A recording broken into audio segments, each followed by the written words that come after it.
Well, a very good morning everybody and welcome back here to South Africa for the Fair Tree PBA qualifiers for the World and the Scottish International Open. Really good game coming up next. It's a clincher for the group. It's Wayne Roberts against Kevin Douglas. 1 point separates them to win the group. Now let's have a look. Let's come into you first, Wayne. Obviously you and I know each other, playing against each other internationally in Hong Kong and China. What does it mean for you to play in something as good as this? Oh, it feels amazing. It especially helps with playing in tournaments like Hong Kong, going to Australia, and obviously previously in Namibia. It definitely does help. And coming to you, I've been told you've had a little baby, so you've had a bit of a sabbatical away from the game. Yes, no, I definitely have. He's about 5.5 months old now, and yeah, looking forward to getting back into bowls. I think sometimes, would you agree, a break sometimes does you good? It most definitely does. Sort of a bit of a regroup. Well, like I say, it's a really important game, so good luck to you both. We're going to hand over to the commentary team of Eugene Ferreira and Jerry Baker.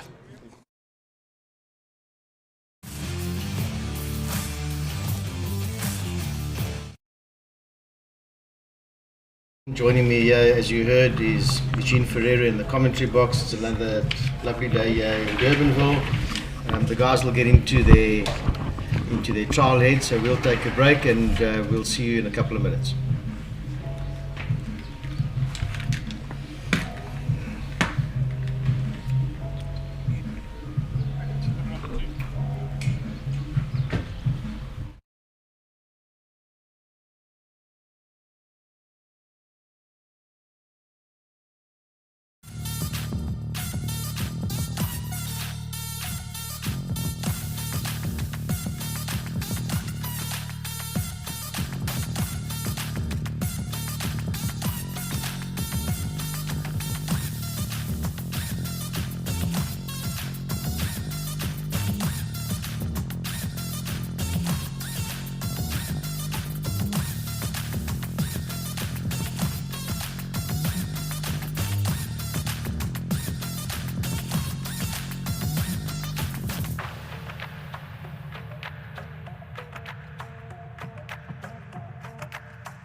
morning, everyone.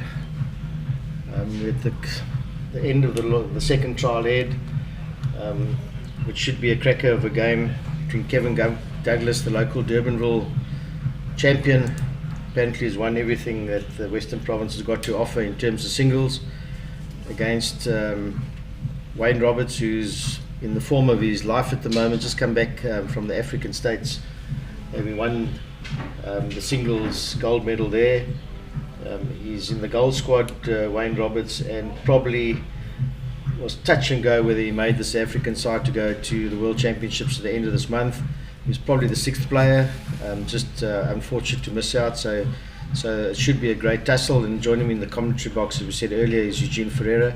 Eugene, tell us a bit about Kevin Douglas. Tell us about the viewers about him. Where's he from? What's his? You tell me he's a great player. He's taken a bit of a sabbatical, but this should be a great tussle. Yeah, morning Jerry. Lovely to be here with you. Kevin, very well accomplished bowler in Western Province. He's been around the inter-district setup for quite a while. Yes, very good singles player at that. He's won, I think, about every singles title there used to be won in Western Province. So I wouldn't say there's any lack of competitiveness in his game. He's a very competitive player, so I think it's going to be a humdinger.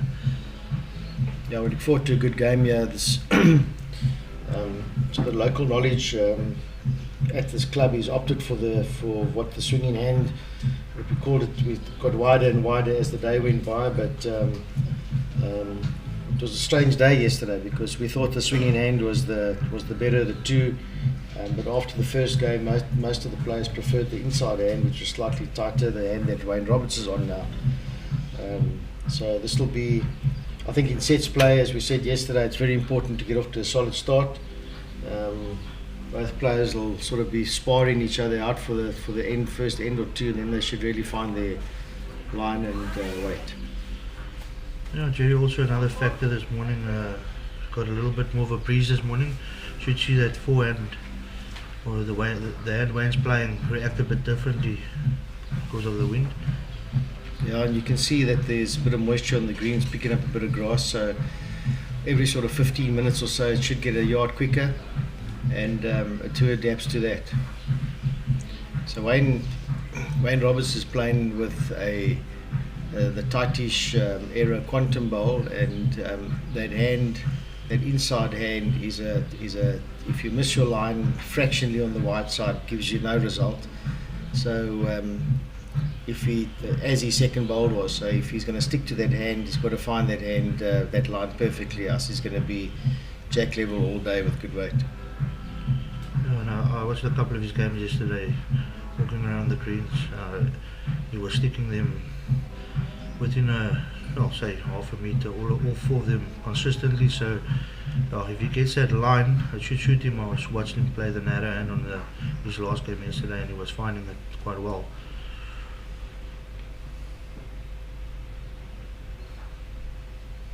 Great ball, yeah. Well, it's a good start. I mean, those are 5 very good bowls, and the guys are still sort of in their warm-up sort of period, so you can imagine what's going to happen in this game. So this is a winner-takes-all in the section. There's a little bit of dispute whether Kevin's got to win 2-0, but apparently he's got to win both sets to win the section and knock Wayne Roberts out. So it's a very competitive section. This. Yeah, I think looking good.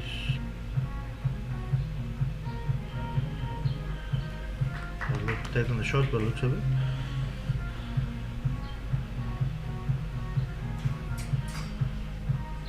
Cool.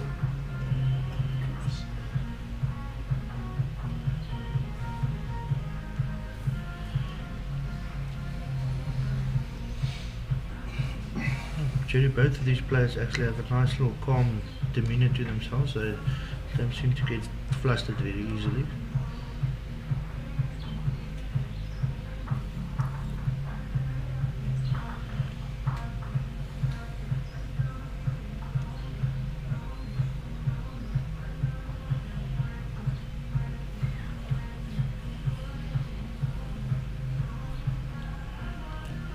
Kevin. So he opens up with the first blow. Yes, you're right, Eugene. Wayne's he's almost got a nonchalant sort of way about him. I've played him a few times, both in the Masters and more recently in the Nationals up in Durban. I think we were in the quarters or something of the fours, and doesn't get flustered virtually at all. He's got a nice disposition, and I think he's got a very bright future in South African bowls. I think once the guys come back from Australia and they reassess the squads and everything, you're going to hear a lot about Wayne Roberts. Yes, no, I've come through the junior ranks with him. He's known him since younger 20s, and I always said this guy's going to be one of the top bowlers, and he's obviously proven my words right.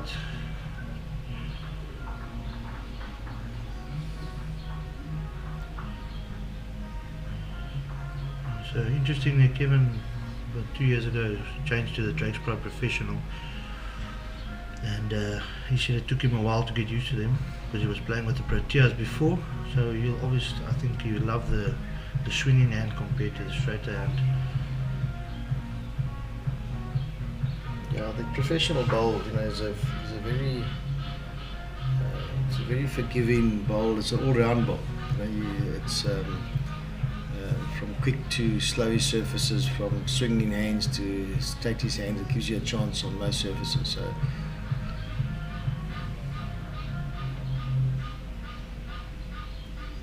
these days, in the worlds of coloured bowls and everything, it's fairly strange to see a youngster of the game playing with the standard black or brown bowl.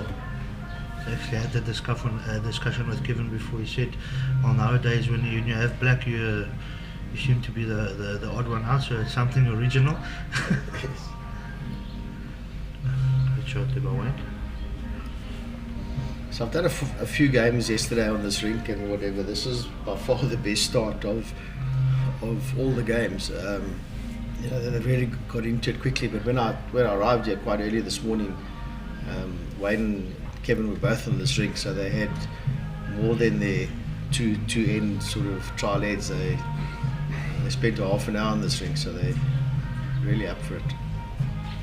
I think they also know the seriousness of this battle. Winner gets a spot in the playoffs, so they both took it quite seriously to be here early and get it rolling. Yeah, Wayne's partnering with Roger Bull in the pairs, which starts later today. The first round, I think, starts the last session today. One of my sort of fancied pair to do well. And who's Kevin Douglas playing with? I think I'm talking under correction. It might be Peter Harvey. Okay, so that should be a formidable pair. Formidable pair as well. I think the pairs field compared to sort of the singles field is quite strong. If you look at the section series, it's going to be a big battle. Yeah, great shot there from Kevin.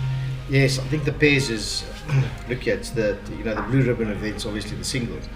But for me, the exciting part here will be the pairs. There'll be a lot more engaging. There'll be a lot more sort of I think intensity in the pairs. A lot of good friends are playing together. So for them to get the opportunity to go overseas to Potters as two mates and to play in the world pairs is it's almost as good as playing in the singles there. So I think the pairs will be exciting. It's two ball pairs, so doesn't give you a lot of time to adjust. You've got two balls and that's it. Me and Anneke Snyman had a discussion. He said it's like playing a game of singles with two people. exactly.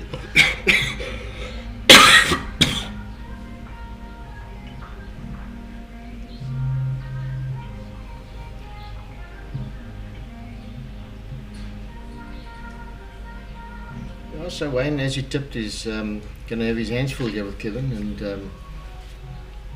and this first set, what we have found yesterday is that generally, the people that win the first set, there's a nice confidence, and then they seem to slack off in that second set for whatever reason, and if you drop in the second set, you you've got a high chance of dropping the game in terms of the tiebreak. So if Kevin applies the same pressure the whole time and wins his first set, Wayne's going to be under huge pressure in the second, because the second set becomes virtually a knockout set. Yes, no, sure. Jerry, on that point, your opinion on this, a little bit of complacency sets in if you win the first set. You're safe, you at least have a tiebreaker, so it's not over. I think that plays a big role in set play. Yeah, I think so. I think it's, you know, that mindset that you won the first set, you're off, you know, you think you're virtually there. Meantime, you're not there. And if you see that, you know, your 100 Precies game from yesterday, for example, I mean, he was really outbowled in the first set. It looked like he was, and if it had been first to 21, he would have got hammered, I think. He sneaked this, you know, he burgled the second set, and all of a sudden came to tiebreak. He played 2 good ends and won the game. So from really being out of it for 90% of the game. So the sets play is really exciting for broadcasting. For, you know, Jason Parkinson was saying that the days of playing first to 21 in a televised or broadcast game virtually over. You know, people don't want to sit around for 3-4 hours just watching this. So even now, this particular end, you know, if Kevin scores this end, Wayne's going to really feel the pressure to say, look, I'm 5-0 down here, or something like that, and the ends are going away. They're very unlucky there to get that result, that little flick. Just one under it. I think Wayne's been forced onto the back end, playing 2 good balls up front. Maybe he would look to change to that as the game progresses.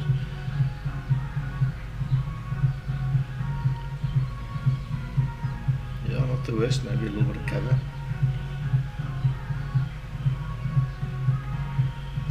So that inside hand is tighter and heavier. So what we found when the people change to the ditch hand, they can carry that meter extra because it is quicker than the inside hand. Will he get back? He's just over adjusted there.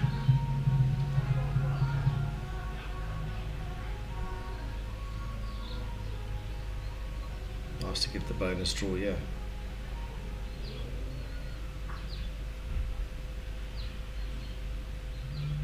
His weight looks good. Oh, it's 3 great balls there from Wayne. Yeah, 3 great balls, and the line is so good. Tell me, Gene, your tournament so far, what's happened with you? How you do? Yeah, I got off to a rocky start yesterday morning. I got hammered by Stoffel Lambrecht. Managed to win the second one, but our section is virtually over. I don't think nothing in it to me. I'm going to have fun trying to get my rhythm going into the pairs this afternoon. I think that's about it.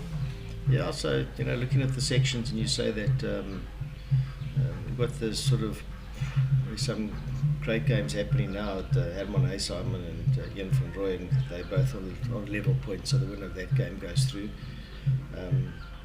Warren Steyn, Tyler Pitcher, they've 1 point adrift. The winner of that game. So there's a lot of games that a lot of sections are all to play for in the last game. But there are the perennial favourites like Nick Sabine Gurik. He looks pretty solid in his section. Roger Bull looks to be through in there.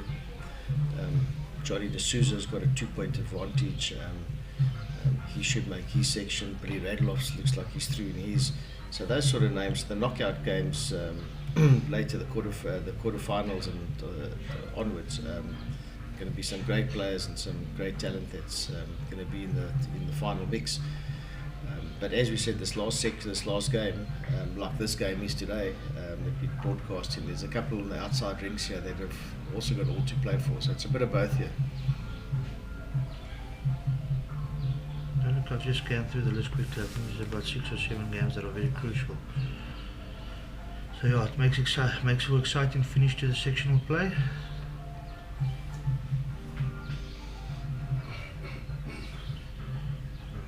Thought as much, and Wayne has now opted to go to that little bit of a swinging hand.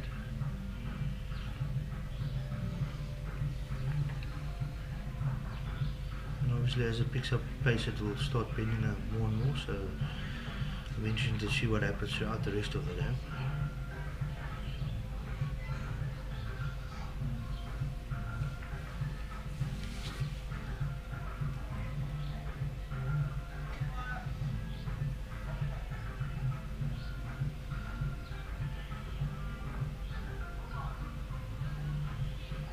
good bowl now for Wayne Roberts to be the front toucher. A little bit of movement on the white will also be great.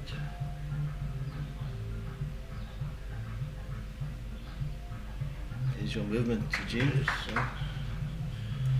I think that 2 weighted shots Kevin played on the previous end, I think just threw his weight off a little bit. Got a big bowl this, he doesn't want to start dropping multiples now at this stage. Yeah.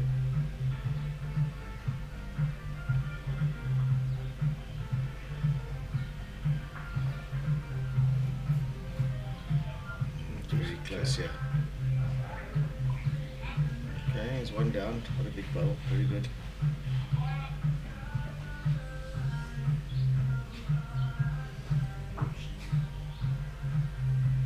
That kind of shot, some people maybe have opted to play with more weight, but Kevin, as composed as he is, always keeps it together. He's just trying to get second shot.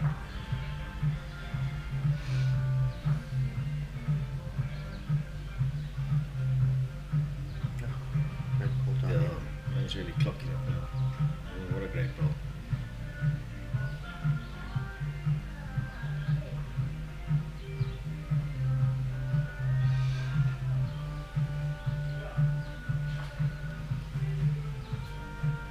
Still think he'll just try and draw it.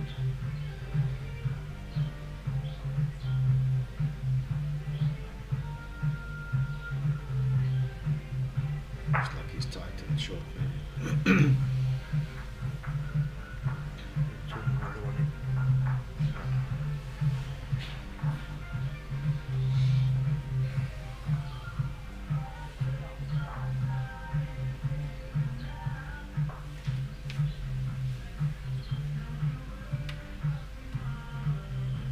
Also, for the first time, when Roberts will take the lead in this first set.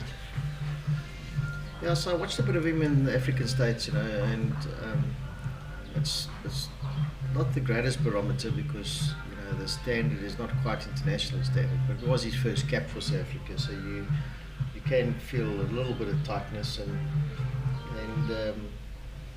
he was extremely good in the singles there. He only lost the one game to the Kenyan, but in the final game that he had to win to get the gold medal, he was playing against the Namibian, who's certainly competitive, and I think he smashed him like 21-4. So he's got the ability to really crank it up when the heat's on, which is a very good sign. So I think Kevin will have to be at his best here,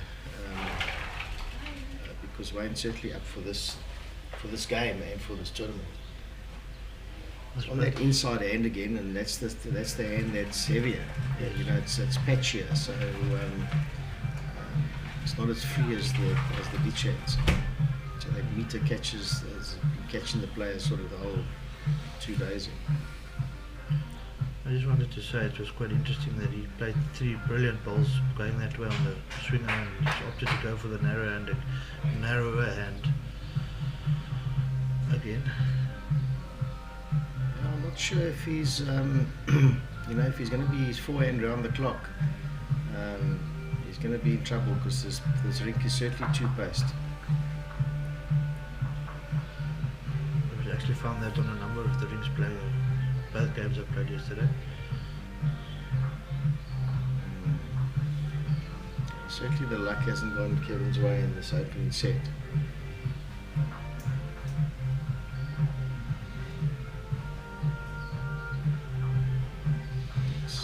Got a lot of bending to do, I think. Well, he's drawn the shot there, it's swung, yeah. Yes, like I said earlier, Jerry, the wind's blowing straight into that hand, so it might just give it a little extra bend. As compared to yesterday when there was hardly any wind. Surprised Kevin's on that hand. I would have thought that's where it kicks. Yes. I thought he would have been inside his bowl with weight for the jack bowl. Yeah, it's difficult with weight. I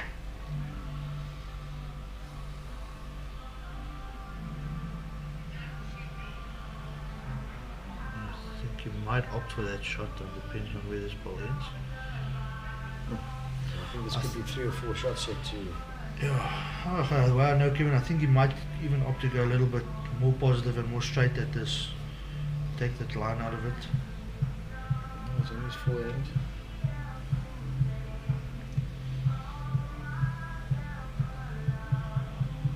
Better line this time.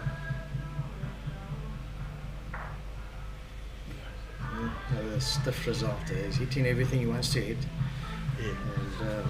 And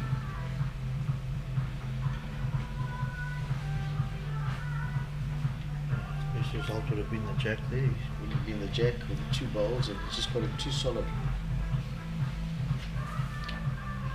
So now it looks like Kevin will be chasing down the last couple of ends in this first set.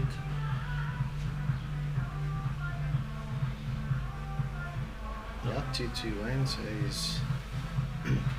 I've asked every sort of commentator what do you think, and you, Eugene, who do you think will be in the final mix here in terms of singles play on Sunday? Who are your favourites? Yeah, look, I've obviously made the predictions when we did the promo, and so far it looks like 5 of them will still be in it. The likes of, I think to get to the final, I would have to go for someone like Jason Evans. I mean, he's got an incredible singles record. If Wayne makes it through here, I'll definitely back him strongly. And then the other one is Nick Shabanchuri. I don't know where they catch each other in the playoffs. I haven't actually had a close look at the playoff chart as yet, but that would be one of my 3 picks. So everyone was laughing at me yesterday, but I sort of fancy the local Johnny D'Souza here. The dark horse. The dark horse here, and got a lot of grit in that game of his. So, yeah, look at it on ring C. All I see is Johnny running up and down there. So I don't know if he chases bad bowls. So he's either doing very well or he's. We also call him the passionate porter. Yes, he is. That's him, certainly.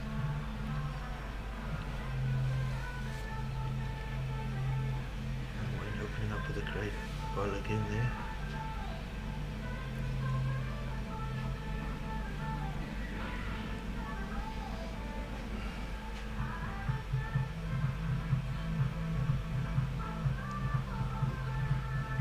Very good. Important aid for Kevin to score, else the set could get away from him quite quickly.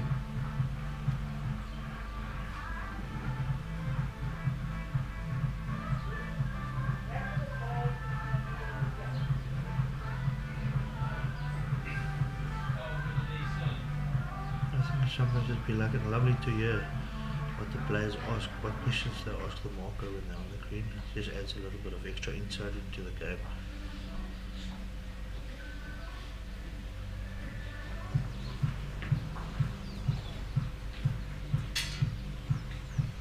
Yeah, the couple of times that I've played in Australia, they mic up the players, and but it's sort of half aggravated me because you got this big heavy thing at the back of your pants, pulling down the pants, and then you got your wired up through here, and it was because I think it's so new for us. I was always conscious about it and preferred not to be mic'd up. But you're right, for the viewers back there, it's nice to hear the engagement between the players. And I'll tell you a lovely story about Shaun Admiral just now in Australia.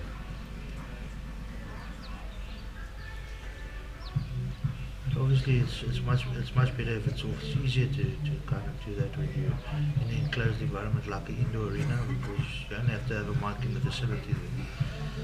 Having to mic the players up personally.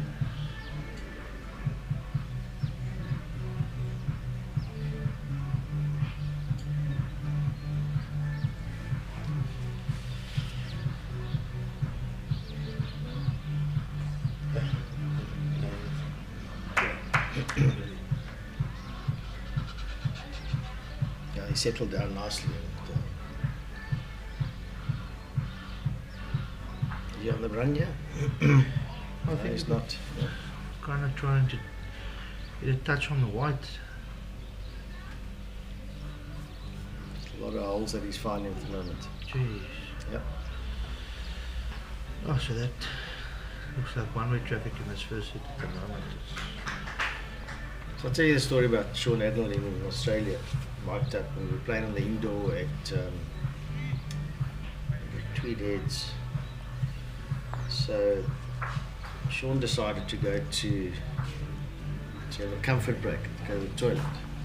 And he was mic'd up and when he was doing these things in the toilet, obviously everyone around him was talking, and the sound effects, the producers were trying to mute his mic because there was a bit of action going on in the toilet. And Shaun was oblivious, forgot about him being mic'd up and everything. And so it was he came back and it was all in the arena, so everyone started clapping for him as he came back to the green. And Shaun can get embarrassed very quickly, so it was No, that could have made for a funny story. I see the reaction on his face when he walked out there. So you're right, Wayne, I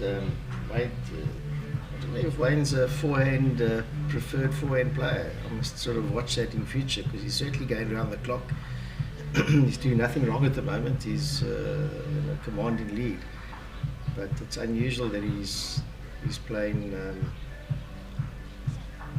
the swinger coming towards the commentary box so well, really within inches, and he's opted to play the difficult hand going away from us. It's actually drawn Kevin to play that hand as well, which is funny. You mentioned it earlier, people preferring that tight hand yesterday when you thought they would be playing the swinger. So it looks to be same story this morning, certainly going in this direction. Let's talk a little bit about the ladies in the field here. We obviously got we got Annika, which I think at the moment is probably number one in South Africa. Trying to look how she's sitting in the section. It's a must win, I think.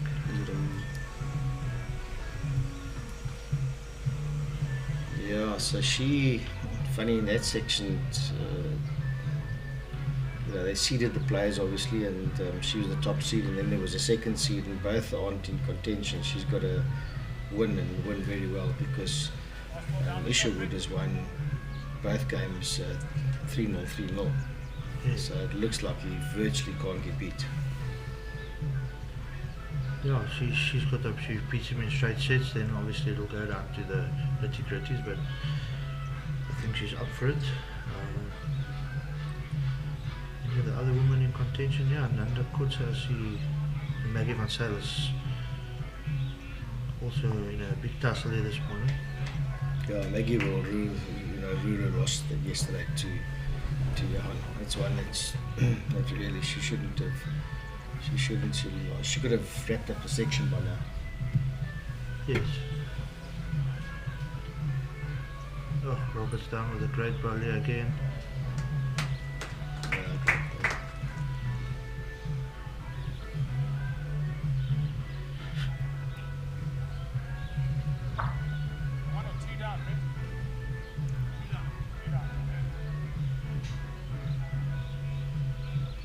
So he's on that little tight runner again, it is.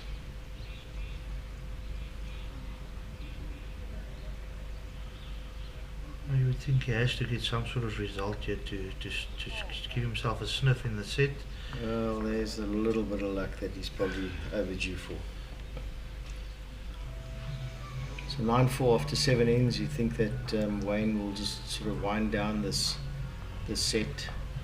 Do you think there's a difference in class here, or do you think Kevin's just not at his best at the moment? Is it an international player versus a provincial player? Is it that level of difference, or is Kevin just not has to ramp it up? I think there's a bit of difference in class. Not to be nothing against Kevin. He's had a sabbatical. I think he's yet to obviously get back to his natural best. And Wayne's on form at the moment, so I think that might just be the difference in us.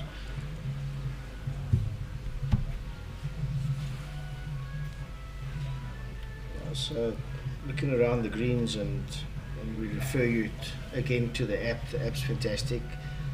bowlsclout.co.za. Go to that app. It's live scoring at a different level. But Nick Sabengur, he's cruising in his section.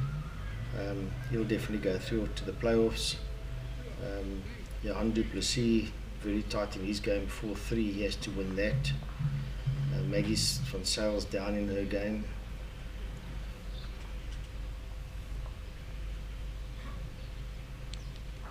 Megan Ferreira looks like she needs a little bit of coaching from Eugene. She's 14-4 down to Jenny Jones. Yeah. Roger Bull, interesting one. He's 8-2 down, In a must and win. in a sort of must-win-ish. I don't know how the sets look, but if he loses 2-0, there he could be in trouble. Billy Radloff through his section.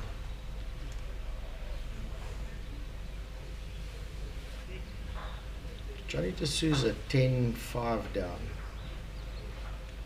to Livingston Manuals. And that's after 9 ends, eh? That's after 9 minutes. So this first set's gone.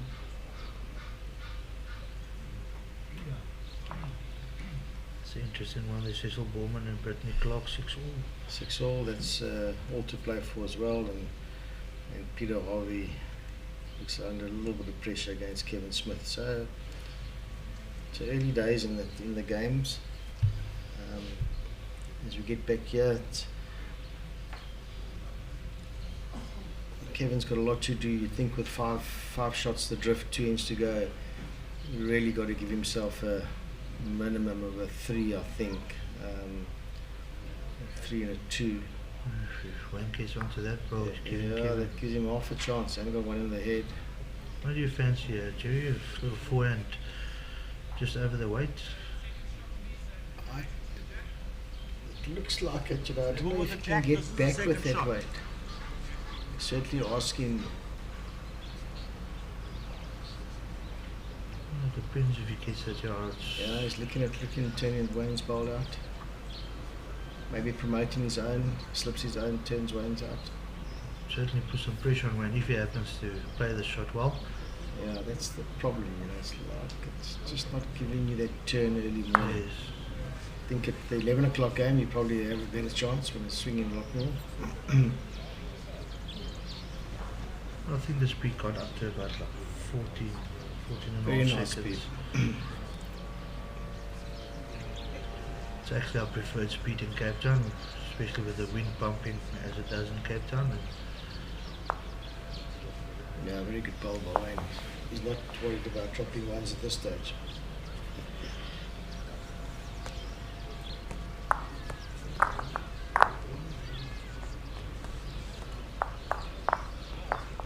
It was a nice crowd yesterday afternoon that came down, and we expect Friday afternoon, and from lunchtime onwards there'll be a decent crowd. So if you notice in the background, the direction of play has all changed, and the management here opted to keep the broadcast stream going in the same direction the whole weekend, for the stands here on the crowd, the environment and the sponsorship and everything. So good decision by them. But having said that, I do say that all indications, the rink is a bit patchy, and I think a lot of players would prefer to see a bit of a change, but I do agree that the right decision was made. Yeah, you're right, Kevin's now changed his hand for try something different. I like that, and it's a good start. Yeah, set up here at Durbanville is quite handy with a little natural pavilion the club has here. Make for some good viewing.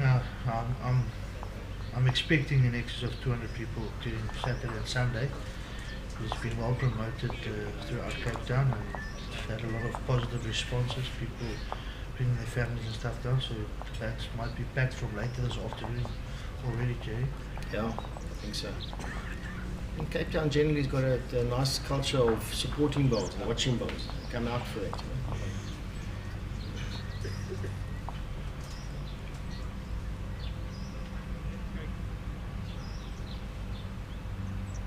And certainly helps is that Durbanville is situated between all the lovely wine farms.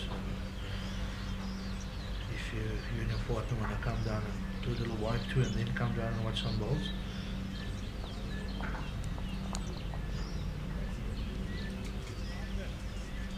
Nice opportunity here for Kevin just to apply a little bit of pressure. He can draw this one for 3. Nice little straight setup in his deliveries. Nice and square on the mat. Yeah, well, that's the 3. And still fancying that swinger. Certainly down on a decent track here, Jay. Yes, and the weight looks good. Where is it? Played a great bowl. Well, let's put the lights out. Kevin was going to have a look and see what sort of opportunities he's got and turn back halfway down and said, okay, too good. End of the set. Play the last 2 balls and get on with it. Yeah.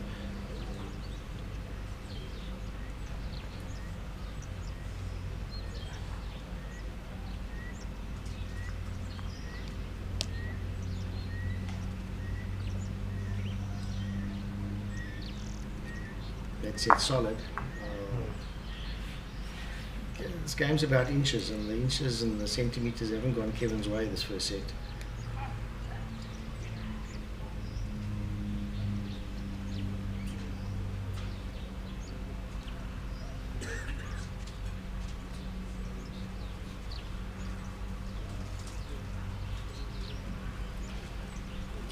Wraps it up. Yeah, so that's a fairly comfortable set to to Wayne Roberts. We're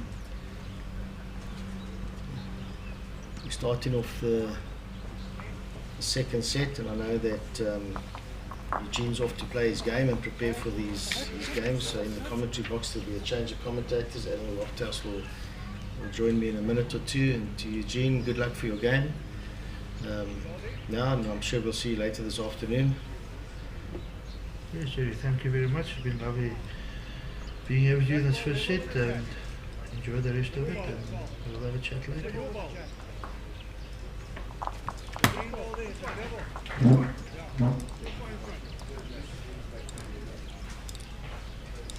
So as we said, this Wayne's won the first set fairly comfortably, and you think that this is where he really has to put the hammer down now. He can't say I've done the hard work and just have a mindset that you can ease into this next set. So he has to do, must start where he finished off. And he's done exactly that.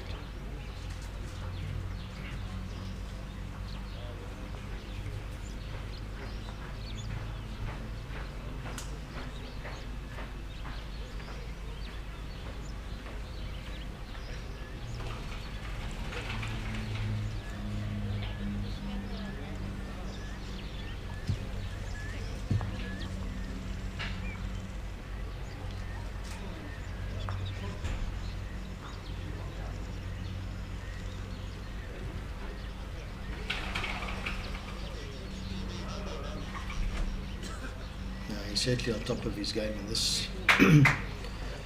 Found his form, found his rhythm, delivery, bowls coming out beautifully. Good, excellent timing.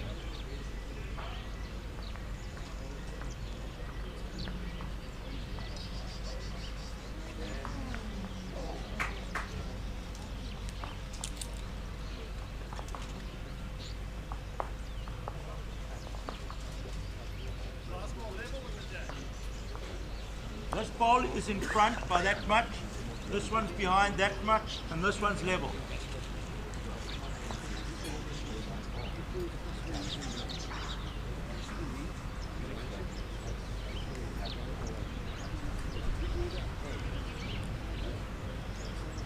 Excellent track here.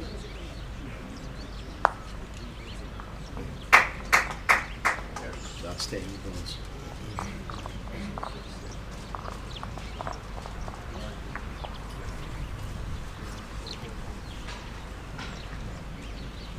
It's a very good drive. 3 down 1-1. Good result.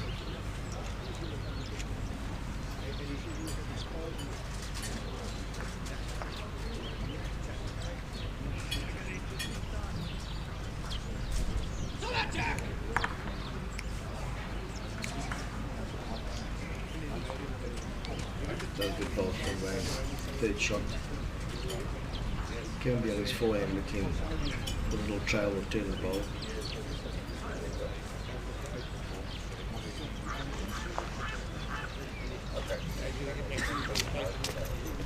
Yeah, the drive just sort of messed up his weight a bit. One to Wayne Roberts, so he gets off to the start he wanted.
This guy is really relentless, and I've seen him play well on many occasions, and this is Wayne Roberts at his very, very best.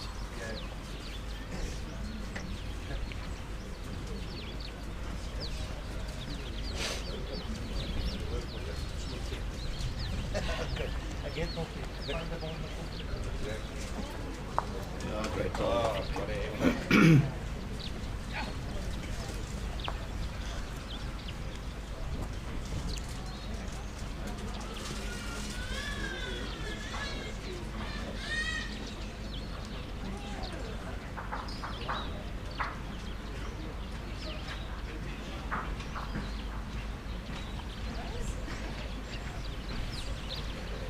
For a change in the voice, I'm joined here in the commentary box by Alan Lofthouse, who's been watching the game from outside, and Alan, Wayne Roberts is certainly on top of his game. Yeah, it certainly looks like it. I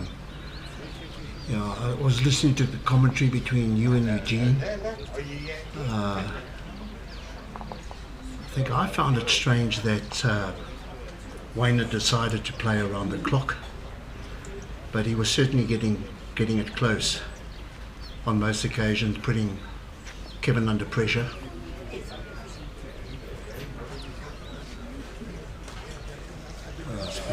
Magnificent. Yeah, I said just prior to you sitting down that I've seen Wayne play well, but this is him at his best. Yeah, I watched a little bit of the African states, and he certainly has the demeanour. Doesn't seem to be affected by pressure.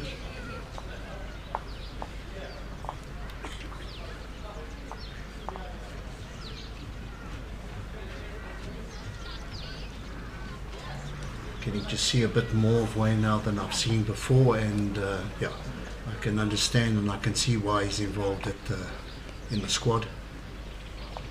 As you were saying earlier on, he's a little unfortunate not to have made the trip to Australia. The other 5 must be pretty good. Yeah,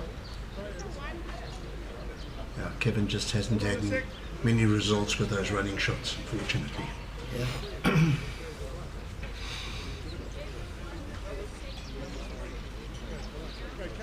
But in the defence of Wayne, he's not that he's defending, but he's put Kevin under so much pressure and such small targets to it. They're one bowl targets, not like clusters and jack level bowls to sit on.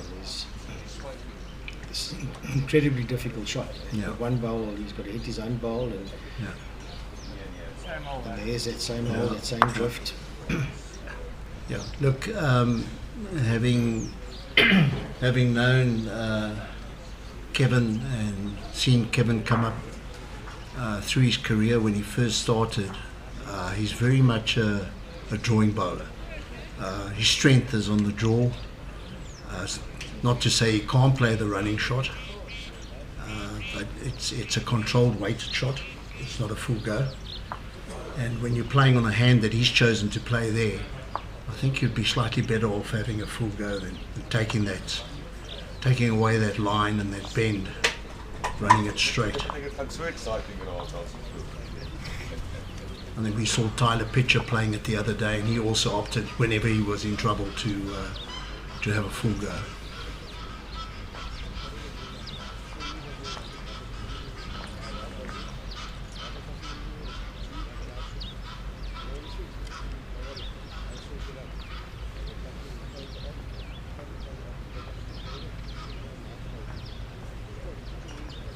He's definitely found it now.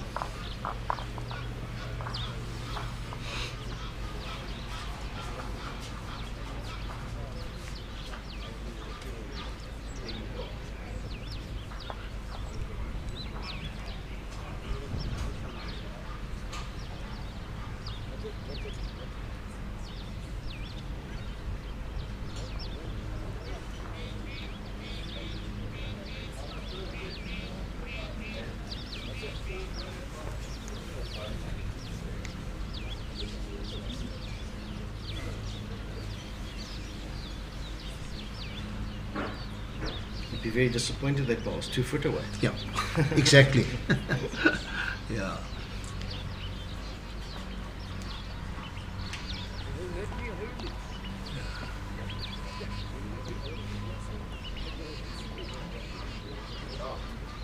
Better ball from Kevin, but he's got to make everyone count now. I think the section is gone, isn't it, Jerry? I think Wayne is through. Everyone that's it. Yeah. Yes. Yeah.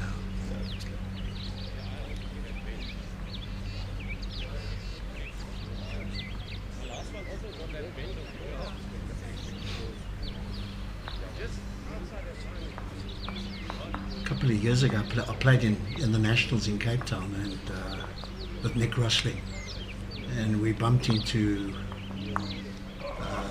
Wayne in the quarterfinals, I think it was. I think he went on to play you in the semi-finals.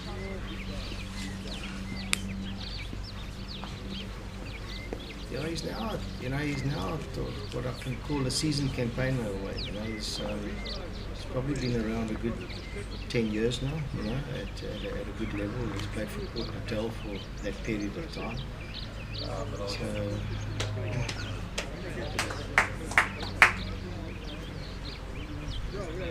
Once again, I think Kevin's going to have to try and play with a bit of weight on the hand. That if you try and play it with a bit of control, you just don't get the bend.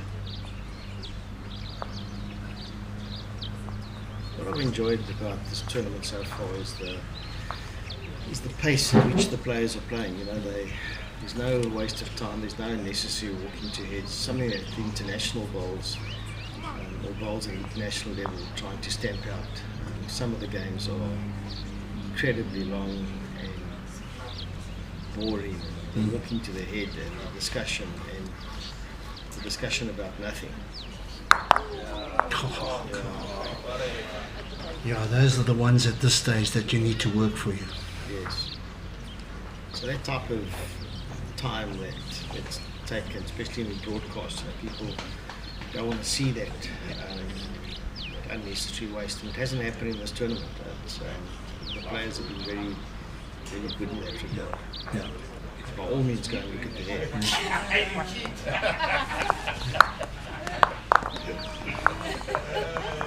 And having watched a bit of streaming over the years, which is it's been fantastic for bowls, and you watch it from all over the world.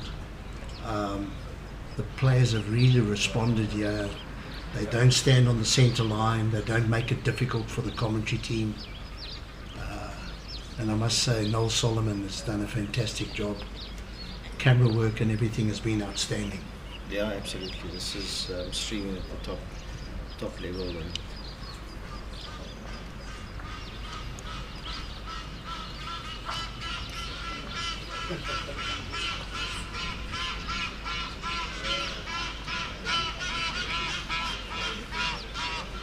For those of you out there that are watching, if you can share, let's get as many people as possible watching. We're now into the second day of this tournament, and once we get into the weekend, as Jerry and Eugene were saying earlier on, we're going to get sectional playoffs, and I think you're going to see some phenomenal bowls on this rink.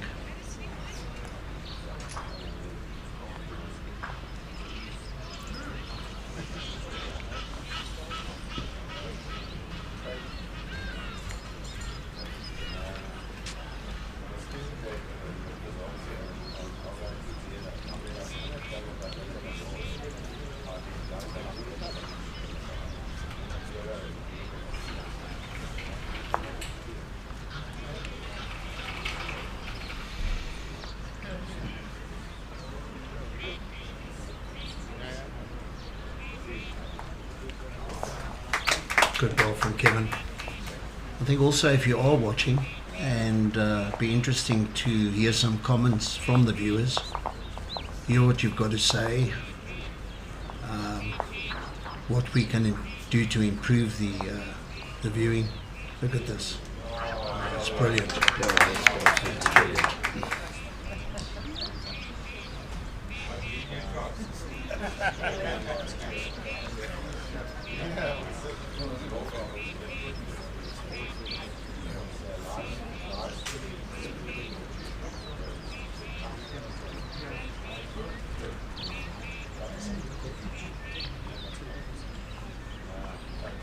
Willie bending time.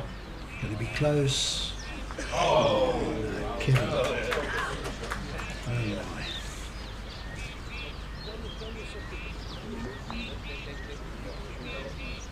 There's no question Wayne has been putting Kevin under pressure, but Kevin has played some bowls, and it would have been, if he had a little bit of luck going for him, the result might have been slightly different.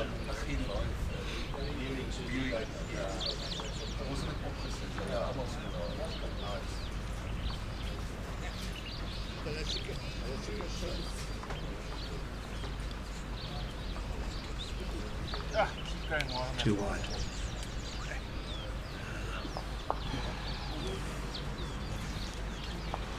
I know some of the people sitting at home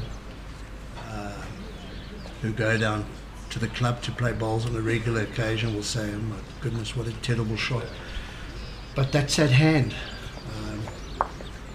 The moment you give it a few inches too much, it just won't come back.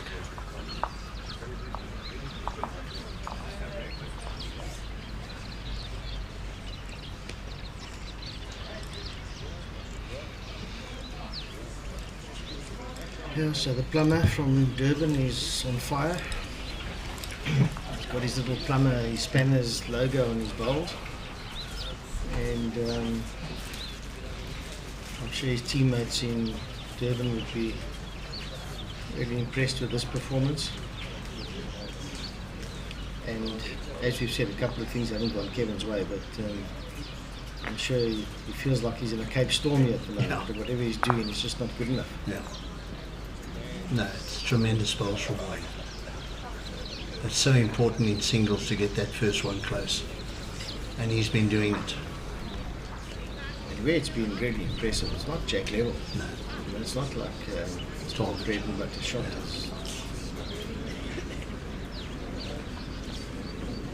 That's what happens, just chasing a bit. You Yep.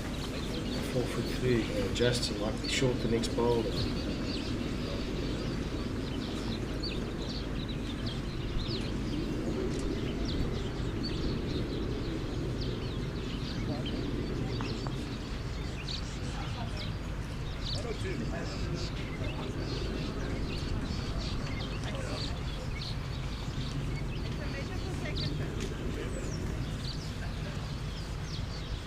even that bowl that's run a couple of feet through ends up being a good bowl, because Kevin gets to the white, he's going to move it and it'll go to Wayne's bowl. And what's going to happen here? It's a good shot. Yeah, well, Great shot.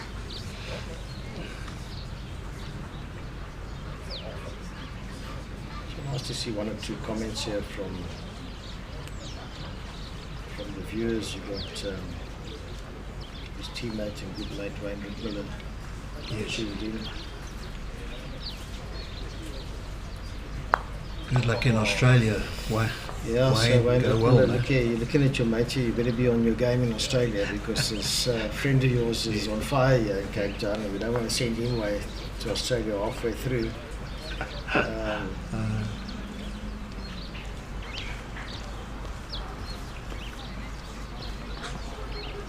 then of course people are calling for the Wayne Roberts Livestream final. That's possible. That's possible. That's very possible. Two form players at the moment.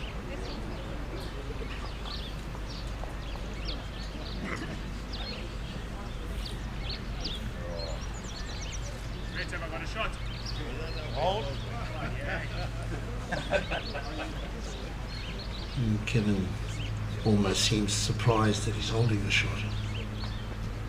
That's how good Wayne has been.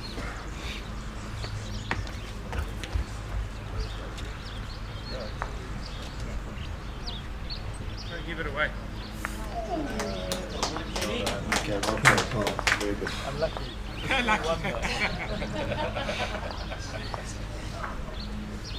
Oh, it's a better one. Just the one.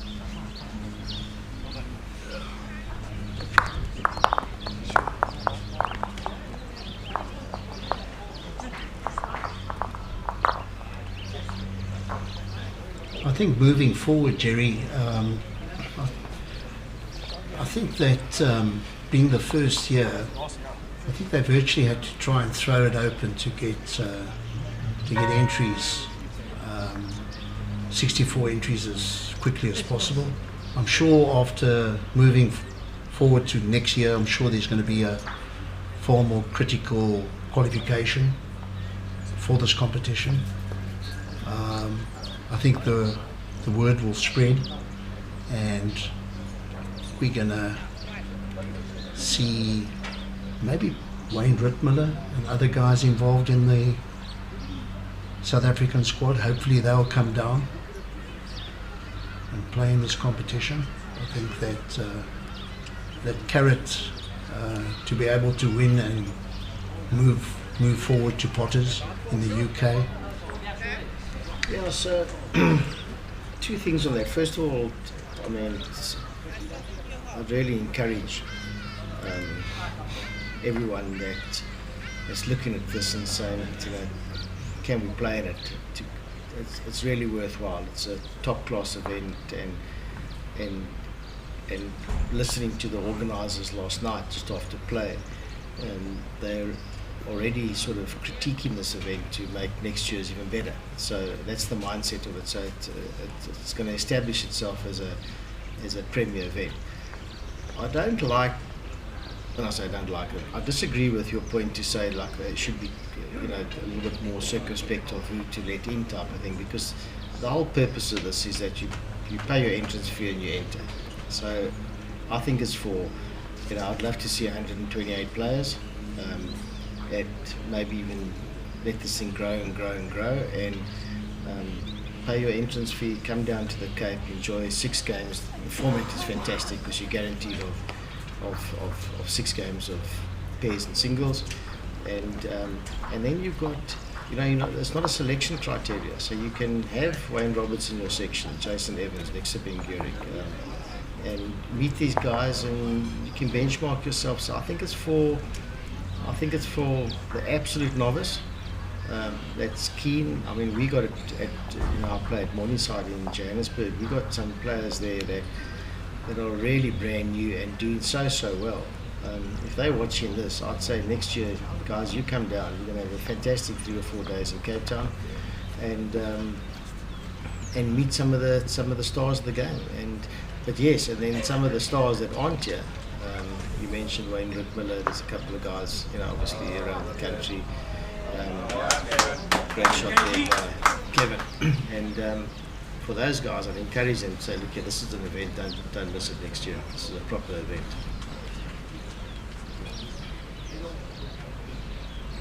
Cape Town now has dished up 2 days. I've been playing bowls in the Cape for a long time. I've never seen 2 days in a row in my life, so well done. It's an exception on that side of it. But as you mentioned, the weather that you've been having down here for the last couple of weeks, we're very, very fortunate to have this. Well, this has certainly been one of the wettest winters in a long time, and cold, extremely cold. But I'm glad I asked that question, even though you didn't agree with me completely, which is fine. But I like the reaction, and yeah, let's. As you were saying, the organisers of the event are determined to make this work, and as long as they get the financial backing, the sponsorship from Fair Tree, yeah, let's see what happens over the next few years. Yeah, so one of the questions that came through on the live streaming was to say that I've given this event a nice sort of thumbs up, and why I'm not playing. And so it's just one of those that the travelling overseas in January just got to do some work. So so it didn't sort of time didn't suit it. But looking at it now, I'm sitting here in the commentary box licking my lips, and I can't wait to play next year. Yeah. Well, that's great.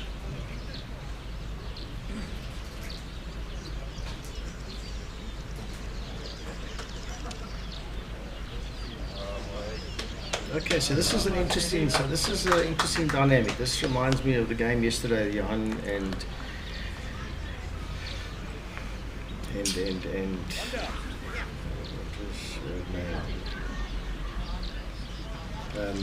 John Duplessis seemed right out of it. Maggie. And Maggie. Yeah. And seemed right out of it, and even out of the second set, and all of a sudden you got a 3 or 4 somewhere to bounce back and win it. Now at 5-2 down after 6 ends, if Kevin can score a little 2 here and sneak the second set,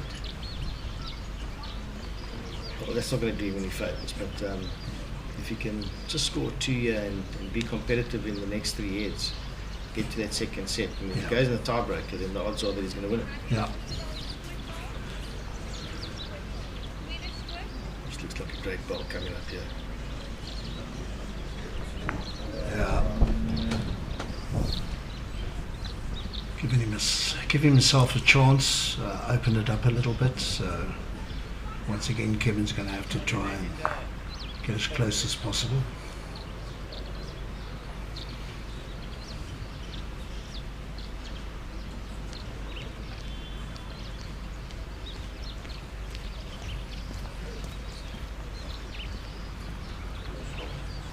Very good ball. Okay. So there's a message here from Jared Spriggs, watching from New Zealand, missing the Cape Town weather, missing his old club Durbanville, Yeah. missing his mates. All the best, Jared. It's just been relentless. He hasn't missed too many bowls. Beg your pardon? It's the last ball down the shot. That is the shot, yeah. How far in front of the cancer tickets?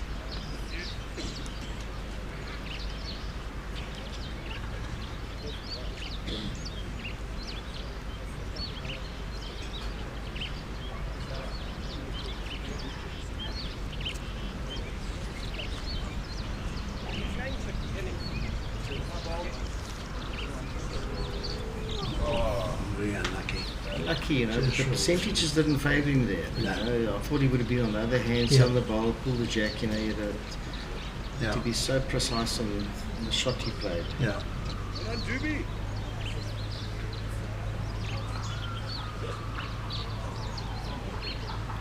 Okay, well this is curtains, I think.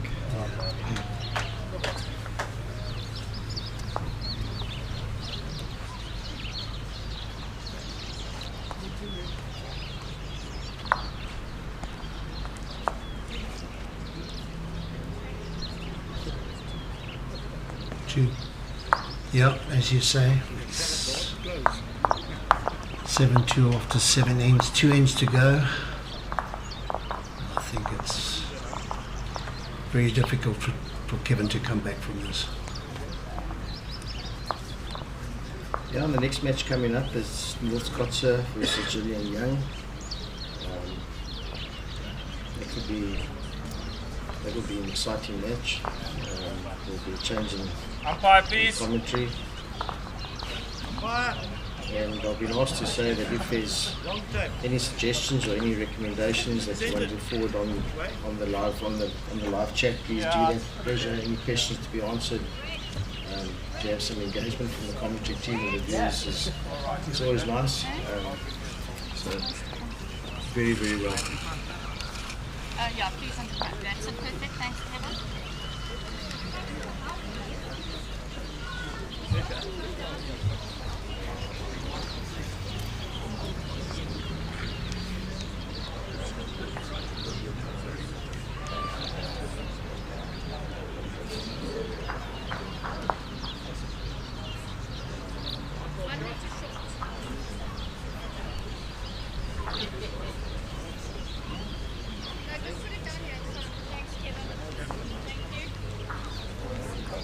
Right, that jack had to go 23 meters. It was a meter short.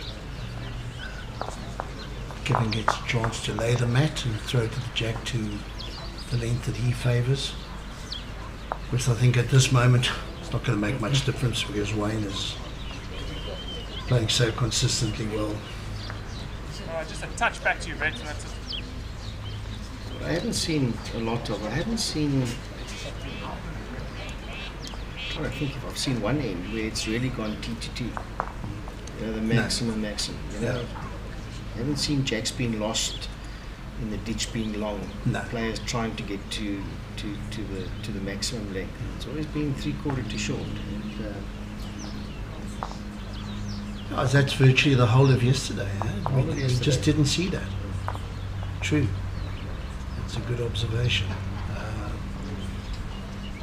Also sometimes wonder when, I don't suppose it really makes a difference of the format, but if somebody is battling, Last ball level. I find it extremely strange that when they get the mat, they don't change it up. You know, take the mat up the rink, throw it to the 2 meter mark, just do something different to throw the opponent off. Well, I had this discussion with Colleen because Colleen was, by her stands, pretty poor in the first opening game of this tournament. And you know, when she eventually got the mat and against Tyler, she played exactly that same length that she was getting hammered on, Yeah. and didn't change anything for both sets. And afterwards, when I mentioned to her, why didn't you know, with her experience, and why didn't you mention? She said, well, I brought the mat up 2 meters. You know, and 2 meters is not enough to change something. You know, if you're playing Wayne Robertson in this form, and you get the jack or you get the mat, you got to mix something or be very, very radical. So if you look at a person like Kevin now, look, he hasn't had the mat too often, but when he's had it, it's basically been the same thing. You know, it's been maybe a meter or 2 difference. There's been no mat at the minimum length. There's been nothing maximum length. Everything's just been in between. And I think some of the players are making it easy for the guys to get away in sets play. And you don't want to die wondering, do you know? So Yeah.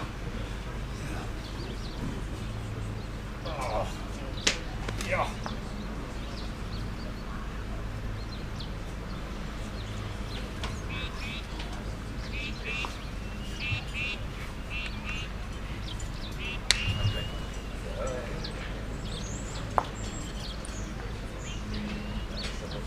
just look at this guy. No, that's unreal. Yeah, so Nixa, just looking at a couple of scores, Nixa and Gurik's definitely through. He's won his game. In that section that Johan du Plessis beat Maggie van Sale, it's an all win for all of them, and Johan is 3-2 down in the second set, and Maggie van Sale is 5-4 down in the second set. So, what to play for there?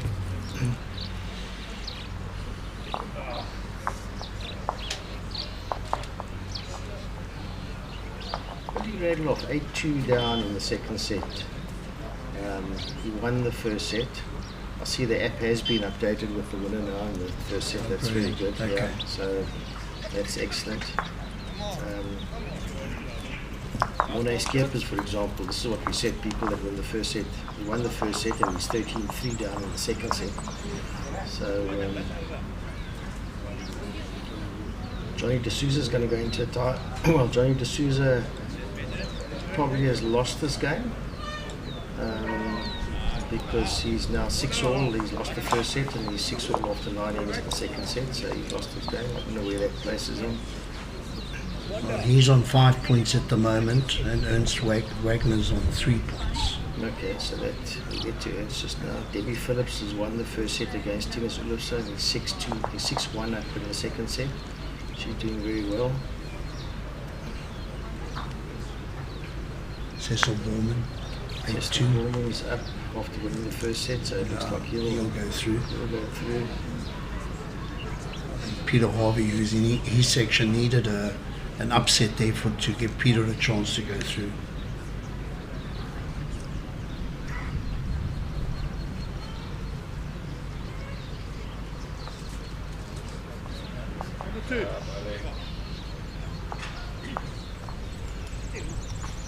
Do you think this is the way forward, Jerry? The sets? Yeah, we were talking about it earlier, and certainly, you know, Jason Parkinson was mentioning that undoubtedly, when you talk to for broadcasting purposes, you know, we've seen our sets play can topsy-turvy, and it might not be every player's cup of tea, but in terms of a spectacle, we were sitting down here for first to 25 shots, and you know, as I mentioned yesterday, what's been the golden nugget? 10 ends were burnt, 25 shots. It's got to be a 4-hour game. Eventually, you just looking for the highlights package. Yeah. So I think that sets players here this day are certainly happening at the international level. You know, bowls has to compete with other sports. We're in the same, you know, Fairtree, for example, are sponsors of, been approached by netball, or approached by these other competing sports. So why should they pick bowls, you know? And if they're going to pick bowls because there's going to be viewerships, they've got their logo in the corner of your television screens, they're going to pick bowls, and the viewerships want to see this, and people want to see this. So I definitely think it's here to stay, and I think it's just going to get more and more.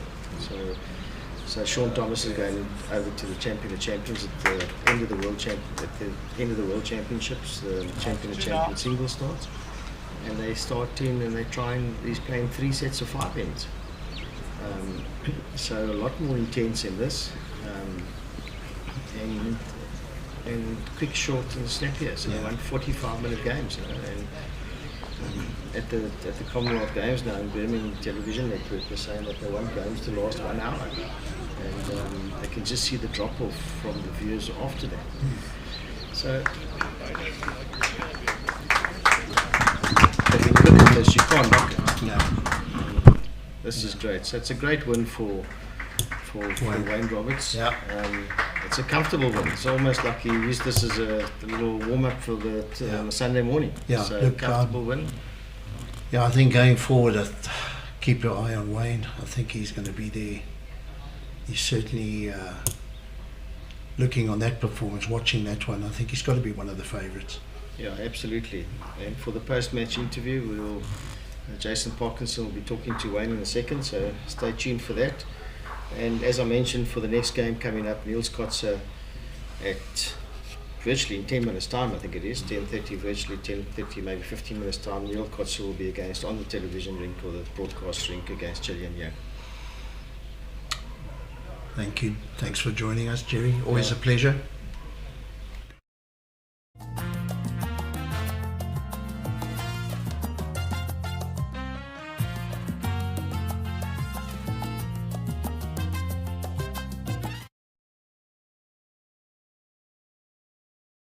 It was a very consistent and quite professional game there for you. Yeah, it was nice, thank you. The rink was nice, very nice, lines were good.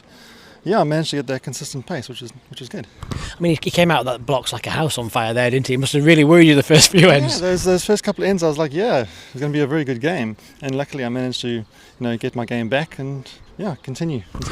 So that makes you the group winner. So you'll be back in action in the knockout stages. First one this afternoon. So what are you going to do now? How do you prepare, getting ready towards that?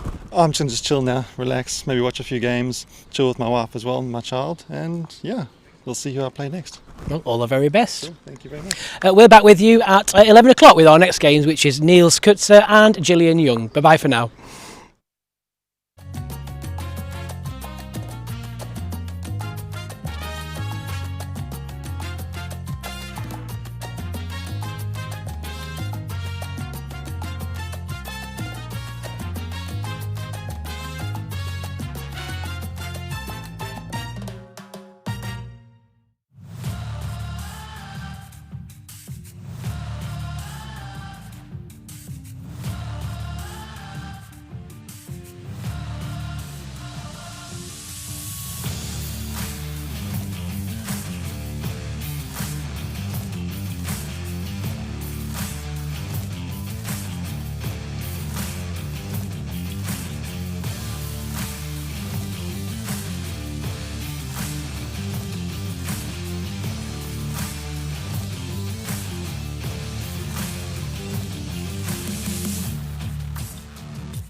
Joining me here today at the Durbanville Bowling Club, the picturesque Durbanville Bowling Club in the northern suburbs of the Western Province, are two of the bowlers that are going to be participating in the PBA, the Professional Bowlers Association competition, the qualifier, the winners of which will go to Potters in Norwich in the UK, and the runners-up will go to Edinburgh in Scotland. Maggie. Yes, Alan, morning. How do you feel about this entry, the fact that you're playing in this competition? Very excited. I think it's going to be great to rub shoulders with the best of South Africa, or some of the best in the country. We'll be here over the next weekend, so to the 6th of August. And I'm looking forward to measure myself against those people that's playing up there. Okay, thank you. And Eugene? I mean, both you and Maggie have been involved in the Western Province setup for many years, established skips, backrankers for Western Province. What are your thoughts about this tournament? Yeah, well, I think it's absolutely amazing to have this PBA back up and running in South Africa. I mean, I grew up playing bowls and I always heard about it being in Johannesburg, and you know, I always thought to myself, well, it would be lovely to have this tournament back, and finally we're there, and it gives you the opportunity to go and rub shoulders with the best in the world if you happen to make it through, which we'll obviously be looking to do. But yeah, it's absolutely amazing to have it back, and thank you to the people who actually got it up and running. Correct, yeah. That we'll talk about at a later stage. But Eugene, some of the players, if you pick some of the players that have entered this competition, who do you see as, and there are many of them I'm sure, who do you see as the tough, the opposition, the ones that you have to beat? Yeah, well, quite a number of brilliant bowlers coming down. I'll probably say the likes of, on the top of my head, I'll probably go in the direction of maybe Billy Radloff, Jason Evans.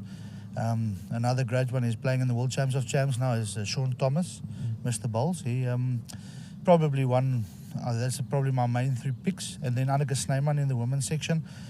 She's played in very, very competitive, as you know, the Commonwealth Games and stuff. So yes, she'll be one of my two lady picks. And Colleen Pickett, another lady that I pick. I'd probably go there, and then obviously I have to back myself a little bit. That's good. That's good. And there's one name that you left out, who must be the form player at the moment, Nixa Ben-Gurik. Yes, Nixa just won the Gauteng Open, and he's won the national singles 2 years ago, and definitely in form player. He's just been picked to play in the World Bowls as well. So I can. Sorry for that. I shouldn't have left him out. No problem. And Maggie, back to you. Yes. What about the players that in this field that you've seen? Who do you pick? Who are the ones that you actually have to beat to win this competition? Oh, wow. I think Eugene mentioned most of them. Okay. I don't know all the men so well that entered. Yeah, he mentioned Anneke, Colleen. Gillian Young. Correct. Young and upcoming new bowler in the district, coming from Eden. She is in the gold squad, or was in the gold squad, so she's one of those that you have to look at. She's playing good singles. You should give her a chance. And then obviously I've been around for a long time, try my best against them. I have played against some of them in the SA Masters before.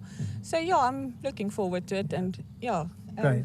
And Maggie, you know, the one thing they always talk about when it comes to going over to the UK and playing indoors, something the South African players have to take into consideration is green speed.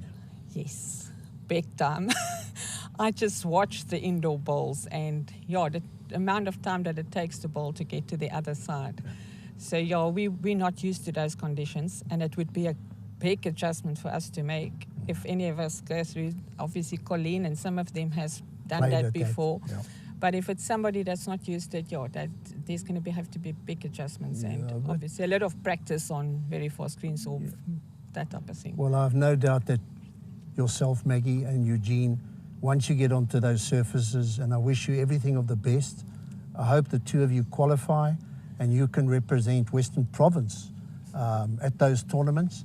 and you'll adjust to those surfaces. I mean, the two of you are top bowlers. You've been around for a long time. I've no doubt that you'll be successful. Good luck. Thanks, Alan. Thanks, Al.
live. Right, on the green, on our TV rink, we have a game between Neels Kotze and Gillian Young. The final game in their section. Both of them are still in the running, so it's a very important game. Gillian, you've played a couple of games so far. How's it gone?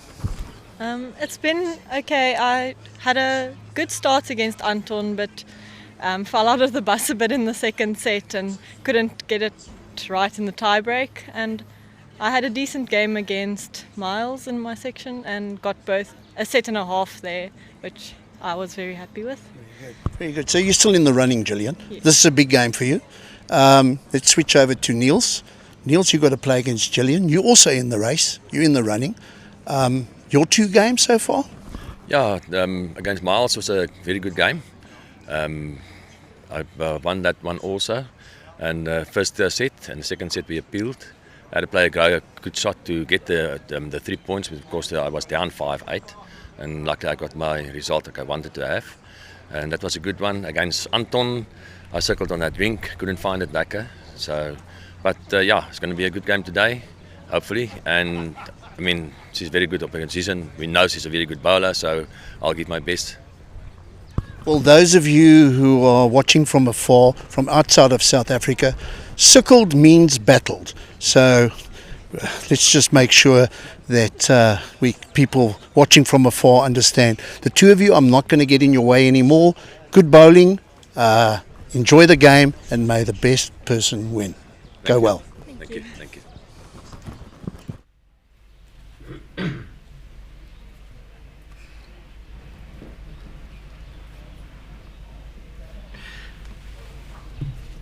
Well, good morning everybody and welcome back here to the Fair Tree PBA South African qualifiers. So this is the singles, final game of the group, battling out to see who can go through to the knockout stages. Joining me in the commentary box is the main man this year for the PBA in South Africa, Johan Duplessis. Good morning, Johan. Very good morning to you, Jason. Lovely to be here. Thanks for giving up your time to be here with us in the box. Only a pleasure. I bet you've been rather busy the last few months looking at what I've seen around the venue and listening to people. A lot of work been done here. Jason, yes, I have. But you know, everything has been put into place nicely, well organised, I believe. So not too much work, just keeping an eye on things, and so far so good. Yeah, I think the general consensus is people are excited. People are back interested in the PBA over here in South Africa, wanting to basically qualify to attend almost what I think is the pinnacle of indoor bowls, which, you know, Potter's there, full packed crowd of, 1,500-1,600 people. It's the resort, the occasion, mixing with some of the best players in the world. You've done it yourself back in 2009. Would you agree with that statement? Oh, Jason, listen, when I think I've said it to you before, when I was asked to revive the PBA, I had no hesitation, having played at the International at Blackpool at the Norbury Castle Hotel and at Potter's. One of my highlights of my career, one that I treasure. I'm hoping to maybe have one more game there one day, but I'm running out of time. But let me tell you that the positive vibe amongst the players and everybody has just been unbelievable. They just cannot believe, they haven't seen bowls at this level. The aesthetics, the vibe, etc., etc. And as you know, we've got a field of 64 with at least we've got 10 internationals, past and present. And even those guys, some of those players that are now actually going to WorldBowls, the likes of Nick Bingurek, Jason Evans, when I asked them would they like to go to Potter's, they'll be thrilled. They are super excited. And the excitement is now building up because we're now getting to the business end of the singles. Everybody's settled in. And yeah, I'm looking forward to the playoffs. Yeah, if you have just joined us on the YouTube channel, very good morning to you, depending on where you are in the world. It's just gone 11 o'clock here in Cape Town. We have got the comments on the YouTube channel, so if you want to ask myself or Johan a question, if you want to know how to get involved with the PBA over here in South Africa, pop the question down, I'll get the question. Don't make it too hard, because I don't want to stress Johan out too much. He's getting on a bit now. Bring it on. But we'll try and answer it for you as well. They're just playing the trial ends here, so we're just doing a little bit of a gap filling.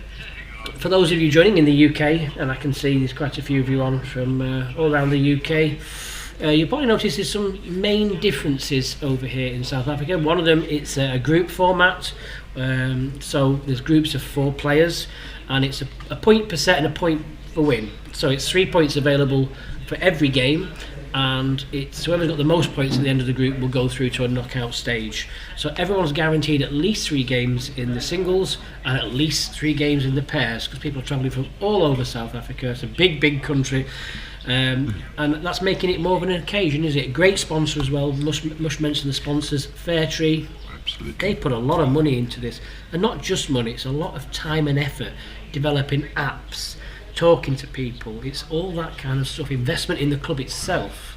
Jason, it's hard these days to get sponsorship. You know it better than me. It was my first event planning, and yes, I backed the right horse. Andre Barnard, Lombard Barnard from Fairtree. They've just been absolutely amazing.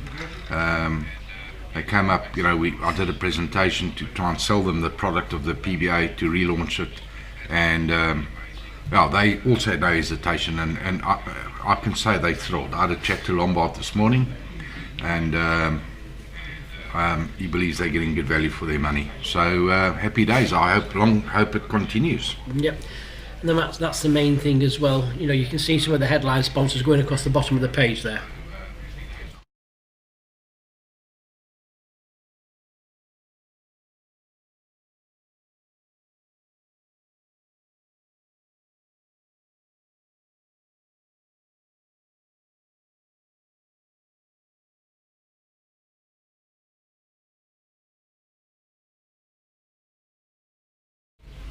Mine's on, this one's on mute.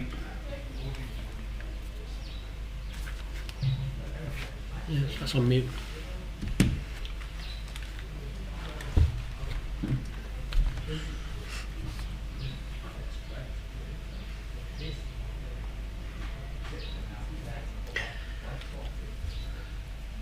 Of course, Gillian Young, for players on the WBT circuit, of course. Gillian attended Potters, didn't she, with Tina's Lusa? So she will know what it's like, so she'll be keen to get back there again. And I always think a qualifier, especially an overseas qualifier, the first time you go, you're not only having to bring an A game, not only are you trying to play on a surface which is probably very alien to most, you're having to deal with the razzmatazz, the cameras, the big audience, that intensity. And I always find if someone qualifies for the second time, especially in short succession, they're already prepared for that razzmatazz, so it's purely just the game they focus on. And I've seen that a lot of the times with the qualifiers. They come, sometimes they struggle straight away, they come back and they're a totally different person. It's being that fine-tuned. I think you described it as feeling like a Hollywood superstar. Yeah, indeed. Jason, I was fortunate, my first ever chance to go over and play in the PBA was the International, as you know, and it was held at the Norbury Castle Hotel, but it was on the blue carpet surface. Those years they still played in one direction, so we had a chat about it earlier. We had sort of ball girls and ball boys, and just the mere fact that I had that go there, and the experience was invaluable to me when I've happened to win the Potters qualifying in South Africa. I think it was the following year or 2 years later. So yeah, it just makes you feel a little bit more comfortable. And yes, indeed, when I had my second attempt, I had a little bit of success. Beat the Australian qualifier, then went on to upset Duff, the world number 2. I think he was previous world champion once or twice. Yeah, I think the youngest ever world champion. Yes, so that was just getting through that second round was huge for me. yeah, and you quite right, in saying that we've got indoor facilities, as you know, at Midstream and in Johannesburg, but we can't all get there if you're based in Cape Town, etc. Yeah, so it's alien. Change of delivery, change of step, all sorts of things. So, play underway now in this final game of the group. For those of you just joining us for the first time, I can see some of the comments. Just giving you a quick brief of how the format is here in South Africa. Very similar to what you're used to. 2 sets of 9 ends and then a 3-end tie-break if we can't split them. Respot is in operation, but it's the 2-metre respot rather than the outer markers. So that should speed the game up, nice, short and sharp. So Jason, what do you think of this portable rink? You've seen a couple of matches here, your opinion? I think it's playing very good. I think it's the more play it's getting a bit more freer. I think that last game just shows you how good the rink is. Not only are you showing 2 very good players, but I was amazed at the tightness of the heads. You don't always get that on an outdoor surface, but we got that this morning. So yeah, we could be in for another treat. Yeah, those were they're 2 very good players. Wayne Roberts, as you know, just got his national colours for South Africa. We selected him for the African states, and he won gold for us in the singles. Chap with a bright future, and nice guy, very, very nice guy. Good future. Well, Gillian's in trouble already in this first end. I always think with 9-end sets, if you're going to drop a count, 1s and 2s maximum. 3 down here, so just needs to steady yourself, just try and drop on that pace. Playing the slightly narrower of the 2 hands. This isn't too far away. Unlucky. Oh, great effort. She'll have her hands full with Neels. I've known Neels for a number of years. Very good player.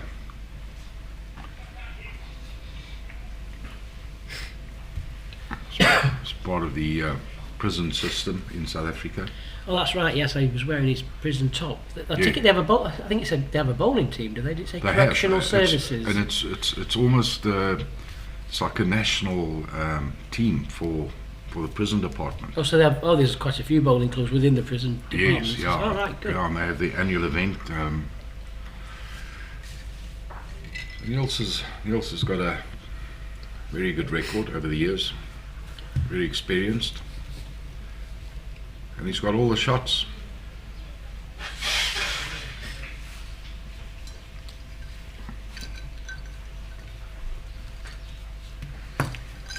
That looks very short.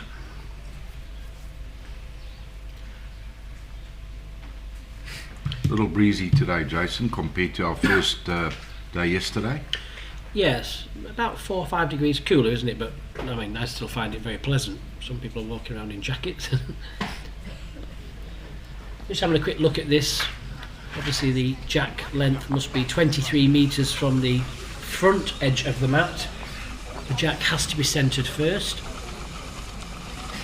Actually, I'll make my trot on here. It's not the shortest length jack you can play. There's obviously a rebounding jack sometimes, which has to be 20 metres. If you play a short length jack and you play a drive and it jams against the ball and comes back up the ring, it has to be 20 metres from the mat. It's not the shortest possible. Doing his calculations here, look. Looks short. They call you Eagle Eyes back in Manchester, Jason. Oh, sorry? Do they call you Eagle Eyes? Eagle Eyes, yeah. I think I just watch that much bowls I can normally. Yeah. I can just tell roughly. Yeah, just look rather short. See on the crown green that I play as well, it's 19 metres, so you can play a lot shorter on the crown green, so I normally know what's slightly under.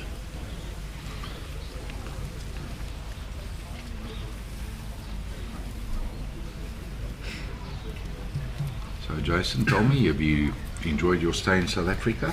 I have, yes. I've been, well, as you know, you've been keeping me very busy. We've travelled a lot of miles. Extensively. We've travelled extensively. Some good stories that we won't mention on air. No. Mr. Gale's on, let's not tell him.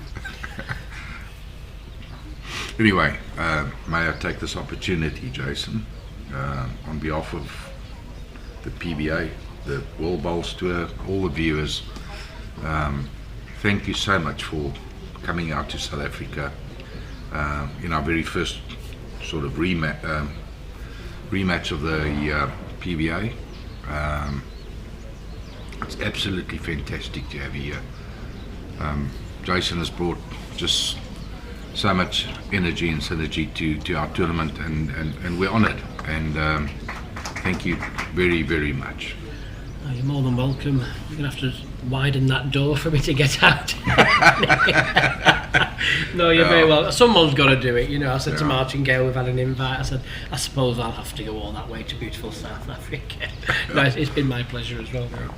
And it's good to see the success. You know, we've been chatting a lot on Zooms and WhatsApps, working together, trying to come up with something new, and to see it unfold in front of my eyes is fantastic. Yeah. A lot of people don't know the face of Jason Parkinson, but good. They know the voice, and yes, they can relate to the voice. So it's just absolutely awesome having you commentating. I believe we've got a very capable broadcasting team, likes of yourself, Jerry Baker, Alan Lofthouse and company, and some of the players take sessions here and there. Yep. I'm a firm believer no one wants to listen to the same people for an extensive amount of time, different views, different experiences. I think it works well. Well, you see that in other sports, in cricket, tennis, where they have different sessions. Yep. Well, Gillian, needs pace. Needs the pace, not far away. Can it just hold it for the jab? Well played. Big bowl. That'll settle the nerves a little bit. Yeah, it's always sometimes hard just to ignore the camera, isn't it? Very difficult. Yeah. Anyway, having chatted to Gillian, she never stops talking about her experience at Potters. Yeah, she enjoyed that, didn't she? She loved it. I mean, the opportunity, let alone to play there, but to play with the likes of Greg Harlow, that's massive. Yep. Oh yeah. Let's say like having a game of golf with Gary Player. Correct. Yeah.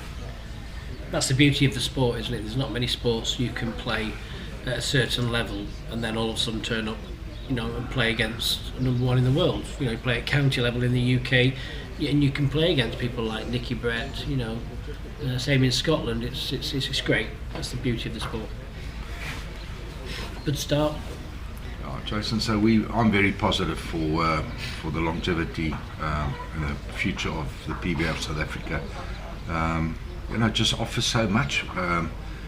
You just gotta keep your finger on it and always think of new ideas.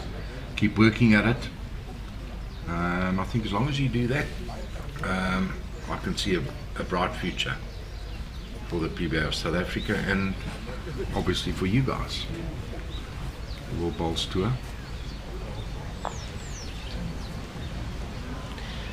This hand is a really big hand, you know. The playing, you know, 3/4 length jack. The nearer the jack is to the tee, it bends even more, doesn't it? The last 2 yards in this direction bends an awful lot, nearly sideways. Yeah, I was on it yesterday and battled to settle the first set, as you probably saw.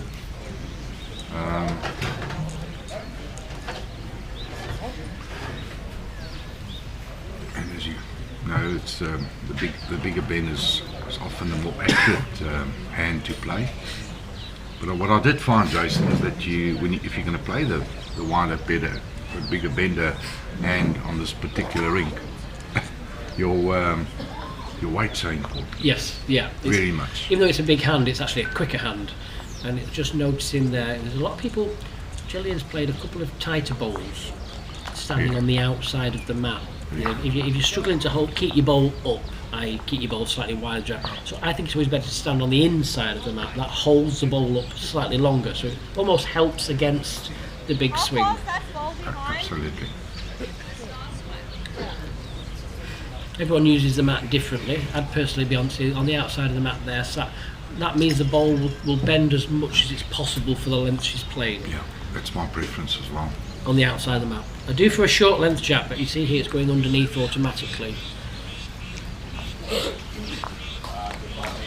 One in, one out maybe. She only plays with a small ball, doesn't she? Is it a zero, I think? I think so. Yep. She's maybe with good weight on this particular end.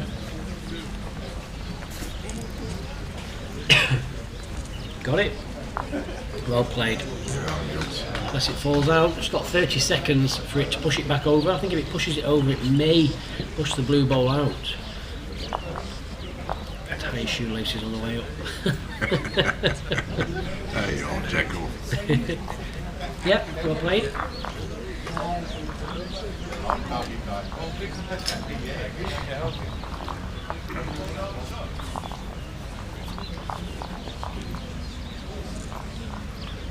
Jason, you've had your first role with me here in South Africa, both at Series Bowling Club in the Boland, and then you had a role here, and you had a role at Stellenbosch Bowling Club. Yep.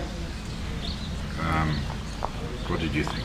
I've enjoyed them all, to be honest. I think the pace has been very good. I think the hands have been playable. Yes, every now and again you'll find a little straightener, but that's normal for an outdoor green. But yeah, I think that the greens, unless you purposely pick those greens, I think yes, I've enjoyed all of them.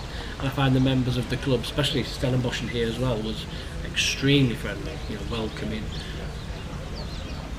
This is obviously, I think this is the biggest club, is it, in this area? It must be. In this area, yes. Yeah.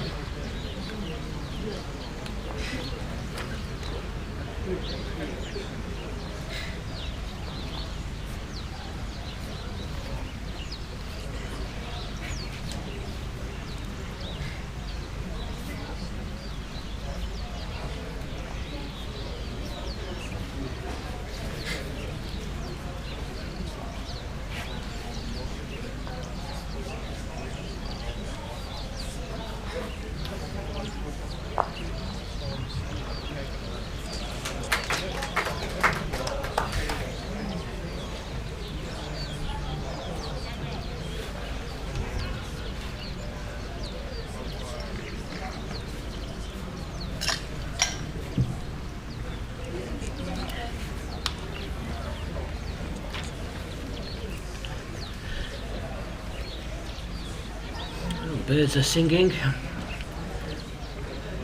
Better than things we had the other day. What did you say they were called? Lardy-dars? Or lardy-dars? Lardy-dars? Lardy-dars. Noisy. Yeah, I noticed. Well, chance for Gillian. Can afford to play a nice positive draw, sit the ball away, turn the jack round the corner for a pair.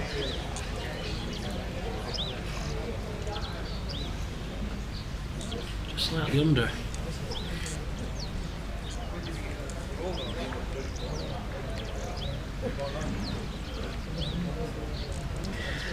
It's important. Neels gets one in. Yeah, I think she needs to be a bit positive. Depends where this goes. It's looking very lonely, that blue ball. See, look at that angle. Is that too much? I know it's a big hand, but is that too big? No. Let's look at that. That shows you how great that rink is. Yeah. It's come up a foot or so short. Still there, jack round the corner for three. She's tight, but she's got a bit of weight. She's got this. Oh, you said it too soon, Jason. Commentator's curse, that is. Yeah, great effort, great effort. Jack could have been lovely. You could just hear Gillian saying, how did I find that gap?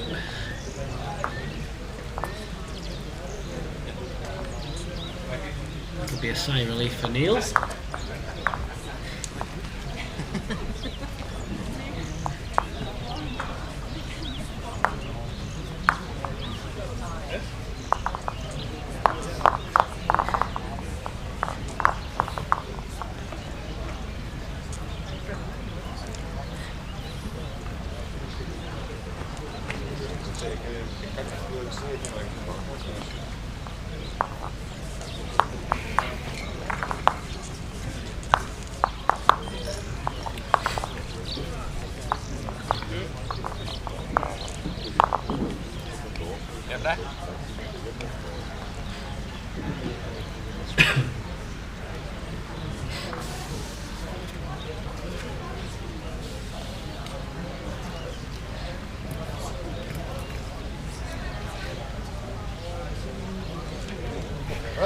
Don't forget there's a brand new app for you as well being trialled out. There's been a lot of work put into it for all the live scores. You can actually access everything through that one app. It's connect.fairtree.co.za/fairtree777. That opens up a big app. You've got live scoring, you've got the group standings, you can click straight through that app to the live stream as well. It's something I've not seen before, Johan. It's I've seen web-based products, you know, but not one app where you can access so many different things to do with bowls. I think it's, I know it's in early stages, but I've been playing around with it when I've been having some breaks. So I think it's fantastic, I must say. Yeah, it's absolutely brilliant. Something I haven't seen as well, nope. And it's been welcomed with open arms. And it's certainly, you know, it's got a bright future again.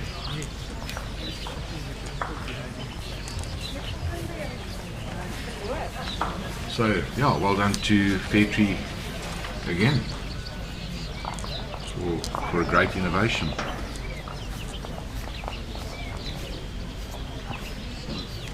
Jason, how does generally, how do our delivery styles differ to what you see back at home outdoor in England? Similar, or is it a very unique style? No, I think these days, and I was talking about this with Jerry Baker. Yeah. These days it's just wild and wonderful. You know, when I started playing at a certain level, there was books and videos from like David Bryant, Tony Alcock, and each one was a volume. You know, one video was like the deliveries, the stance, the crouch, and then there's really 3 or 4 textbook deliveries. You know, which is all well and good. But when you look around, everybody's delivery is different. But for me, as long as it's consistent, I don't think it matters what your delivery is. There's always a way sometimes you can fine-tune your delivery, but as long as it's consistent on the point of you release the bowl, then who cares, for me, personally. It comes down to mainly to rhythm, doesn't it? Yeah, keep playing often, yeah. As you probably know, we back many years ago, we all were taught the clinic style, which South is African stance. South African style of playing. Yep. And I remember, you know, in my young bowling days, always been told to stay down, etc., etc. The massive step. And when I first laid my eyes on these on international bowlers, especially the indoor bowlers, I was surprised to see them almost walk with the bowl. I just sort of said, you just can't play like that. Yet and below the old, so yeah, it's become sort of more frequent out there in Australia as well, indoor and outdoor. Walking with a bowl as you deliver. Yep, more heavy to green style. So Neels just scoring a couple of singles there for the last few ends, just extends the lead. 5-1 after 5 ends.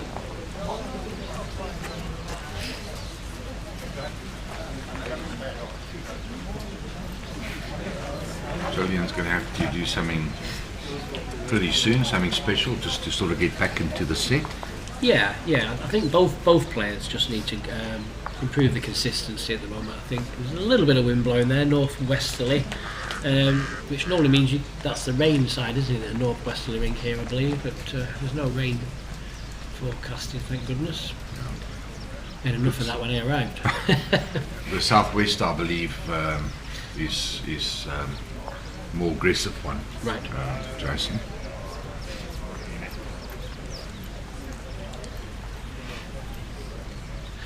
Oh, decent line. Yeah, good start. Good start.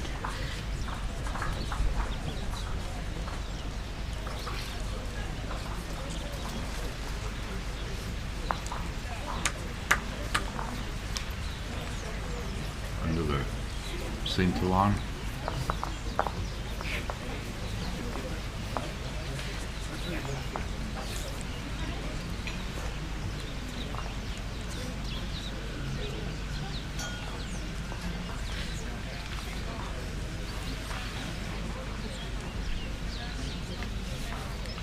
Good line again, Neels Kotze.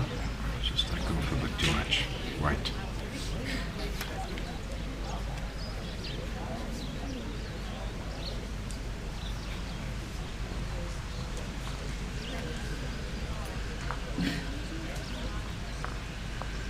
Just struggling a little bit with this swingy hand. I'm just seeing how long it's going to be until she decides to swap.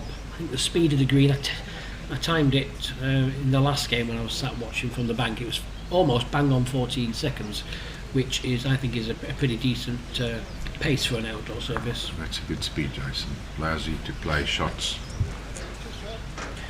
But I think this other hand, I mean, yesterday it was a little bit sticky, I thought, because the green was slightly pushier. But today I think it's been playing very well.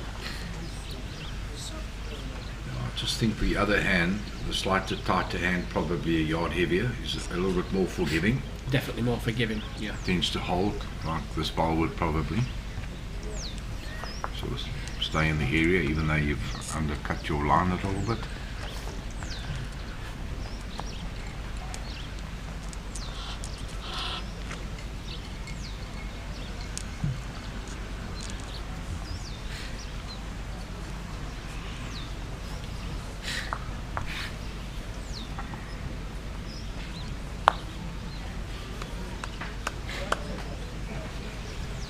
I saw Colleen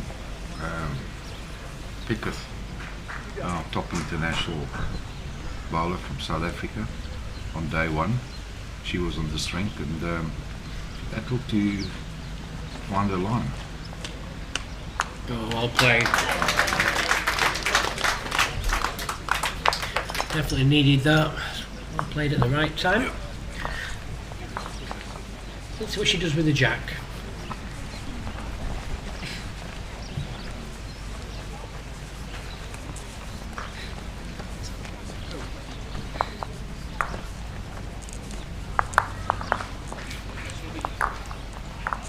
I think she needs to stay pretty short.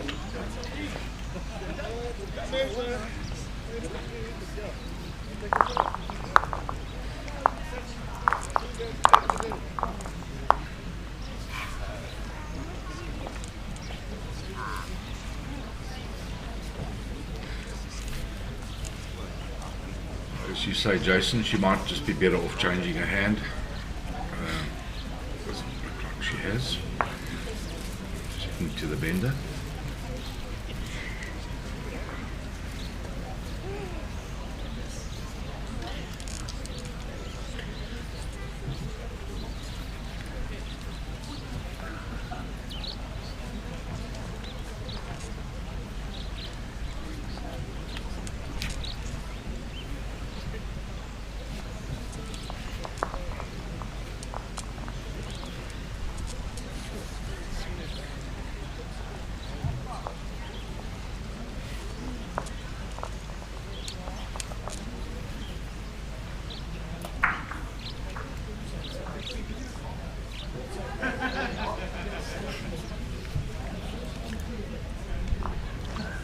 As you say, both players just batting a little bit with their consistency.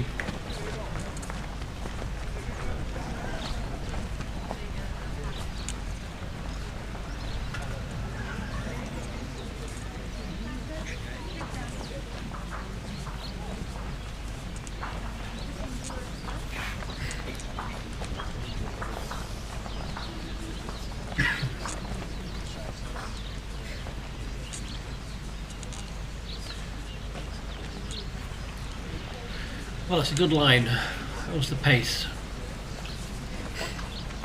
Yeah, well played. Well done, Gillian.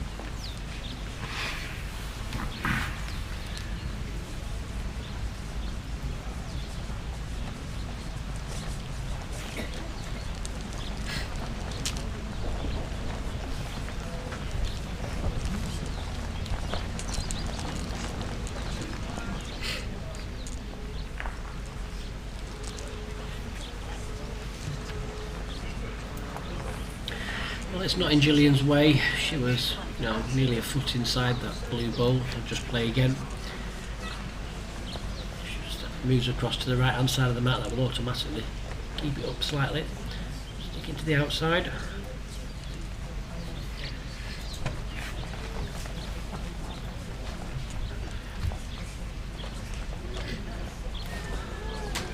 The remote control.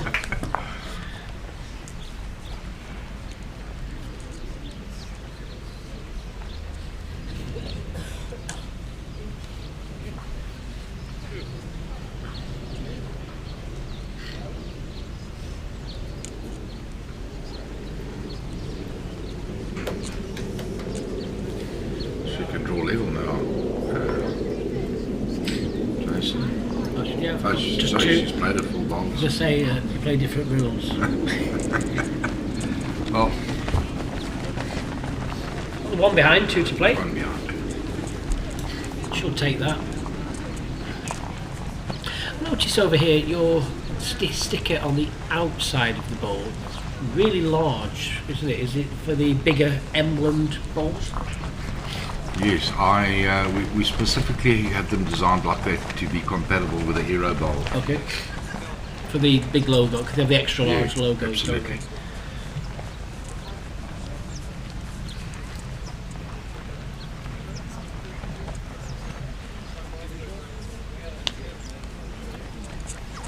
If I may say, Jason, I think the players' shirts and markers bibs look all impressive. There's been a lot of comments on the shirts actually, and I've had a lot of messages asking me to steal some. Mr. Milligan back in Manchester said, I don't suppose Johan has a spare shirt for Lloyd and I. He says, if not, just steal them. I'm only joking. Stewie, for all those shots that you drew at the Atlantic Rim at the Wanderers, I'll gladly give you a shirt. Oh my goodness, I think that's going in my suitcase then, is it? Just let me know your size, pal. Large, very large.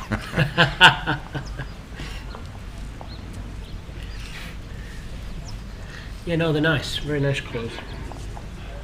And I like the way the flag's incorporated into the design as well. Absolutely.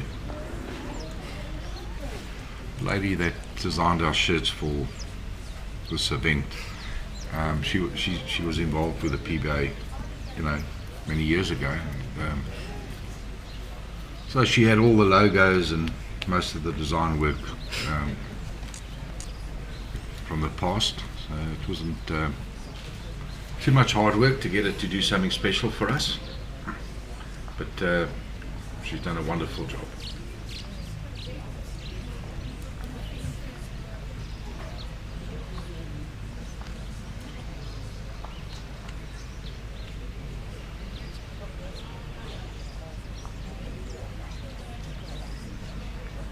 An important bowl for Gillian. Stage of the game. She's won really close, and I think she's done that. Well played. Martin Gale's just chipped in that he remembers Tracy, and then he's put 3XL for me. May as well take a tent. May as well take him a tent back. Now, did you design a tent? He'll kill me for that.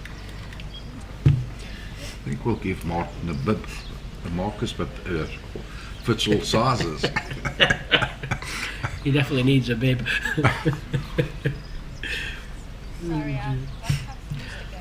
Well, this is building up to be an interesting end here, because this is really important for both players to somehow just try and get that advantage going into the final end. Jason, is Gillian line 1 or 2?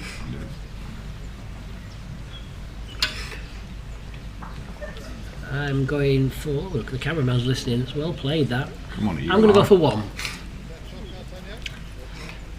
Thank you, sir. It's hard to tell, isn't it, when a bowl is like that, because you can't really see the exact distance behind, but I'm going to guess just the 1. She's not through the gap. Very good effort. Unlucky really, because she got to the blue bowl with a 3, yeah. She had perfect weight to sit the bowl.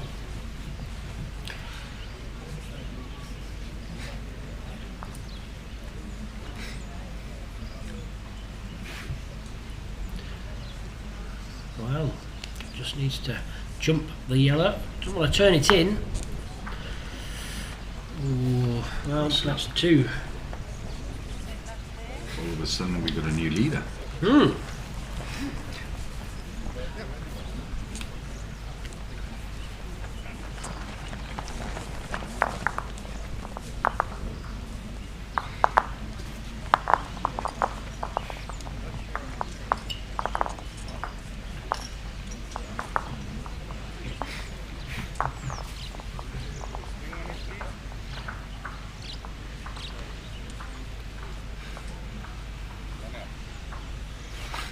Jason, so do all your qualifying events, are they all indoor? Yes. Each and every one of them? In the UK? In the UK? Yes, everything. And Canada? Outdoors. All outdoor? Do they have indoor facilities? They do, further south, yeah. But they play the qualifying events outdoors? Yes. In the Ontario area. Right. America, they play on the outdoor surface as well. They've just moved their venue this year to San Jose, which will be on a 16-second-ish artificial green. Israel, I think that's outdoors as well. It's mainly just Hong Kong, Australia, New Zealand, that would have the overseas indoors facilities.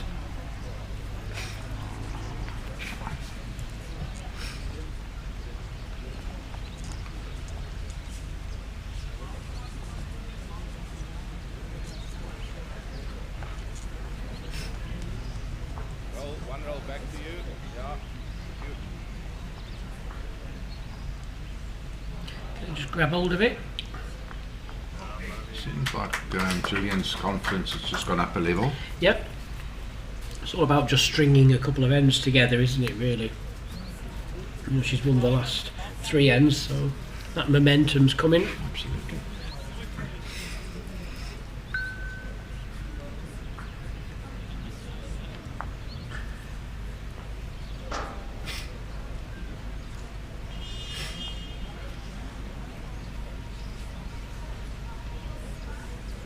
How far is the blue ball behind?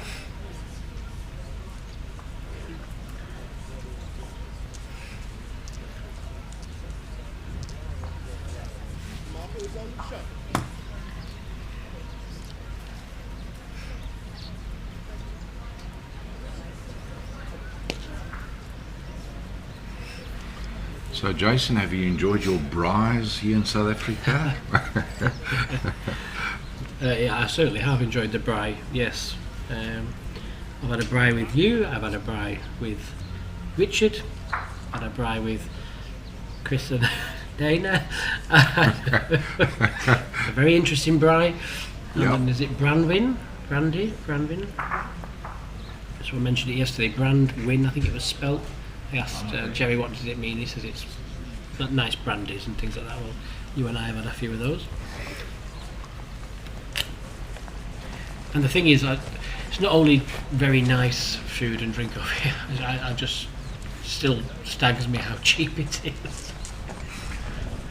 I had tried that local lager yesterday. Is it Castle? It was 50p for a pint or something silly. It's just unbelievable.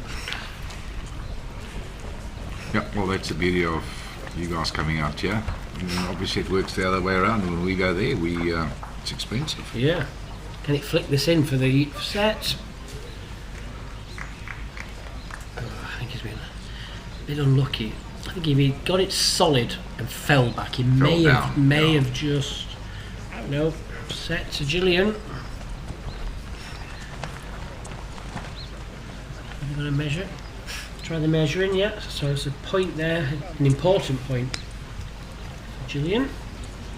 The shots only come into play, obviously, if there's a tie at the end of the group, isn't it? That's why they're measuring now.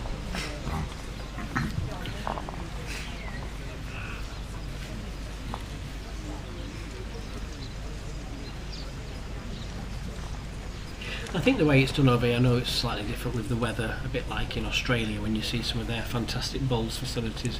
It's quite social as well, because like, I mean here, the braai area here is like an industrial sized kitchen, isn't it? It's massive. It's massive. You know, it's marvellous to see people just come in and just sit in and just chill in, and people bring in their own meat and just throwing it on the braai, and it's really nice. It's nice to see.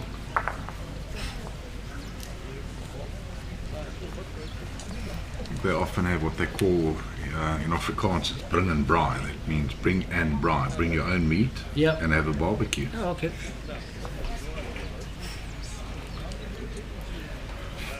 So, Jason, I think the input that you gave to our potential winners that will be going to Potters at our panel discussion at the evening, our cocktail evening, by, I think it was myself. What advice do you have for qualifiers, first time at Potters or at the Scottish.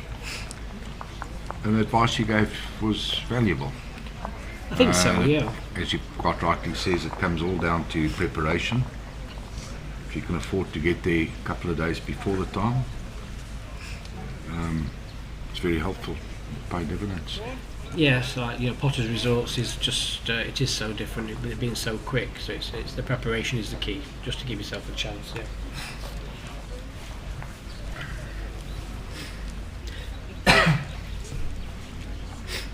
Well, we'll let you get off anyway, Johan. Thanks for joining us. You can go and prepare for your next game. All the very best in the competition. Thank you, Jason. It was lovely being here. Catch up with you Sharing later. a mic with you. For a nice bottle of water. Okay, pal. So a quick swap in the commentary box. Just welcome back, Jerry Baker.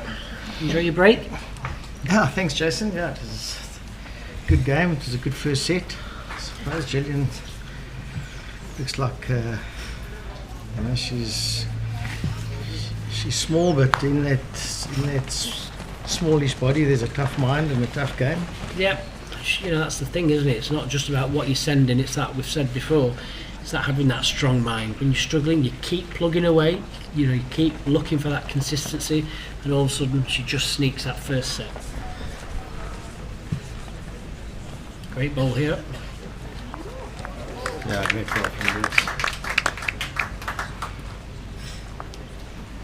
So Neels, for me, I've obviously known him for a long time, played against him many times.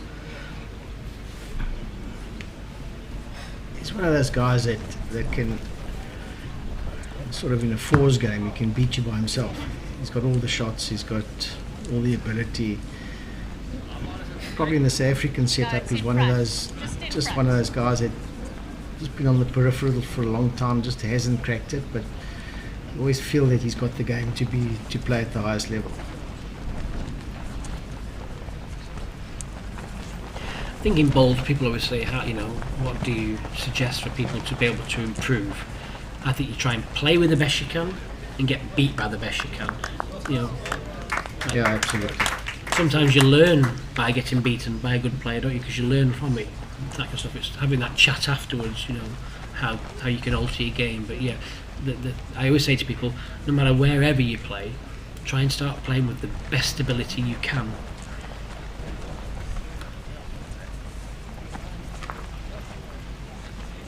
Just talking to Gillian, she came back from Potters, or went to Potters last year. It really was an eye-opener for her, and as it would be for anyone. So it will be great to see one of the lesser known or lesser fancy players to get through this and experience that for the first time.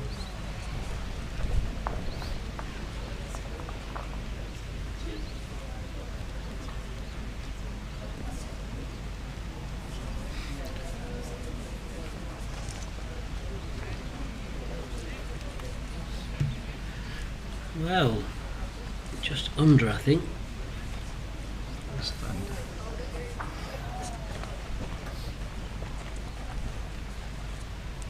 She'd love to have another bowl, I think. Yeah.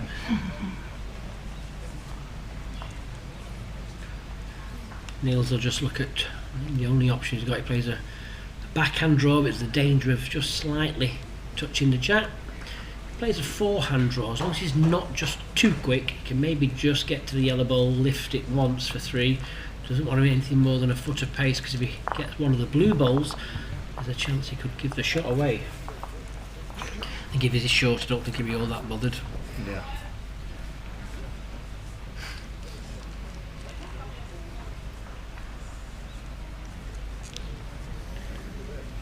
Well, he played the correct pace, hasn't he? Yeah, fantastic. Been lucky. Balls, yeah, lucky. Hit the deck. Hit the deck.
2 decent starts.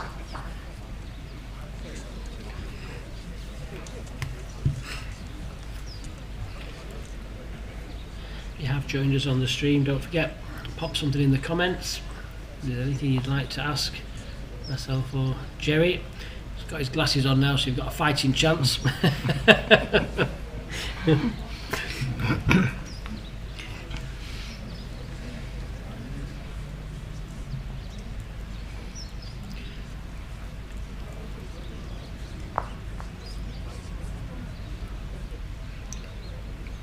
Oh, well played again. Yeah, absolutely.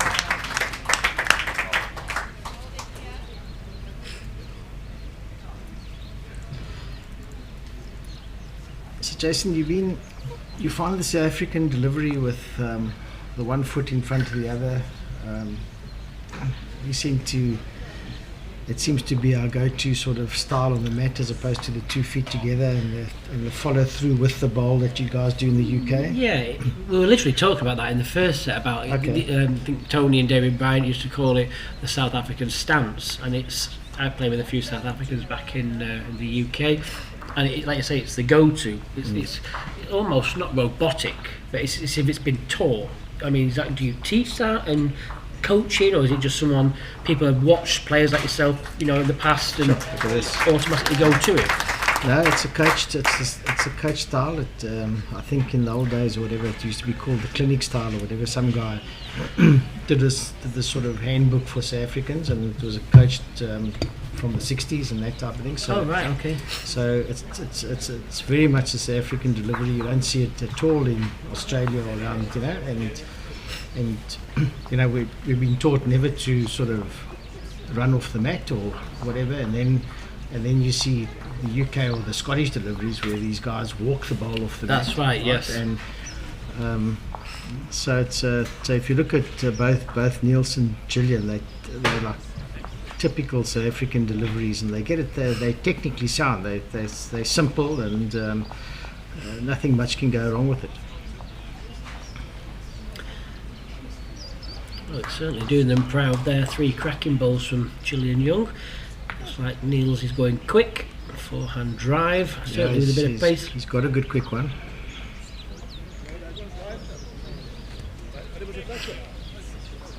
In the area.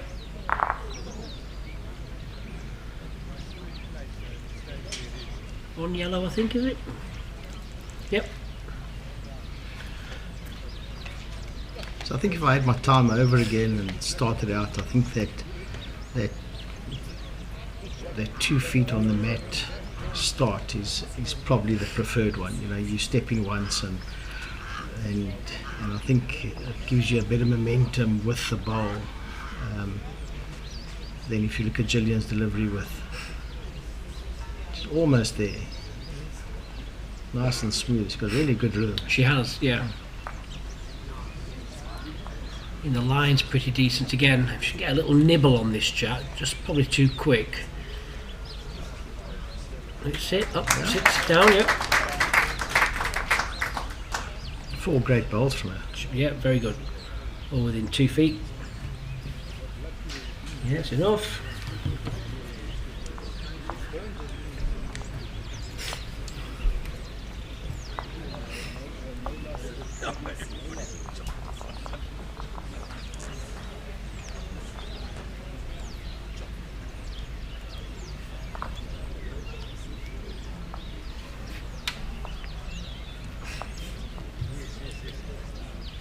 Another game of singles for you this afternoon. It's the first game of the knockout sections. We're going to be showing the winners of section 4 and section 5, I believe, and they're playing each other, and then we pop over to the pairs.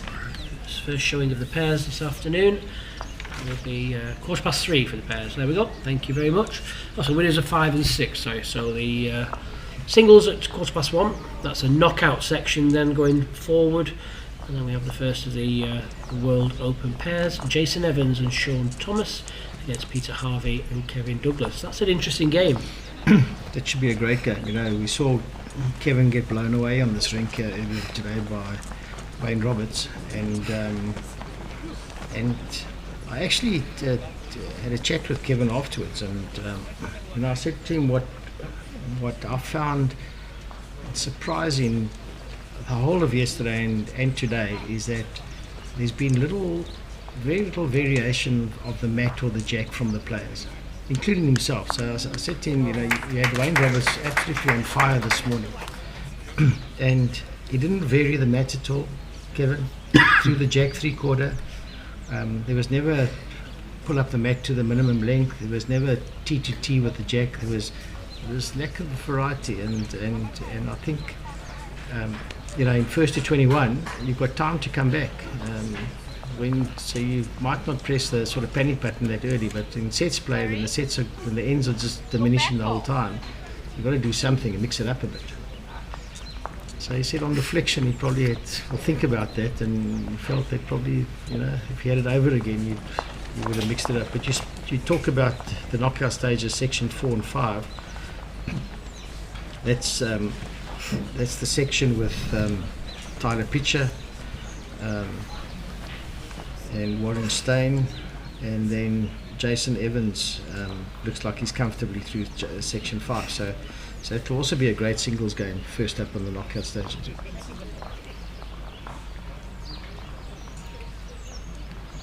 So Jason will have 2 games back to back on the television rink or the broadcast rink.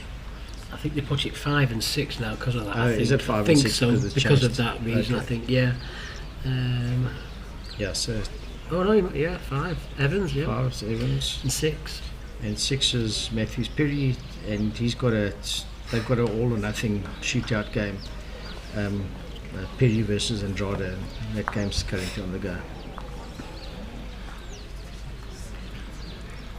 Yeah, the players have had quite a lot of practice on this TV rink anyway. When it's free, they've been getting on playing it. It's playing exactly the same marks as it was playing yesterday. That's just a lot better for the broadcast, having the crowd there. You don't want to obviously ever broadcast to an empty space. And then I think the agreement is for tomorrow they're going to move it 2 settings away from the ditch. So I think they're called their yellow setting, again in the same direction of play. So obviously weekend coming up, so be interesting to see how many extra crowds come in there. It'd be nice to see it get full. Yeah, yesterday afternoon was a nice crowd in Yes. for the last game, and I think that Friday afternoon today will be the same, and then Saturday I think we were talking earlier in the game. The Cape people are good supporters, good watchers of bowls. So I think the weekend, if the weather holds and it's some nice days, I think the weekend could be very popular.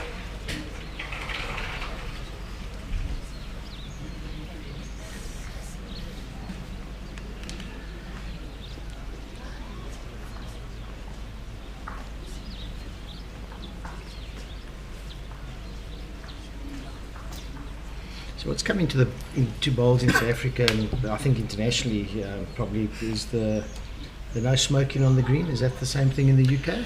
That's been there for a while now, yeah, about the smoking on the green or the vaping, which is very popular now in the UK.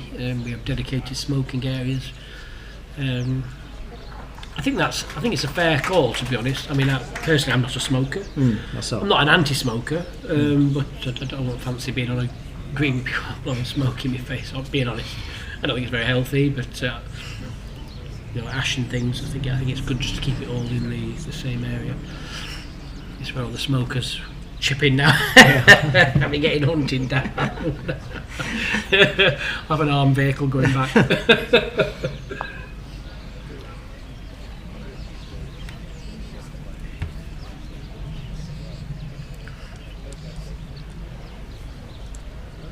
Gillian just seems to be that fraction more sort of comfortable and more consistent. Yep.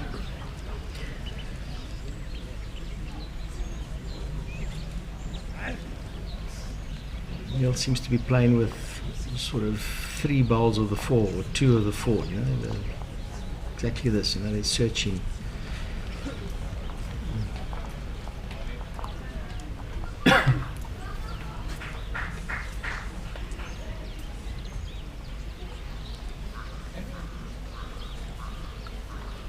I like her sticking to that side of the green.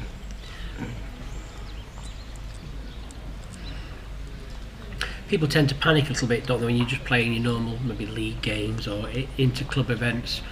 You'd see a lot of people swap their hand there because of that, because it's in their eyesight. But all you do is you play as if it's not there, don't you? Exactly. You play a line, you concentrate on the weight, inside, outside, on decent pace. It's going to be quite good.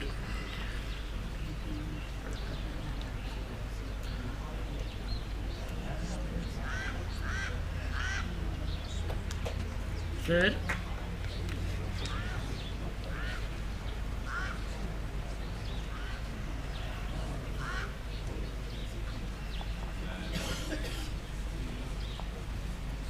I was saying in the earlier game, Jason, that I've been quite impressed how little the players have walked to the head, the speed of the game, and they've got on with it.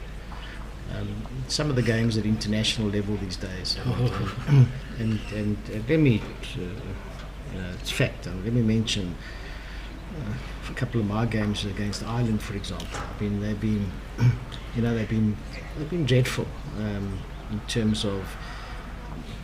I'm not underestimating the benefit of walking to the head, but the discussions and the long discussions when you're discussing whether they put in a back bowl. Yeah. And they're enforcing that quite a lot. I noticed yesterday on the Bowls England pages and that, and some of the county pages, there was specific posts about the slow play rule will be enforced. Because, like you say, when some games are taking 3 hours, it is killing the sport. I know that's some people's natural sport, but in a way it's a game of snooker. You should be always thinking that slight shot ahead, shouldn't you? Unless something really, really changes, what's the point in going down? I think some people go down for the sake of it. Yeah, exactly that. You want to stop that. You don't mind going down, but for the sake of it and for slowing it down. I mean, golf is trying to stamp that out. Some of the golf games are. But in this tournament, the players have been very, very good and respectful of that. Not abusing that sort of. Well, playing that kind of chop and lie shot just slightly wide, it does tend to stick. Ooh. That's another one, I think. No. You can see what he was playing there, playing down the funnel, as I would call it. 2 yellow balls to work off. Solid jack would have been very good. So a little bit tricky. But the players have been wide all weekend on that side. Especially in this direction. Yeah. So a treble.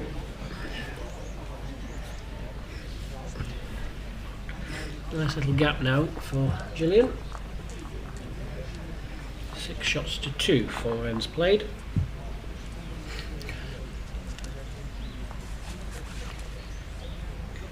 Don't forget to out the new app if you want to just see some of the scores there. A friend of mine's just sent a message. So you can see the group standings, how important some of the games are. It's quite interesting. Some of the groups are really, really, really close, and some have been slightly more one-sided or almost already decided.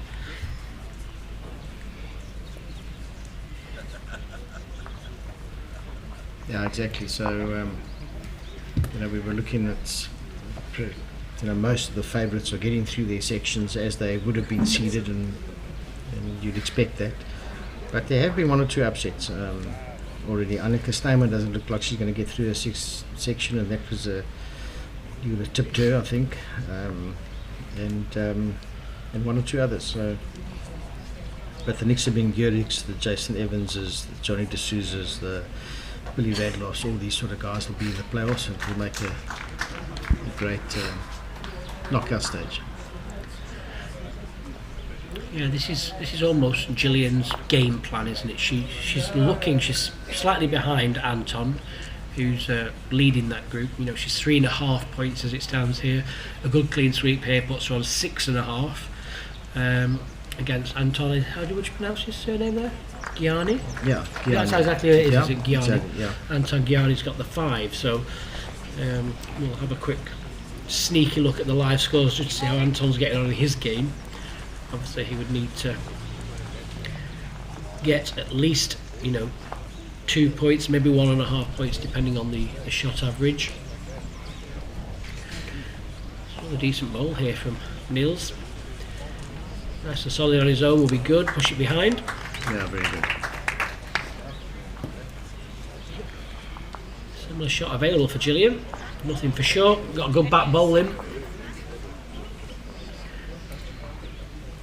Nice and positive down that forehand. If she's slightly underneath, she can work back off her own bowl.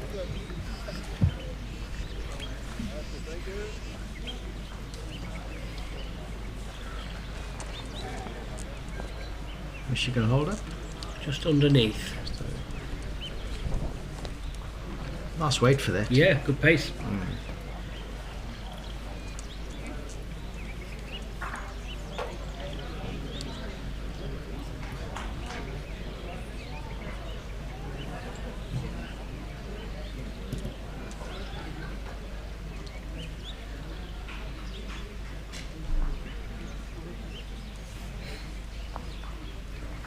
Yeah, so Neels's game and his, I think he's better suited to a team format game. He likes the banter around him. He likes the chat around him. He likes the teammates. His whole persona is, because singles very quiet and lonely game, and he can really rev it up with a good team around him. And so I don't think singles is his go-to game, or format, should I say, or discipline.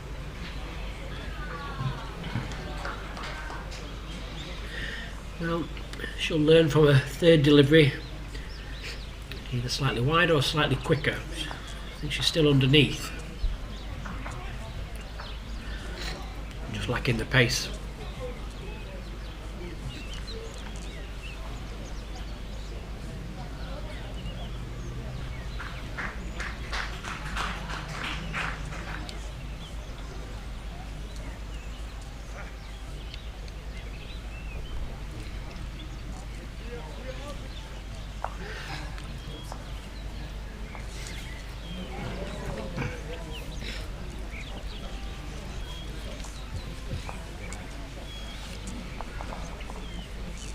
Just a little quick for what he wanted there. I think his ideal pace would have been a yard slower than that. Just to tickle that jack round the corner, could have got a full house from it.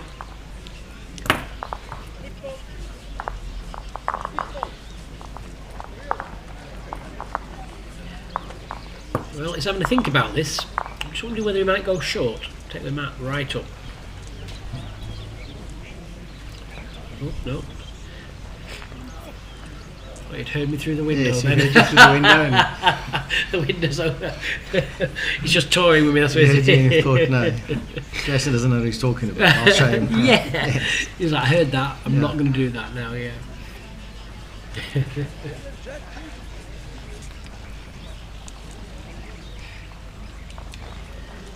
3/4 length jack's been used. Must be 85% of all the games. 85%. And let me say, disappointedly so. We've harped on it too. When he's 6-3 down, he's lost the first set. Gillian's playing well, coming in this direction on this length.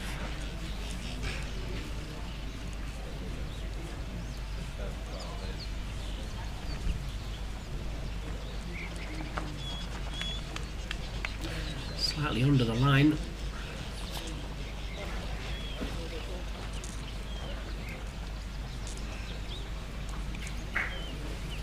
Waar my bal die? Waar my bal through? I think he was asking how far away was it? How far through? See, I'm learning. Yeah, your Afrikaans is getting good. Yeah.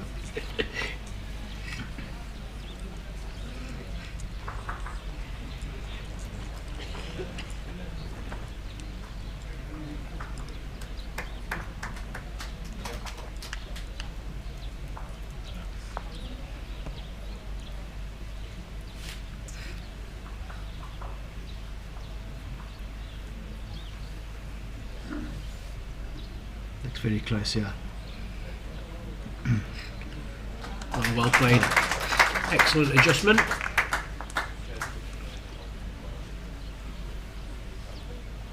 Great shot for Neels to rest the ball and pull the jack for 3.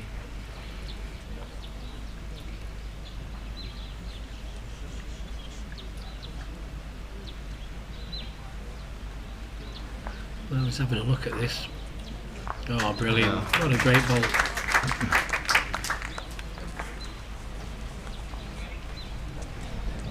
Nice swinging hand. Always gives you that confidence, doesn't it? You know a ball's automatically going to come back. What you need to do is find that right line and pick your pace. And this is also doing that, I think. Yeah, good effort. Sure.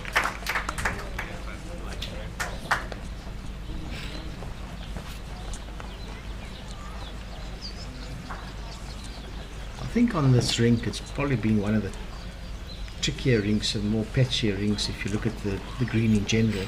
But we've seen outstanding bowls. I mean, Wayne Roberts, I think he wants to take this rink back on his flight when he goes back to Durban. I mean, it was like, he gave an exhibition on this rink. Certainly did. Be interesting to see tomorrow when they move it to the yellow mark, what it plays like slightly more away from the ditch. See what it does to that swing.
Yeah, another nice starter for Gillian.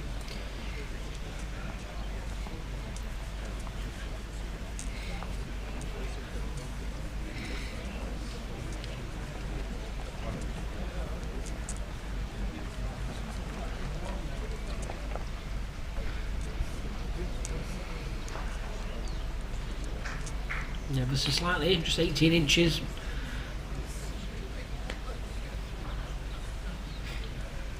There's a question from Esme Kruger to ask what maker bowls is Gillian playing with, and I think the answer she has got, I think it is a Drake's Pride professional, both her and Neels. Seems quite a popular bowl over here in South Africa, the Drake's Pride and the Arrows. It is a popular bowl. Drake's Pride have, Henselot were all the traditional, it was always the traditional, around the world, I suppose. Yep. And then Drake's became very popular in the 90s and 2000s, and it's still a popular bowl. And the professional is I think it's probably the number one selling bowl in their range. Yeah. Because you have obviously slightly different models to what, I mean, as I'm looking at the bowl shop, there was a Drake's Pride Nova. We don't get those. Yes, that seems to be something new that's come out from Drake's. It's a new grip, it's a deeper grip, and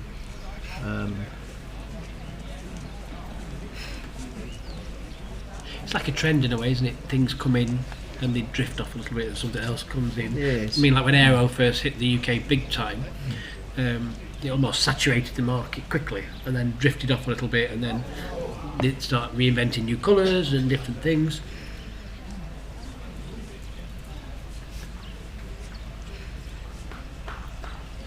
Oh, that's very tight. Yeah.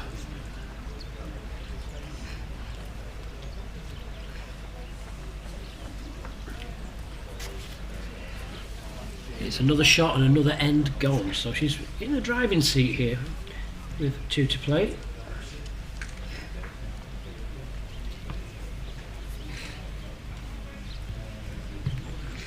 Neels needs to win both of these last two ends. Gillian just needs to win one of them.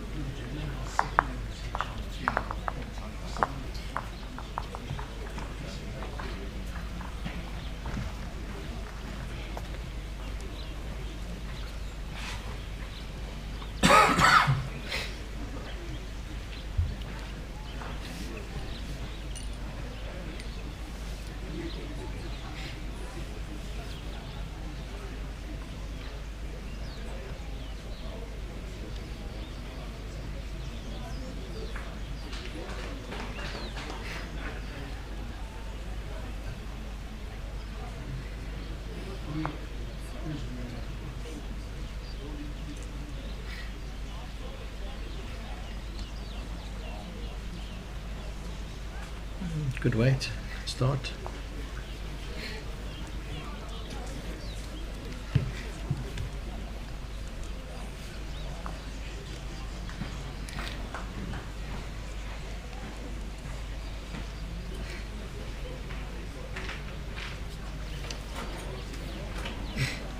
That hand's certainly starting to sweep now. Yeah. Take it, did they water the greens in the morning or did they do them late at night?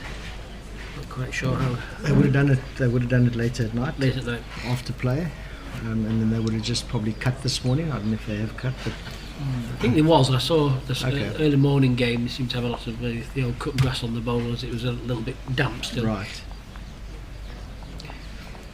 So that patch, that darkish patch, sort of a meter in front of the jack, seems to runs quickly, doesn't it? It runs quickly down on that bare patch. Yeah. And then the bowls often fall in the wrong way, so it's a little bit uneven there. So probably wear and tear, maybe. I think it'd be good to move a couple of inches tomorrow. I think they're going to go a yard to the left of the screen. As much as that, okay. Just needs to get underneath, stop.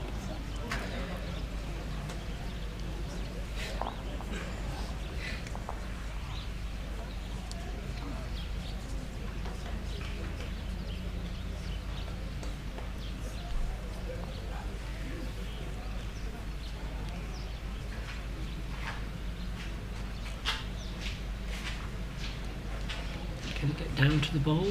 On the jack. It's drifted by.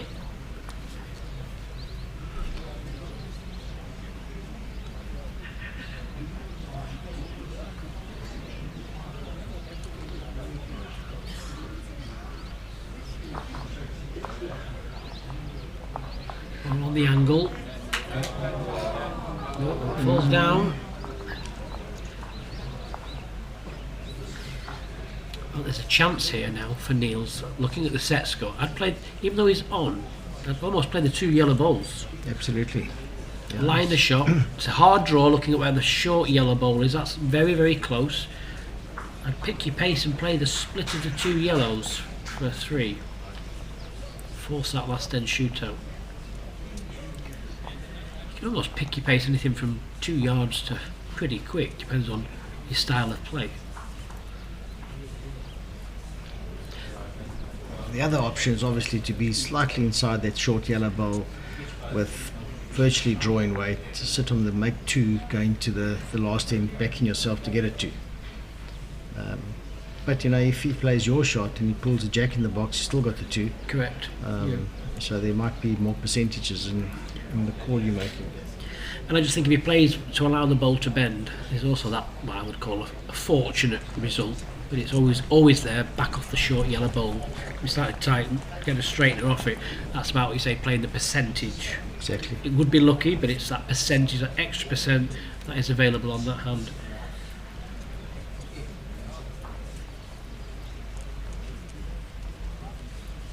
I think he's playing your shot. And should might get the jack. Oh, he's unlucky. Very unlucky. Didn't get any of the options against him as well. Yeah. He played a good shot with good pace, just got a bad result. Gave him 3 options, got none of it.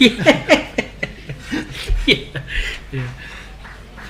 He was unlucky, dreadfully unlucky. Another half a ball wider, those 2 would have disappeared. Yeah. But still keeps his hopes alive.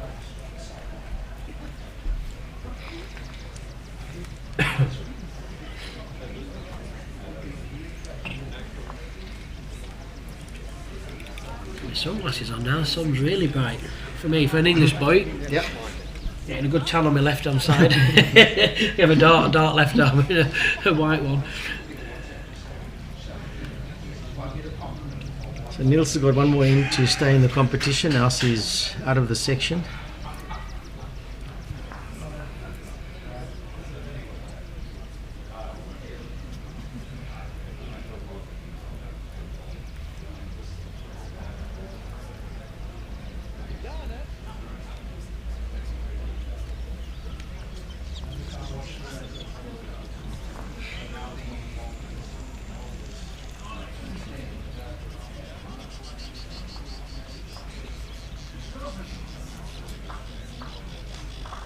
I like these fair tree boundary sort of markers, almost like the cricket. Yeah, the Toblerone style boards. Yes, yeah, absolutely.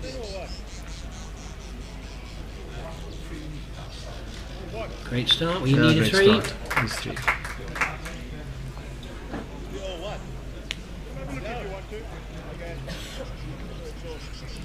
Yeah, they're secured down by a string. It took us ages to put them down. We put all them down, and then underneath there's like a little catch, so we run the string through. Then the string's pinned to the far end of the ring, just in case it got really windy. We didn't want them flying all over the place. Absolutely.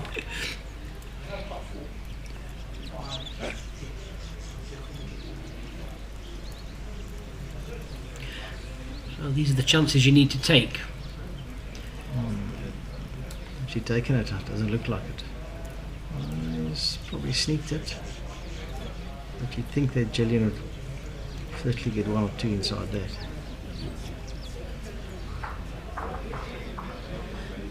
Just steady the nerves. I'm surprised she swapped, but she's on a decent trap. It is a heavier hand. Yeah, she played it well. Sure. Well done. Well done.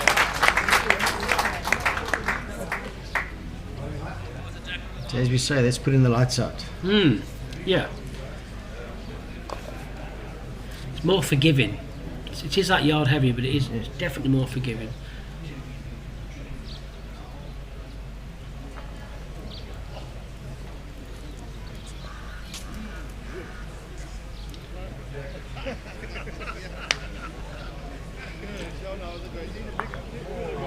He's giving himself a chance. Yeah.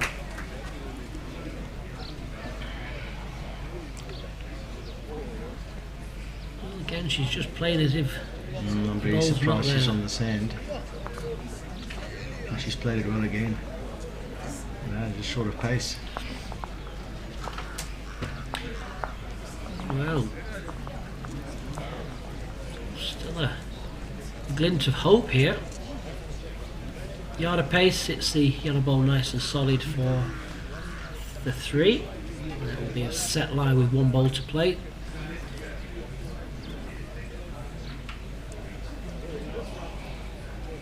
And he's played that swinging hand well. He so has. I think he's going to get very close.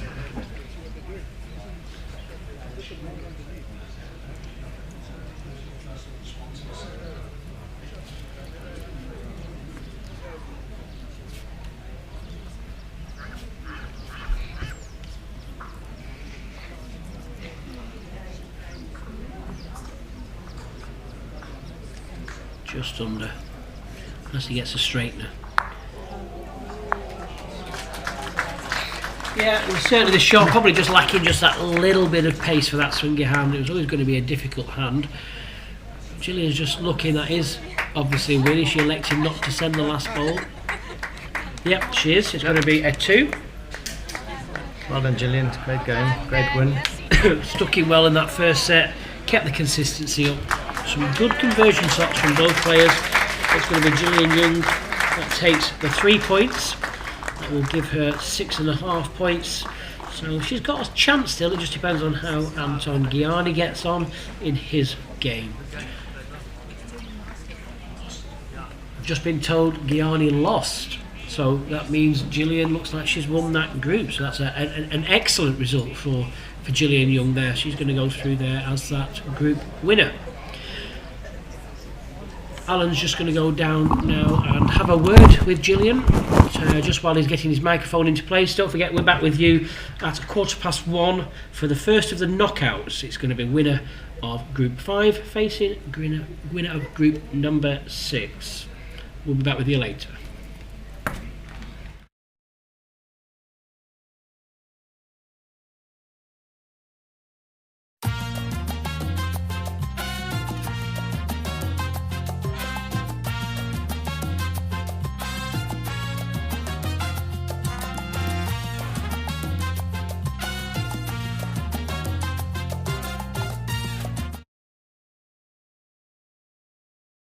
You played out of your skin. Well played. What have you got to say? I didn't really expect to get both sets this morning. I struggled a bit when I started. I didn't really know which hand to play. And then I decided to play around the clock, something that I actually never do. So, yeah, I'm very happy with. I can imagine. Gillian, having watched quite a few games, commentating and watching on this ring, there seems to be... people tend to not play around the clock because of the fact that there seems to be a weight difference. So you obviously worked that out. Yes, the weight difference I didn't find too bad because the wind was blowing behind us anyway, so the weight would have been different anyway. And I actually left watching your game and I walked around watching a few of the other games. And I left in the beginning of the first few ends, as you said, you weren't really finding it, and when I came back again, you'd actually won the first set. What turned around? What changed?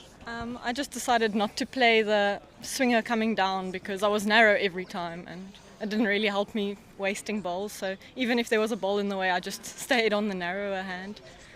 Yeah, I think that made a big difference. Well, Gillian, I don't think it's been calculated yet, but I'm going to run the risk. I think you've qualified. I think so. I think you're in the playoffs. Well done, Gillian. It's going to be lovely to see you on the green. Congratulations and strength going forward. All the best. Much. Well done.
Right, ladies and gentlemen, we get the completion of the round robin, and we got the first game of the knockout, the last 16. So first of all to Jason Matthews, well done for getting through your sections, tough sections. And now to play this sort of caliber game in the first round of the last 16, very tough draw. Jason, your thoughts? Yeah, it's going to be hard. Matthew's playing great bowls at the moment as well, so he did well in the Masters. So yeah, it's going to be a good game. Absolutely. And Matthew, you've been on this rink before in this tournament. I think it's Jason's first time out, so you'll learn from mistakes made yesterday. How are you feeling for this game? This game is going to be tough. It's going to be very tough. Jason is one of the best players in South Africa, so to play just against him, it is an honor. But I'm looking forward to it. Well, it's going to be a cracking game. We've got Jason Evans, Masters legend. We've got Matthews running up with the Masters this year. It should be a belter of a game. Wish you both luck. Cheers, mate. Thank you. And then over to the commentators in the first session. You've got Jason Parkinson. We're going to hand over to him and Alan Lofthouse to take you through the first set. Thank you very much. Well, thank you very much there, Jerry. A great interview from two great players. Thanks for joining us once again on this live stream from wherever you are in the world. Welcome to the Durbanville Bowling Club in beautiful South Africa. Joining me in the commentary box, the voice of South African bowls, Alan Lofthouse. A very good afternoon, Alan. Yeah, thanks, Jason. Just quickly check me watch. Did you notice? Yeah, I saw that. Once again, it's a pleasure to be commentating with you, man of your experience. It tells when you're mic'd up. Thank you. And you're in action. Lots of experience, and as Jerry was saying, well, Jason, what more can he do? And well, there you go, first bowl within inches. And Matthew's pretty newish on the scene. Also comes from the Joburg area. They know each other very well. What I like from that pre-match interview is the level of respect from each other towards each other. I mean, from someone who's involved with the PBA and heavily involved with the new committee here, trying to just re-energise it. Something really hit home there for me, which was really lovely. Yeah. Was Matthews said it's the opportunity and the honour of being able to play against a well-known figure in South Africa like Jason. That is what this is all about. Absolutely. Yeah, absolutely. It's I think generally bowlers at this level are very complimentary, and there's no doubt that they play hard, but I think at the end of the day there's always that respect. And for these two to qualify from tough sections is brilliant. Yep, two really good opening bowls from both players. A little trail of the jack and then a quick adjustment.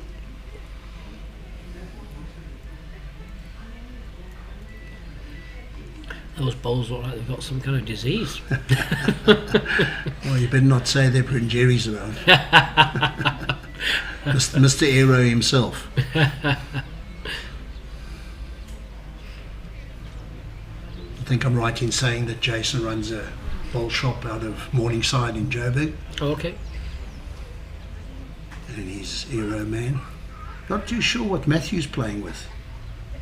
It looks like a Drake's Pride Does to me. it? Yeah. Just the colouring. Maybe a Taylor. Could be a Taylor as well. Sure, during the game we'll get a good close-up of the bias side. This looks better. Just needs to fall down. Falls out. Away. Yeah. Bit unlucky, obviously it just shows a little bit of wear and tear on the green. Been a lot of play. I know tomorrow it's been decided they're going to move to a yellow setting, which I believe is a metre away from the ditch. In the same direction, Jason? Correct, yes. Because when I left here last night, they were actually moving to play in the other direction on the same green. Yep. And I came here this morning and I was surprised to see that they put it back. That's maybe my doing, because we had a good crowd in yesterday. For a broadcaster and for a sponsor, you want to get that being broadcasted to a crowd. You don't want to be going the other way.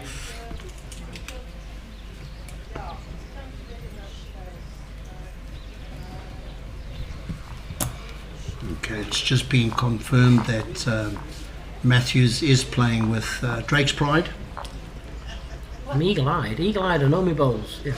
I could just tell with the splatting. Very good. It's bizarre.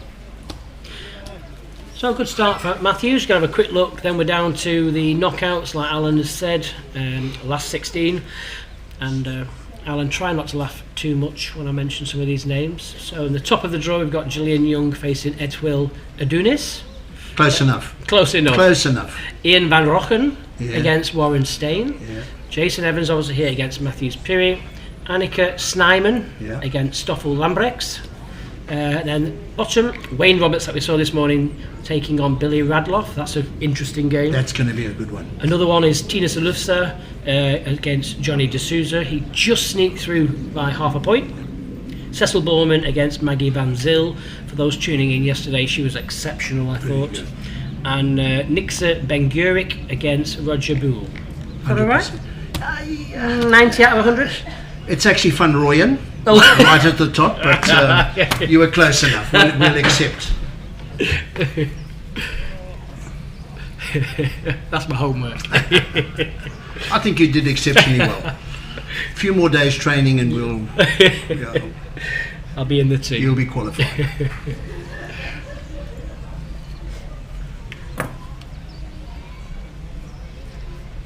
Yeah, good correction, yeah. Brilliant bowl.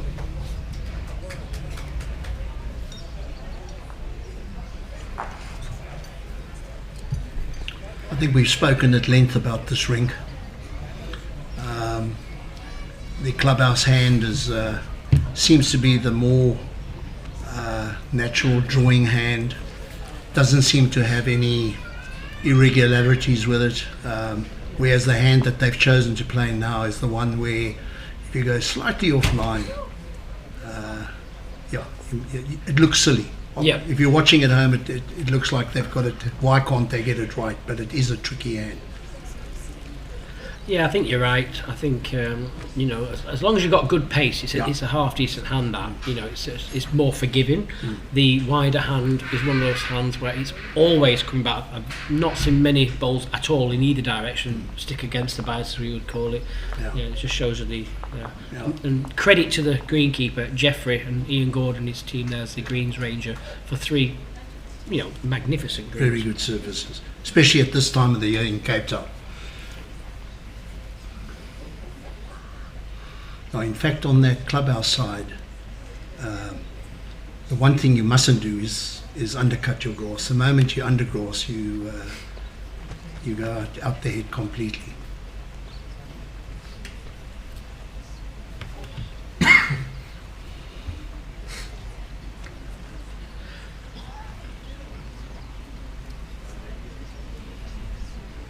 Oh, Jason with his kiss the bowl delivery. Yes, I noticed that. Yeah. Yes, it's a good look. Yeah. Because Jason spent many years here in Cape Town at this club. He was a member at Durbanville and then moved up to Johannesburg. And his career changed the moment he moved away from Cape Town. He got his South African colours shortly after moving up there, and he hasn't looked back.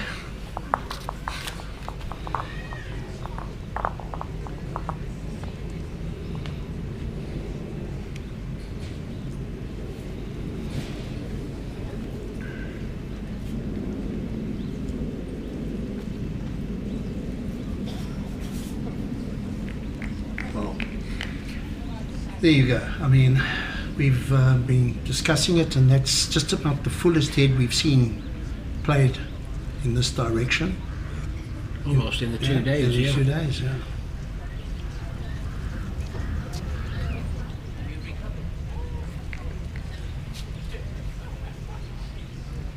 Perfect pace. Yeah.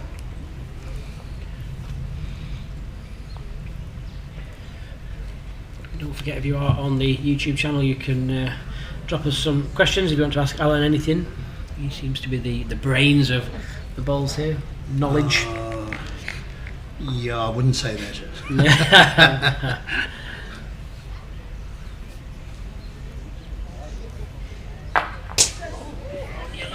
What was that? Was that something falling down? I don't know where that came from. Something fell. I'm not sure something fell down.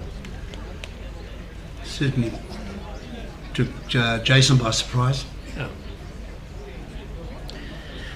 That's right, all the cameras are still there, so they've not blown Yeah, away. no, we're okay.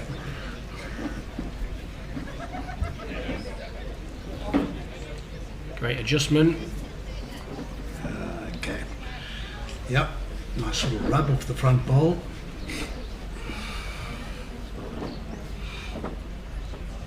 Just behind. I mean, just in front of the judge. Just in front.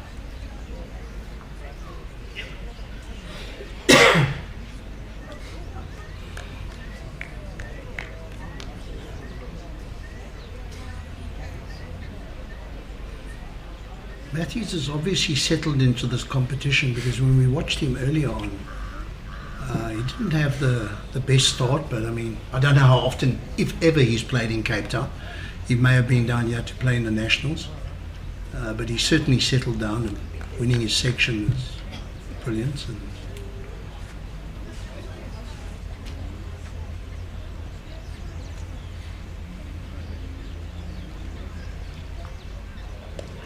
Okay. Rub on the forehand, rub on the backhand.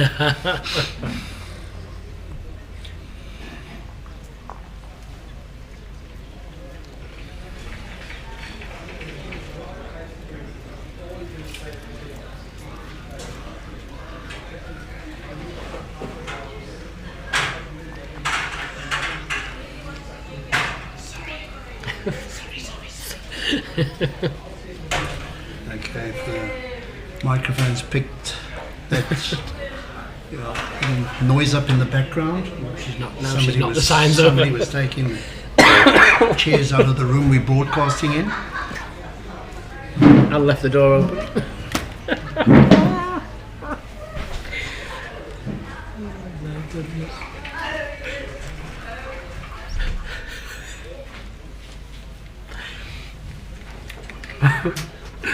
Okay, the door shut, hopefully no more interruptions. Oh, we got the birds back. The hardy daws. Is that the actual name or is that made up? That is the actual name. That's the name of the bird. Okay. And I promise you, if you're interested and you can fit them in your suitcase, you can take them with you. They're a nuisance. And all bird lovers will be responding to that, so sorry if I've offended anybody. Hardy daws and Egyptian geese. Telling you now, greenkeepers will tell you exactly what they think of the birds. They're the ones that chase away because they peck at the green, don't they? Pick at the green. Well, the hardy daws have got beaks that must be about 6 inches long. Oh. So they dig deep.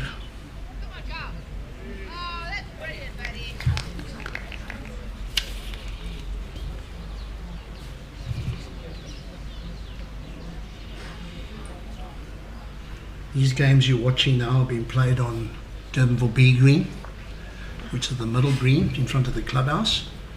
Off to the commentary room's right is the A green, and there are another 4 games on that green. So we'll try and keep you informed as to how those games are going. Question here for you, Alan. Yeah. Someone from England's just qualified into Leamington, so that's where our national finals are held. You played there yourself. I did. Probably more the lady when you was there. That was mainly for the ladies' national. We're all together now. Just qualified in the top 10, like a top club event. It's 2-ball singles, pairs, triples, fours. You have something similar here, don't you? You call it something else, 10, I think. Oh, Pro 10. Pro 10, that's it. Pro 10. Yeah. Look, it's become a very popular competition. It started off as a club qualifying event, moving on to provincial level, and then on to a national level. So, and it's the 4-3-2-1. So, 2-ball pairs, 4 points for being closest to the jack, and obviously 1 for being fourth closest to the jack. And it's a mixed competition. You can play it whatever gender you like.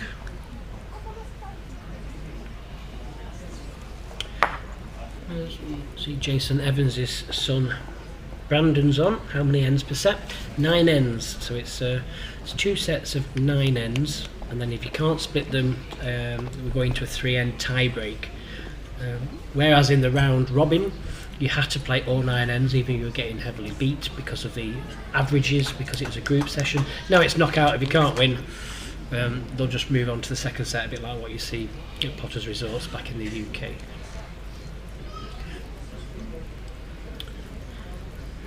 Two great opening bowls.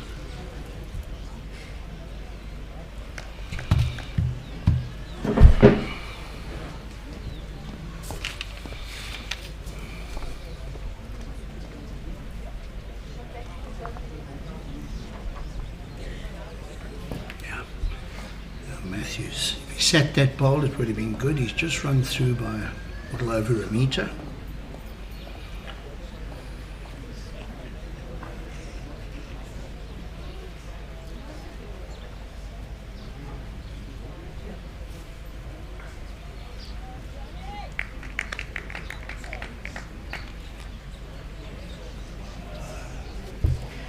It's always good to get through into your national finals, so well done.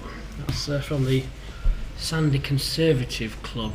If my memory serves me right, that's Berkshire, I think.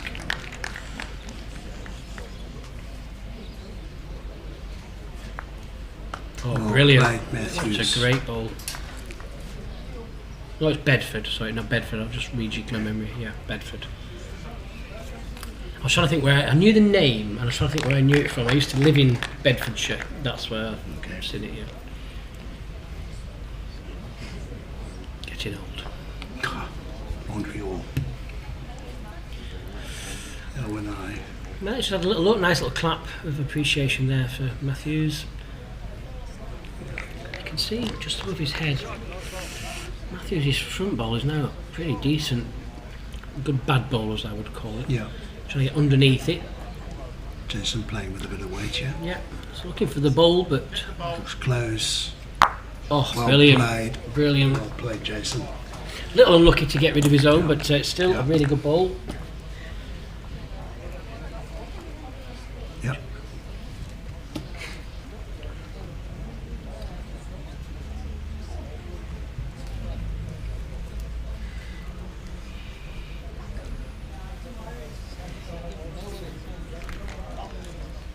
Billy Radloff seems to have got off to a flyer. He's 6-0 up against Wayne Roberts. And we saw Wayne playing on our TV rink just now. Marvellous, isn't Yeah, he was brilliant. Johnny D'Souza has gone off to a flyer. 11-0 against Tinus Ulofse. Stoffel and Anneke, close game. 2-1, Stoffel Lamprecht up against Anneke Snyman. Roger Bull, the game has just started. It's 1-0 after 2 ends. Roger Bull playing Nixa Bengurik.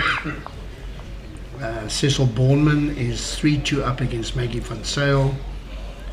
Ian van Rooyen is 2-0 up against Warren Stain. Gillian Young and Edward Adonis are level pegs at 2 each. I'll keep you updated from time to time.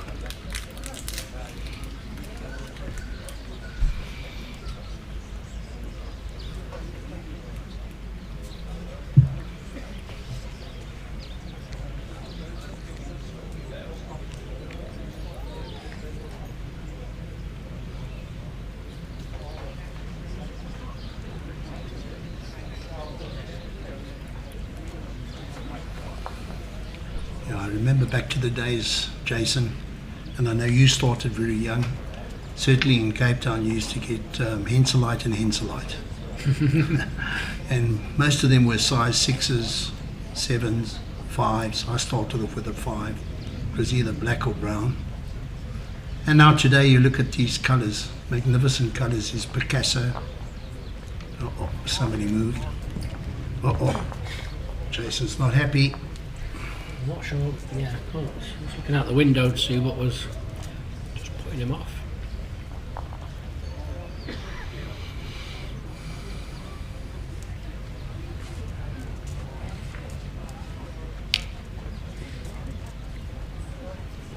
Very good, yeah. Oh, that's brilliant. Well played, Jason. Well adjusted. Sometimes it's worth just resetting, isn't it? I think it's important. Some people just stop and carry on playing. You stepped off the map. Yeah. I think that's a good thing to do. Absolutely. Completely reset.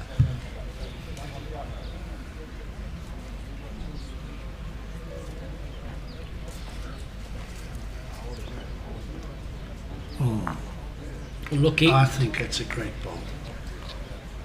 He stayed on that hand, even though I think to try and get the shot with that ball was very difficult, but he's created a situation where with his next bowl he's got a better chance.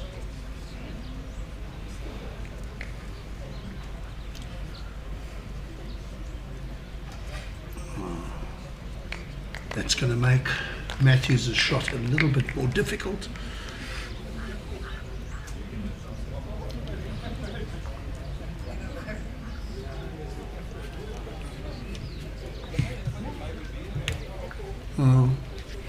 I think he's in two minds He here. is, I think he you is. need to make sure you've decided what you're playing before you arrive at the mat. Yeah.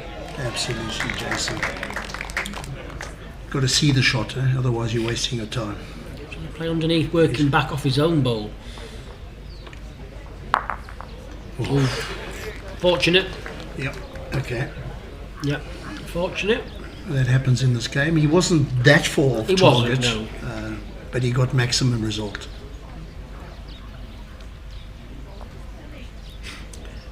This will be interesting. I practice.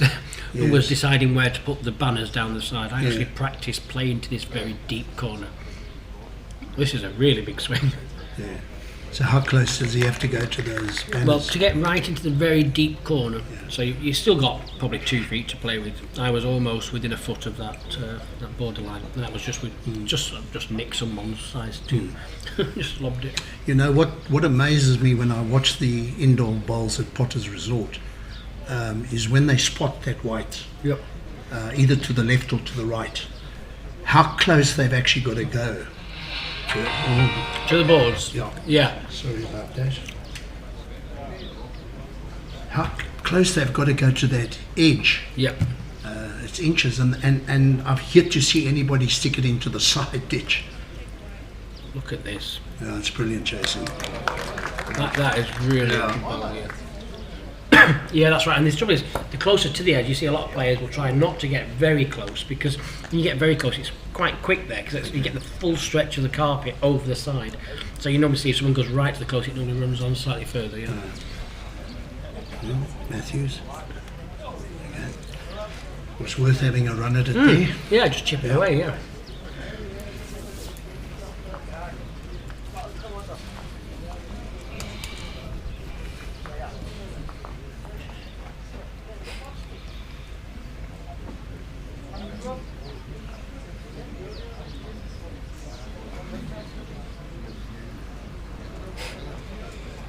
Jason walking up the green a few meters. Did he do that before? Did he walk it up the green a couple of Only meters? a tiny bit, yeah.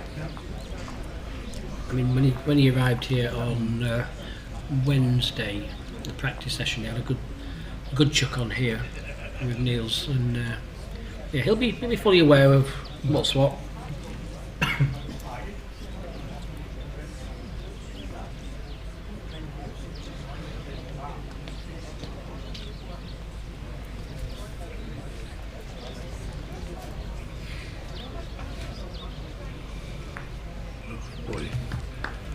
What a great start.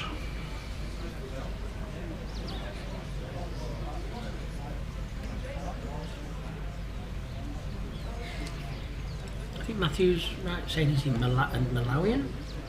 I think he's from Malawi, isn't he? Yeah. Sorry, I can't. Yeah, I think, if my source is correct. Okay. Yeah.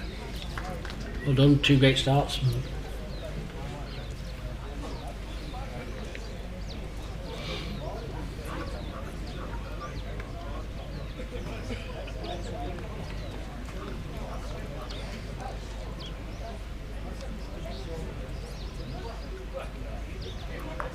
Great balls.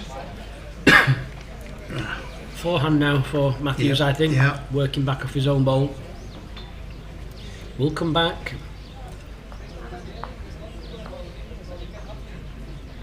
Yeah, as long as he takes the grass on that hand, I think he'll be okay. You go under the bridge. He's got a bit of weight on this one. He's close. Nearly got it. He's close, yeah. Oh, well played. 4 perfect balls.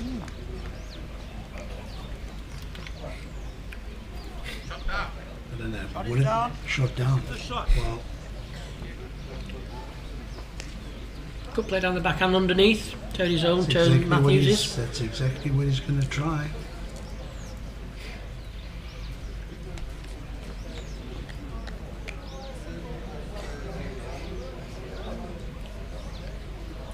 Misses it.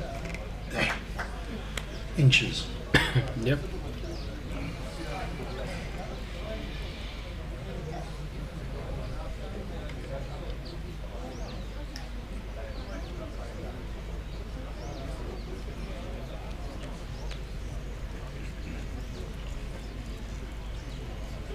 Just be careful with that pace. Dear me. That could have gone ugly.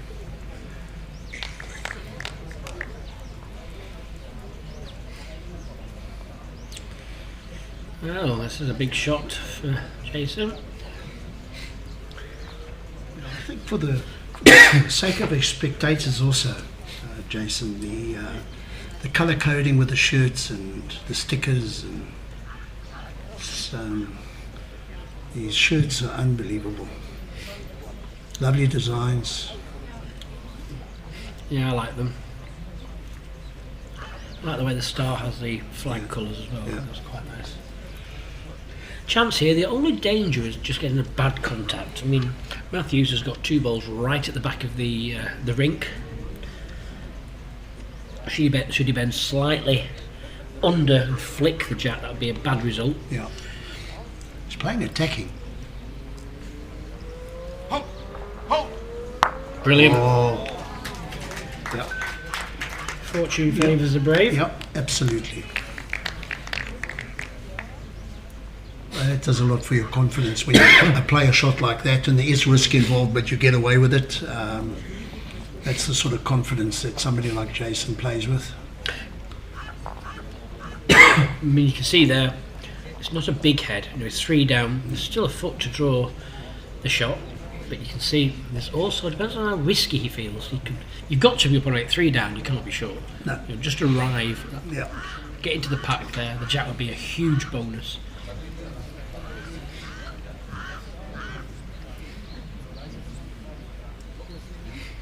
Well, can he hold up? Can he hold up? Oh, he's unlucky not to get anything.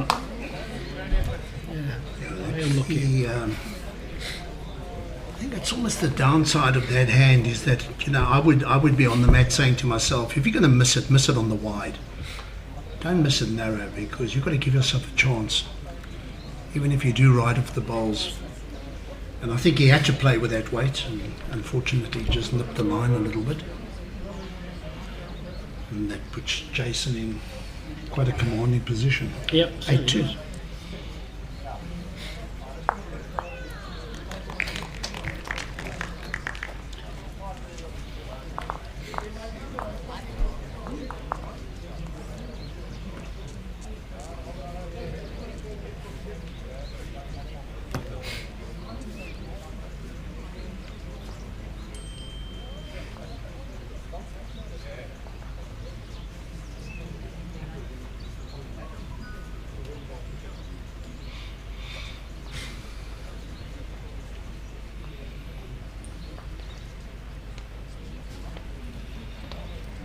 We can bring you up to date on the scores on the other rinks. And Gillian Young is 5-2 up against Edward Adonis. Warren Steyn is 4-2 up against Ian van Rooyen. Cecil Borman seems in control, 8-2 up against Maggie van Sale. Roger Boole, 3-1 against Nixa Ben-Gurik. Body doors in the background. Annika Snyman is 3-2 up against Stoffel Lamprechts. And Johnny De Souza is 4-0 up against Tinus Olofse. I think we've been talking earlier on. There's the dark horse. I think he might be offended if we called him that, but Johnny De Souza, keep an eye on him. And Wayne Roberts has come back in that game against Billy Radloff. Billy's up 6-5. Good recovery, yeah.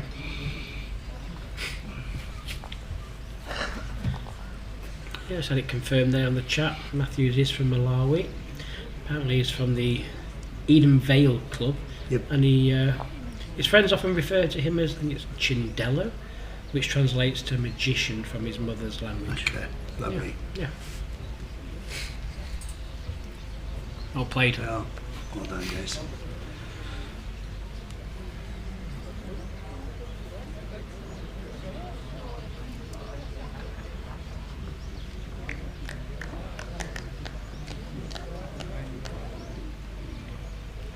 Somebody's out there that can let us know exactly how long Matthews has been in South Africa. I'd be interested to hear that, because I was just wondering if there's some sort of qualification for him to play for South Africa, how many years he's got to be there. Oh, okay. From that point of view.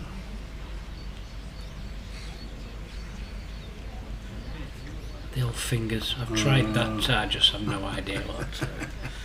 Yeah, I'm fortunate. I've got a little bit of a tummy.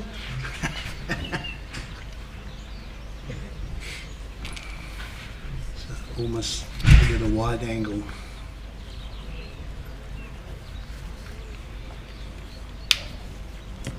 Okay.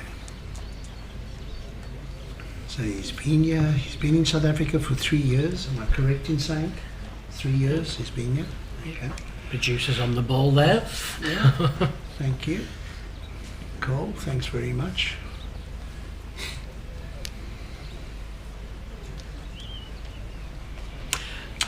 Clever shot. Yep. Clever I think shot. Jason knows he got a fair idea what Matthew's going to do here. Well, I'll be thinking Matthews can draw for one. That's no real thing for Jason, but he did have that trail for three. That makes it, a lot different. Yeah. You can still work off either of these wider balls. Is that forehand? Is it going to come back? No, he needs to get his own.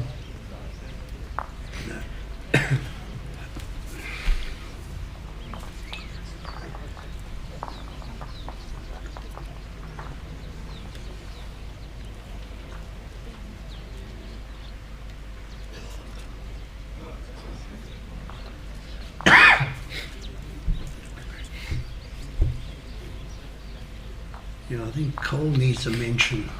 He's our producer.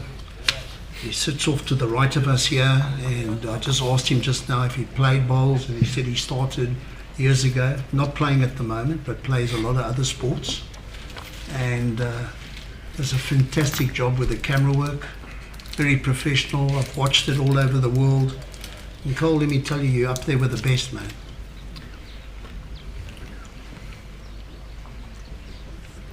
Is that a beer, Ocean? Yeah. And one for me, Yeah. Non-alcohol, of course. Jason, I didn't put it up.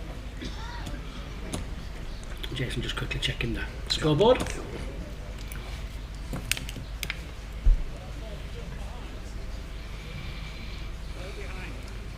Needs 2 full houses, so that could be over at this end.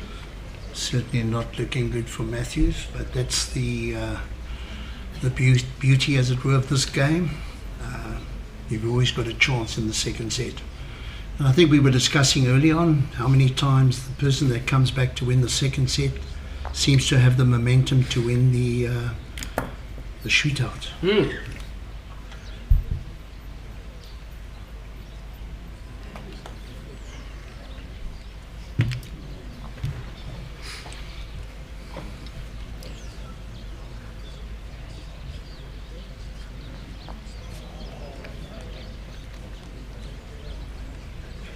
Better, yeah.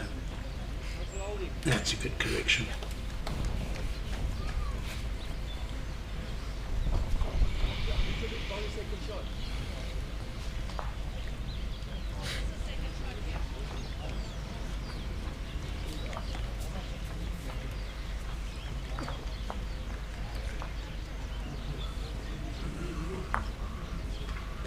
Almost got a result.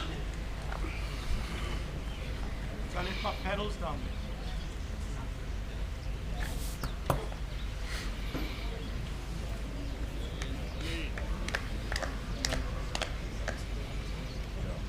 You can almost see that hand kicking halfway down the green. Yes, it does. I mean, even that with perfect weight. He was most likely 6 inches offline, and the result is he's a metre wide.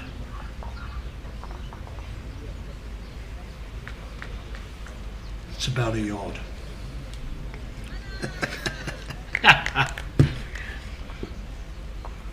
Well, he's going to get the hole again. She's found a couple of holes. Yeah. Third shot, please.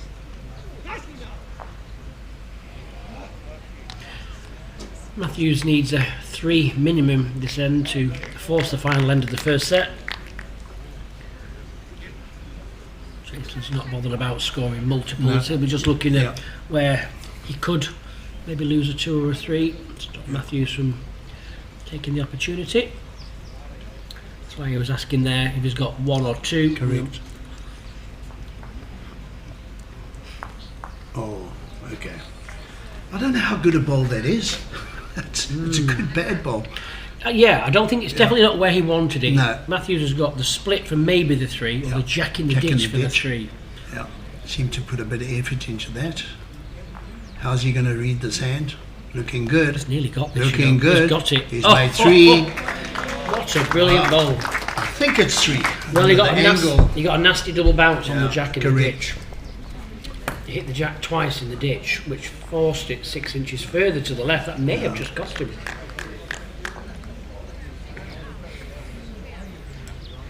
I think it may only be the 2, you know, because the jack was going a little bit to the right of the bowl, I thought. Yeah.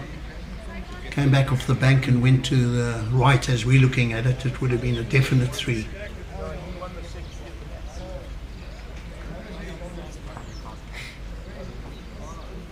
Jason, if it's more than 4, do they play the last end? No, you don't have to play it. No. Not now, eh? Knockout stages. Okay. It's just pointless. You should just move straight to the next set, which I think they are doing. Because we alternate. Whoever has the mat here, you play. Yeah. Whoever wins the first set keeps the mat, don't you? Yes. That's correct. Yeah. Yes. Yeah, I fully understand your reasoning and why they do it. Somebody's got control of the first set with the mat. They go into the second set. They keep control of that mat. Yeah, I can understand. Yeah, that. I think if you think there, I mean, Matthews scored the first end and the last end of that set. Nothing else. Jason's dominated it.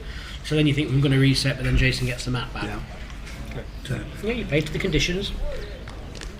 So 1 set to Jason Evans.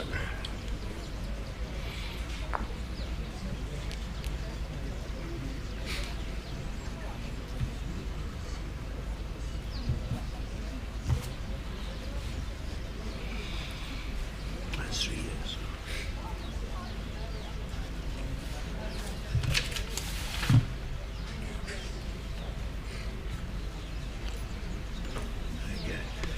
Yeah, all right, so we're just going to correct some of the information we got early on. It looks like Matthews has been in South Africa for 13 years and not 3 years. So is this where we sack the producer now then, is he? he's looking worried there. He hasn't got the handle, he's blaming Noel now. That's 2 pints each. Yeah. Nothing wrong with 99% gold.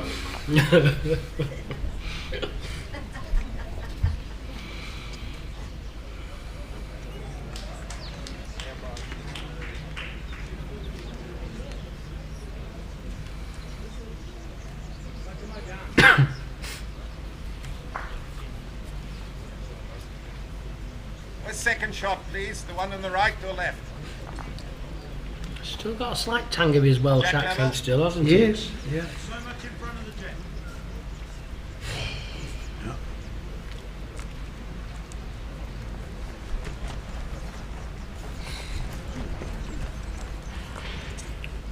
Nothing's changed. Since he's been in Cape Town, that little kiss of the bowl, lets it go. Got a lot of good friends in Wales. A great bunch. I don't understand them half the time. See those 2 houses over there? Mine's the one in the middle. Yeah. Oh, careful, Jason. I can see who's on the chat. You see, I've just seen a few names pop up on the chat. I wonder if Mike Herbert's not watching. Yeah, Mike Herbert. I know Mike. Yeah. Craig Good Remington. mate of Jason. Yep, Craig Remington. Yeah.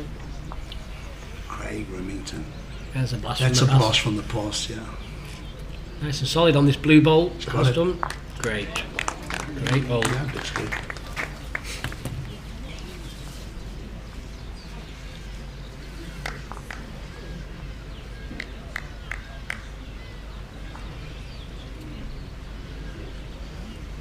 Looks like Gillian Young was almost done enough to win the first set against Edward Adonis. She's 8-4 up with one end to play, playing the last end. Cecil Borman playing the last end of the first set is 9-3 up against Maggie van Sale. Nixa Ben-Gurik and Roger Bula only playing the seventh end. And there's a 2-shot difference in Roger's favour. Stoffel Lamprecht and Annika Snyman are having a battle, 5-4 to Stoffel, playing the last end. Well, I'm not surprised by this.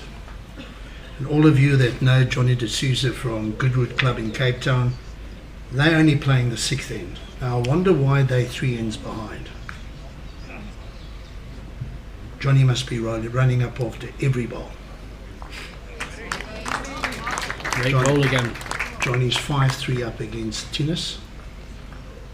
Most likely putting Tinnis to sleep there with a slow play. You're a cruel man. Well, I'm fortunate I know I can get away with it. You get away with it. I'll have all the boys from Goodwood, all the ladies from Goodwood, all laughing their heads off. And Billy Radloff, 7-5 up, playing the eighth end.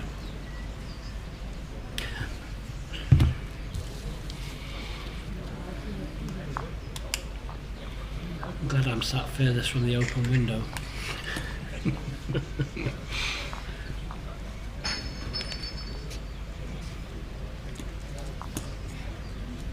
I played Johnny D'Souza a few years back, if you don't mind me telling a little story. As I say, I've known Johnny from his football days. He was a top footballer, and I was playing him in the Western Province singles.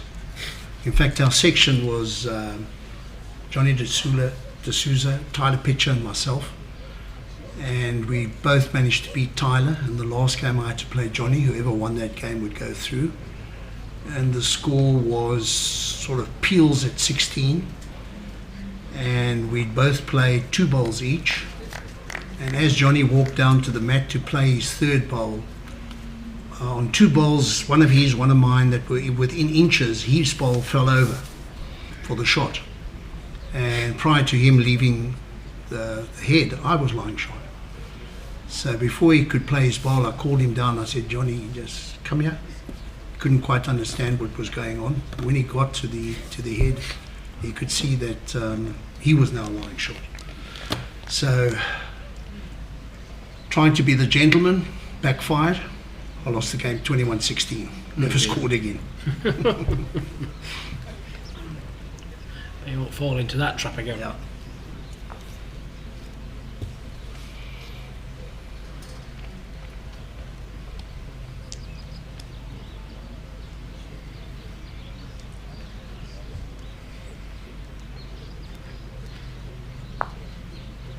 Got the result. Yeah, maybe enough.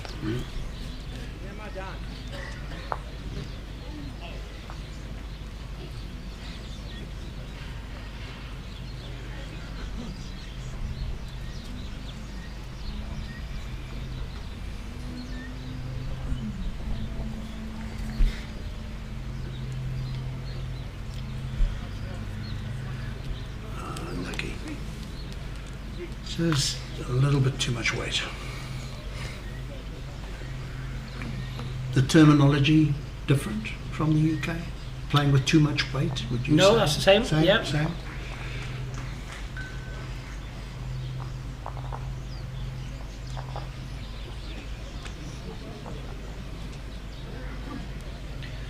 It's only the Aussies that are different, eh?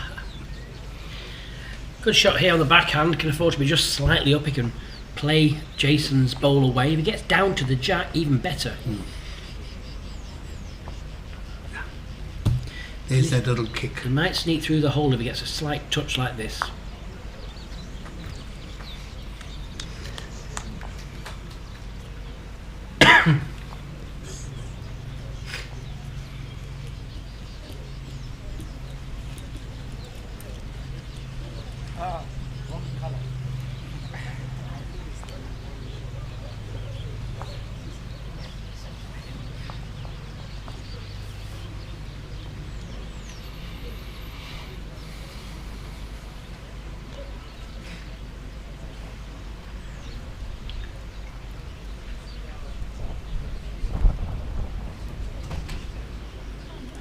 Or doesn't want the hole? No.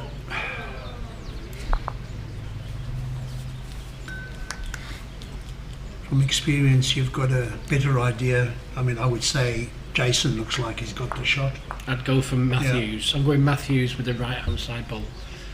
No, man. No? I can't. What? No. Okay. I'll bow to your experience, Jason. Good gracious.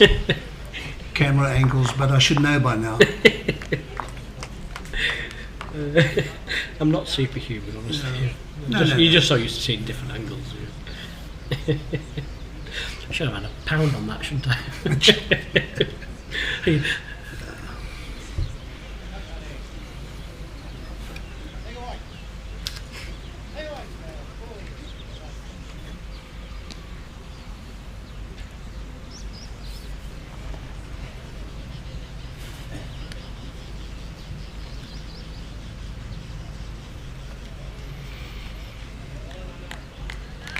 Great start.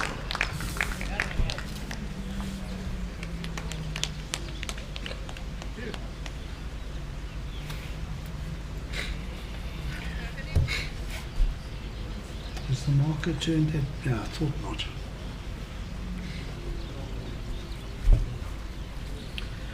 This is the sort of start that Matthews needed. He needed to. Oh, great ball.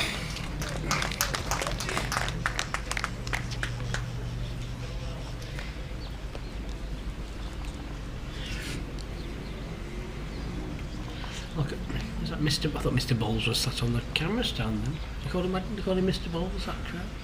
Not far from wrong. A good listener.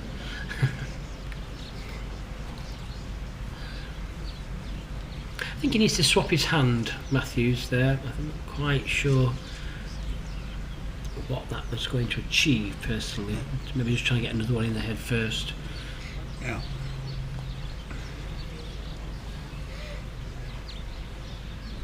Gonna make the trip.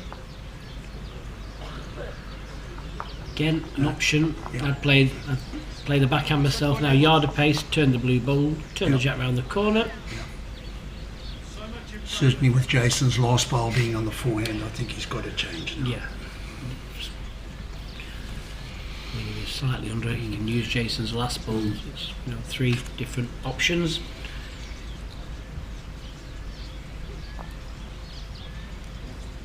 Is it here? They're going to be enough.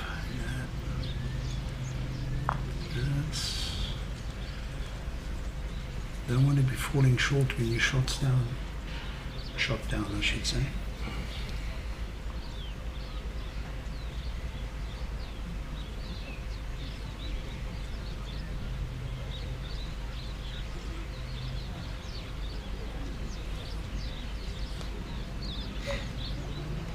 Oh, okay. Well, a sneaky little turn, right?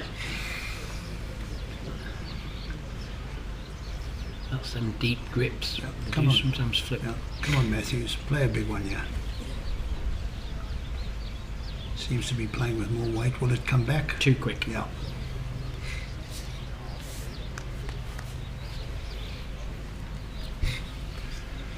Bonus time for Jason. Yep, no danger.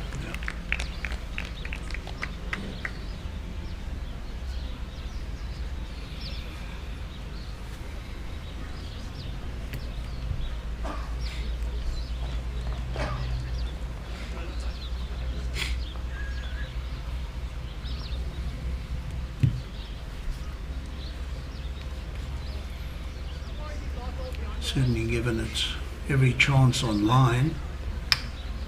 Just short. Sure he'll be upset Yep. with himself.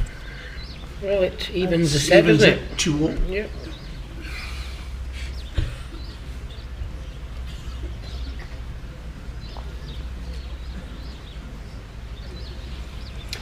Nice to see a few people coming in now for the afternoon, probably starting to finish work for the weekend.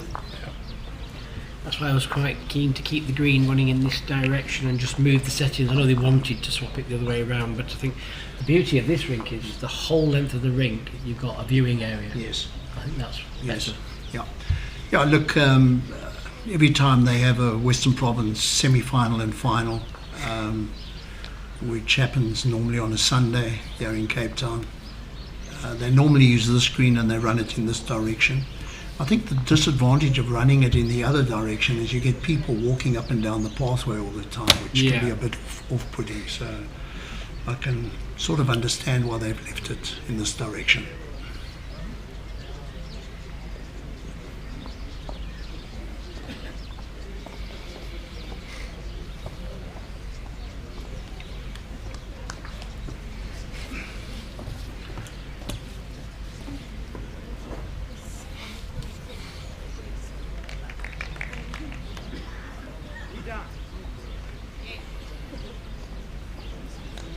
I think at some stage last night, I think you, with the rest of the committee and the greenkeeper here, you were discussing about putting seats down on the green, on the ring.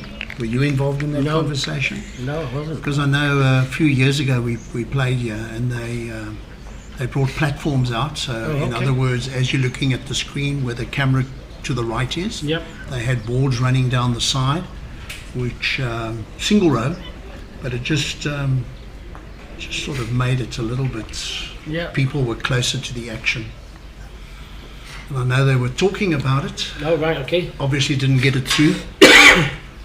Greenkeeper might have been a bit concerned that they were going to do something to the grass.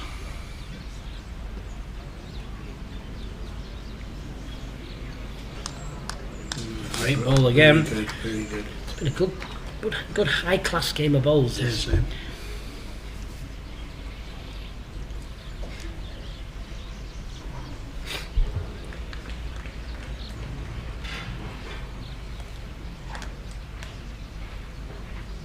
Got it. Hey. Oh. Didn't listen to you, Jason. No, I thought it was going to get slightly thicker edge than that.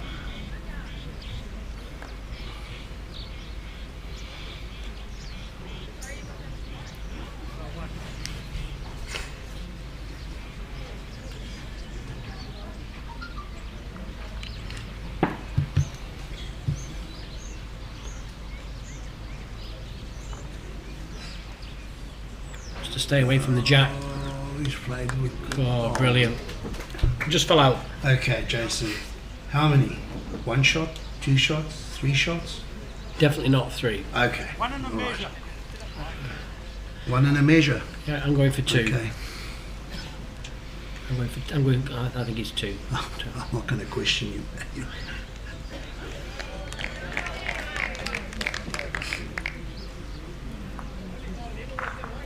It's got printed out the window here. It's got the bowl that's immediately behind the jack.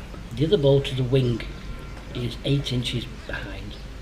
He's just got to arrive, hasn't he? Just arrive down the backhand, sit that bowl to the right of the jack, solid, turn that jack, work off the front. Lots of options. It's difficult to play pace on that hand though. It tends to just stick if you're too quick. Yeah.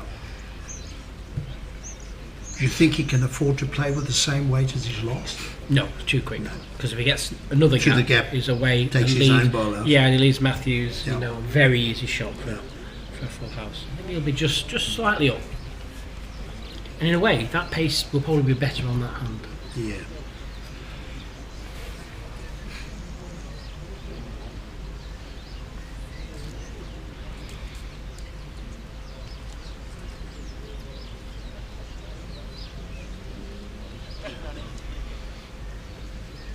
Will it come back? No. Yeah, there you go. Just too quick. And he played it with the same pace. Huh? As you say, he could have found that port between the shot bowl and the white ball, and all of a sudden he's 3 shots down with Matthews has got a bowl to play. So. He more than likely just opted for that weight because of the hand. Yeah.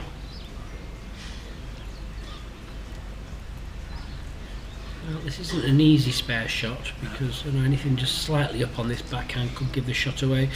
Forehand, you've got a little bit more room for error playing into the bowls or just slightly around, lifting that other bowl in. You can afford to be a bit quicker without getting it onto the jack. As long as there's no jack movement, he's safe. I listen to you, Jason. Slightly safer option. He's a bit quick. Careful, He's mate. a bit quick. Careful. Oh. Bad bowl.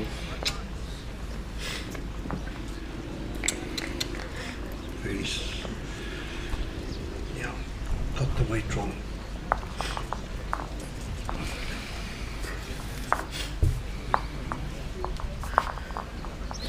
So a bit of a let off for Jason Evans there, definitely.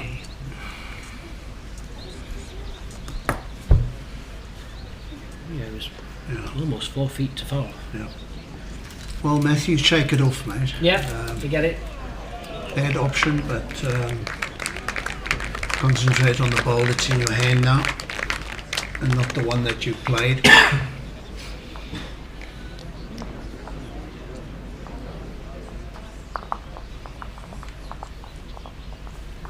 2 metre to 2 metre. No, he's got the mat slightly up a couple of metres.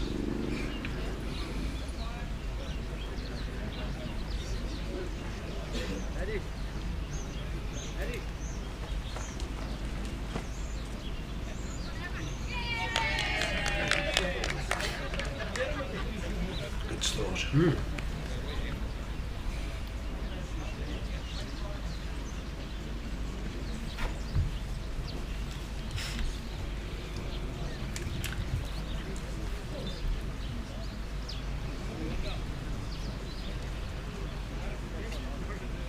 Great reply.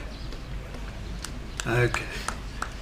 I'm glad that Matthews has played that shot because he's forgotten about the bowl on the previous end.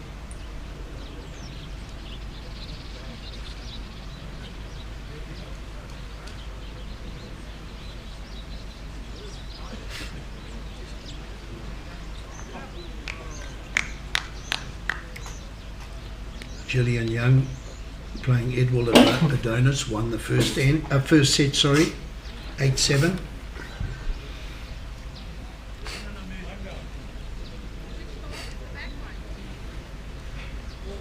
Warren Stein is 8-2 up against Ian van Rooyen, playing the 7th end.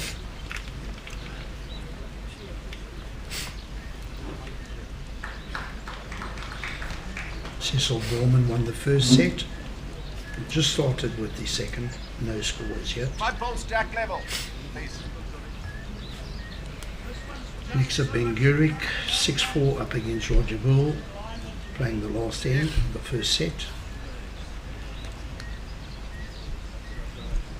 Okay, Annika Steyman and Stoffel have peeled the first set.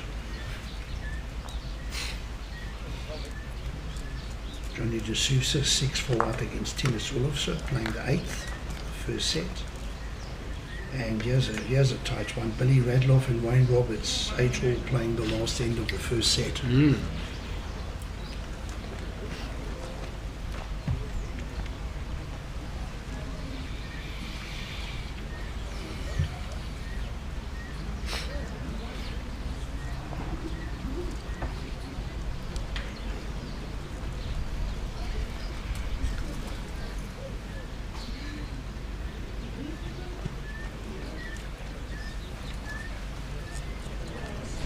Johnny De Sousa's just walked past me, so he's either going to the toilet or he's signed the card.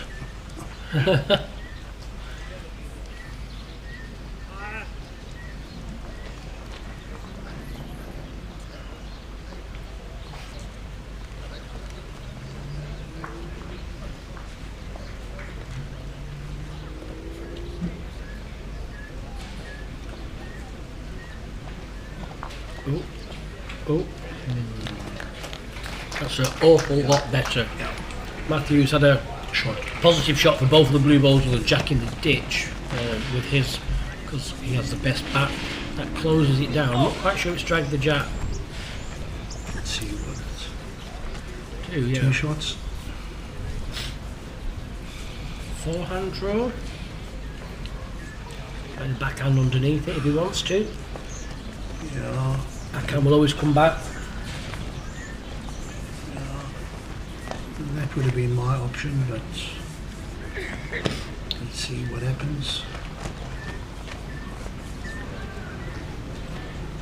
What sort of results are you going to get here? Yeah, I'm not going to get it. Okay, good second shot. 4-2.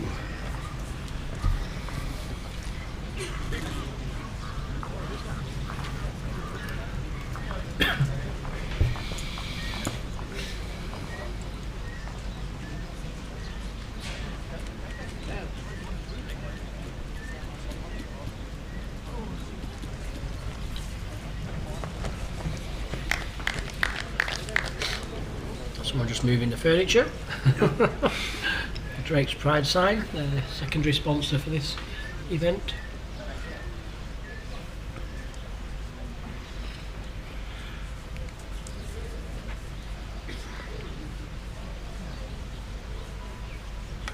You know, I think when I've been in the chair and commentating, Jason, I've been saying, anybody in the area, please come down.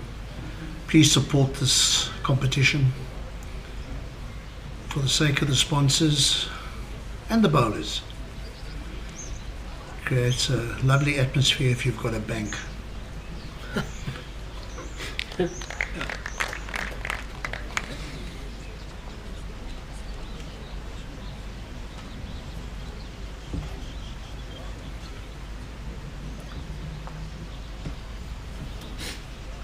Well bowled, yeah.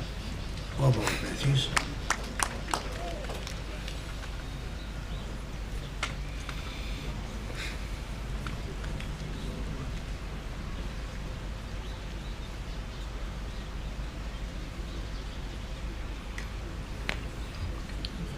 Slap of the thigh. Yep.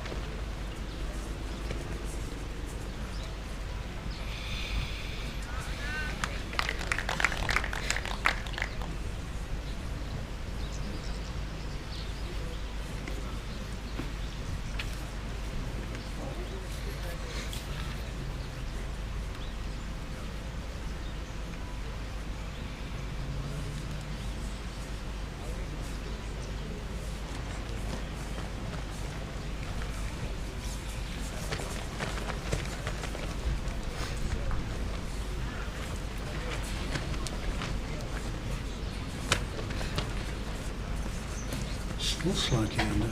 Dropped his weight also.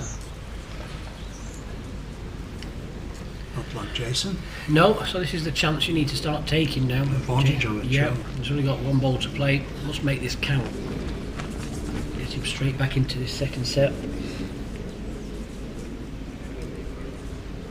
Anything centre line would be good. Runs it out, he's good. Far enough. Very good. Yeah, exactly what you said, Jason. He needs to take advantage of this now.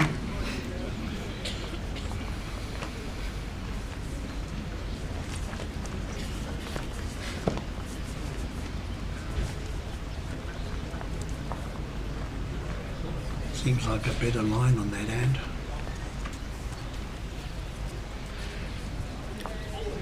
He's played it. Yep. Yeah. Ooh, unlucky. Just the one. Matthews just follows it down. Yeah. Land on Get the the back of ball. it. Yeah. Turns his own short ball a couple of Mhm. times. That may sneak too. And he only has to turn that ball probably 18 inches.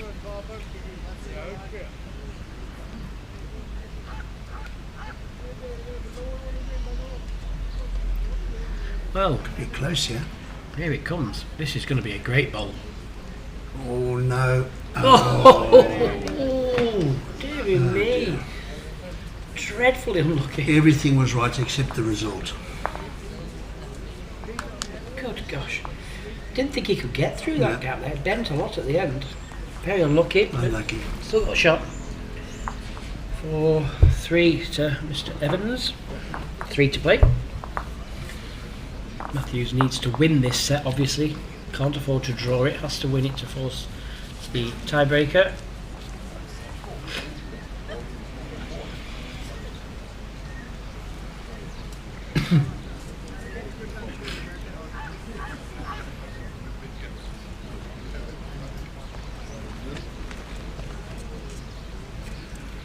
That's an interesting hat. He's got his hat on and then the hat, PBA hat, on top of the hat.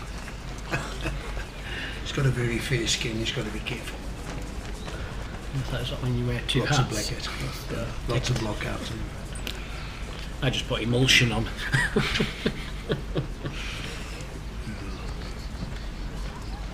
Well played. Good start here. Well done, Matthews.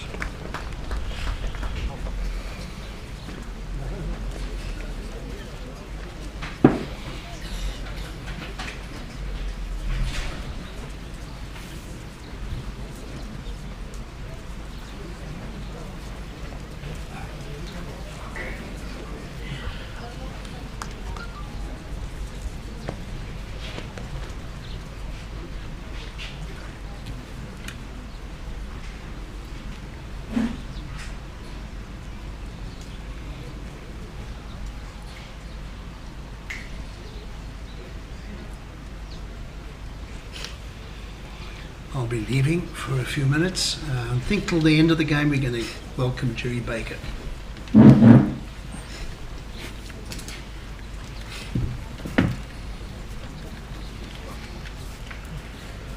Thanks, Alan. I was busy listening to the commentary. You guys are sounding good. Well, I think it's easier, as you know, if you've got a good game to commentate on, and we've not been disappointed today at all. All three games have been, I mean, this has been exceptional stuff.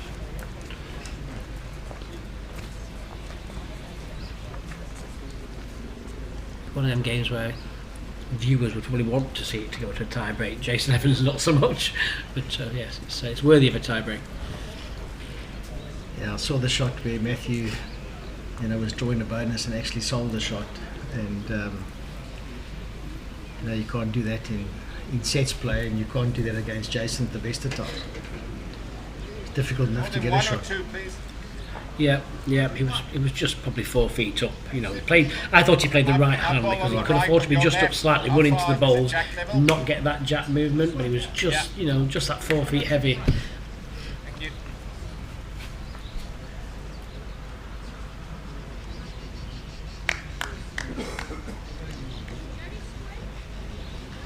Second shot, jack level.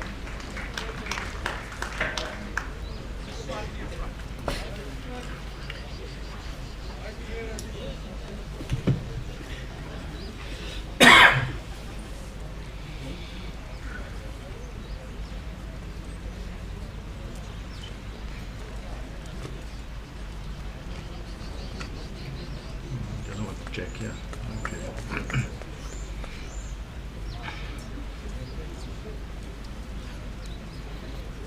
Two now.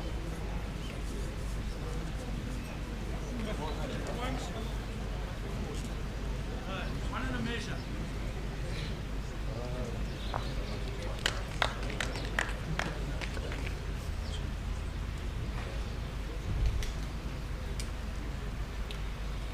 It's definitely wider. I think it's just slightly too far.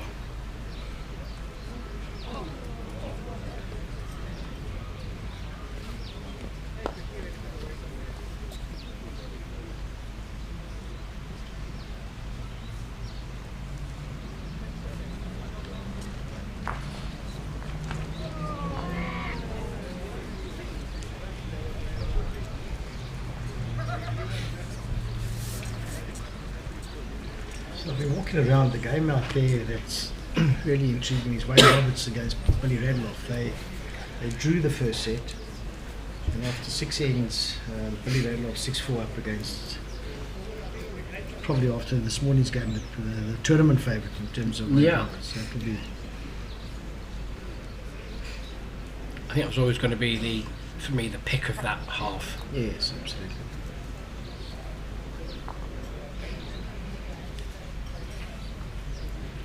Well, 1-0 up. Well, picked it up quick.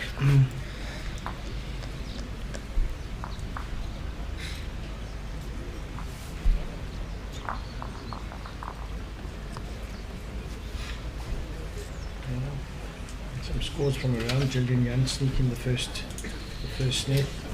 set against Edwin Adonis. Ordenstein looks to be pretty much in control of his game with Ian van Rooyen. Cecil Borman won the first set against Maggie van Sale.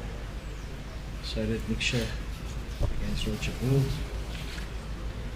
Anneke Steinman looks like they peeled the first set or drew the first set with Stoffel Lamprecht. Johnny D'Souza got the first set against Timo Silusa.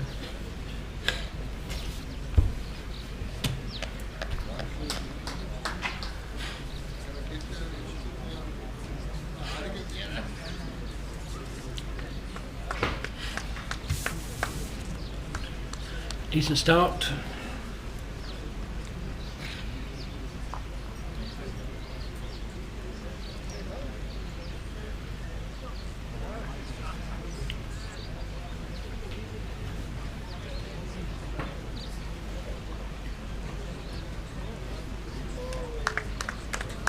A great reply.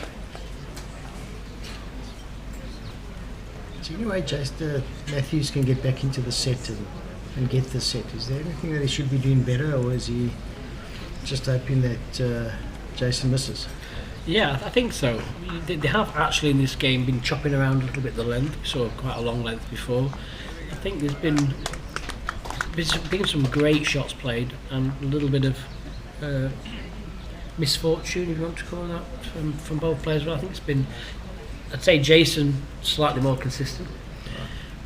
But in terms of, I think at the moment, I think it'd either be foolish or very clever to go something completely extreme at the moment, because they are both playing well. Again, they're slightly more fuller, could have made a 2. It's not just those little nicks and knacks that are the difference at the moment.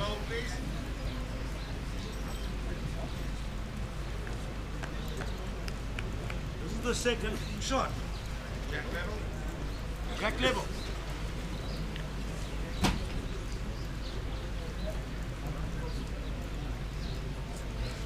I was going to say, I thought he may have played the forehand, just try and drag that jack round.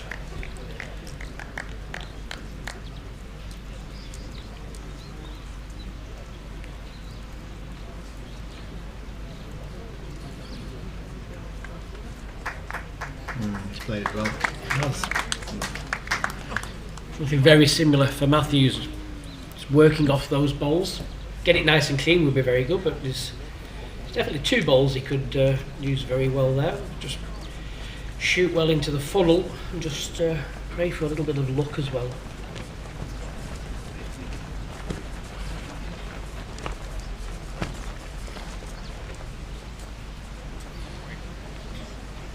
Well, just a hole.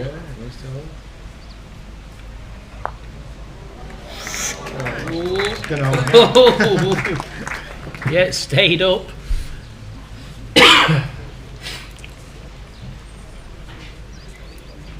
Jason's got a nice shot, exactly the same as his last. Yeah.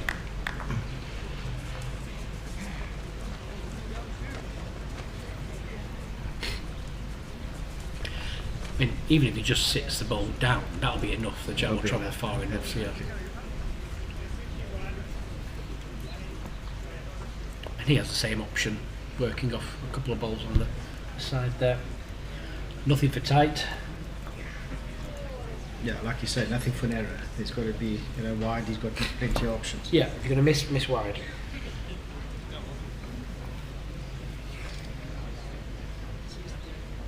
Backhand. Well, that's still got the option, hasn't he? He can be miss on the tight side and work back off the balls. He likes it. Doesn't chase after too many bad ones. Just sticks on the hand, doesn't it? Just sticks.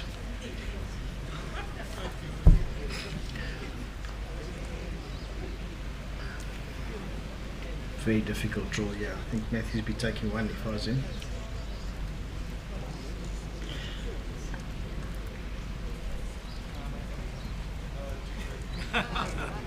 Yeah, he's taking the one, I think. Yeah, I'd shove it up your jumper, definitely.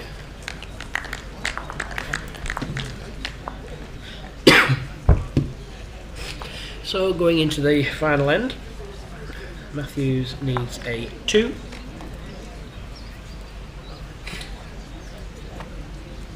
Just got to get his bowl. We chatted to someone before when we mentioned going out to Hong Kong and China, meeting your South African younger players in that World Invitation, Tiger Bowls. Yes. Mentioned it yesterday about the manager, Rudy Jacobs. Tell me about, I've been asked about buying his missus a very special present. about that? Any about his wife?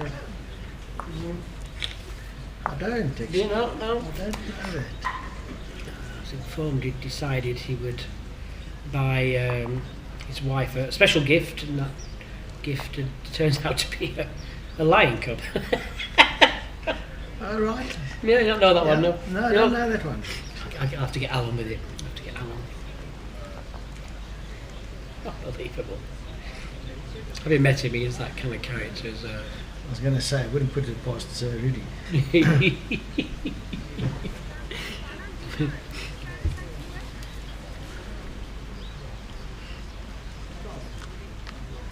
Well, that's the start you want. Perfect. Absolutely perfect. Yeah, nose ender.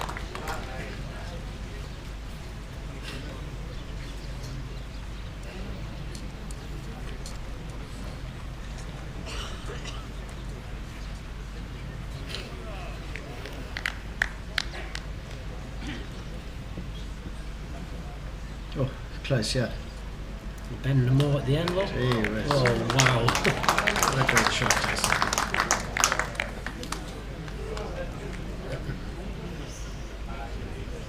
After that first bowl, Matthew's thinking definitely 2 year.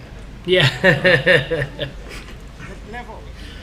I know he's just played a ball down the forehand, but apart from just springing it, unless he gets just slightly narrow and flicks his own ball top side.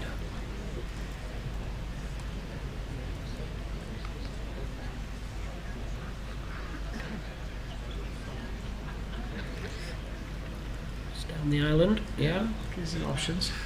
Matty's last ball, how far past the jack, please? 1.5.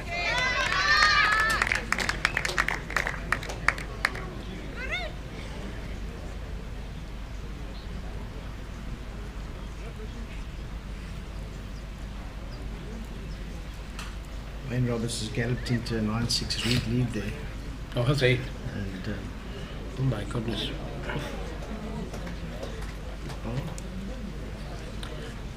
Playing the last end, so it looks like he's going to go through.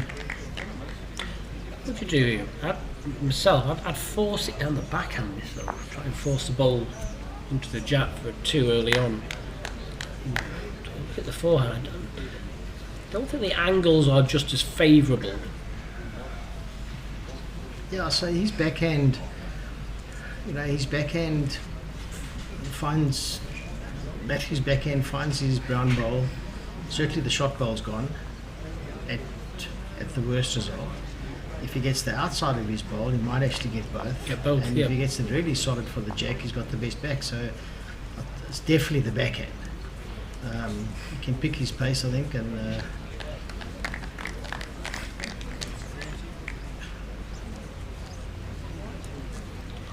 yeah. Okay, we got the first part right.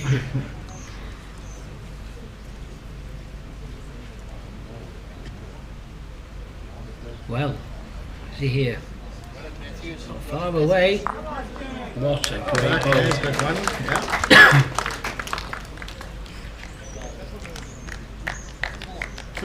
Been a great game, this. Really has.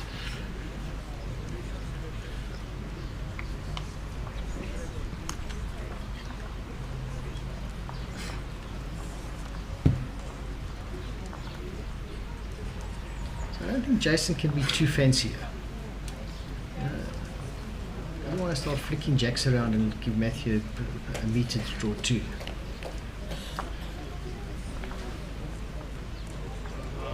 There's the hold.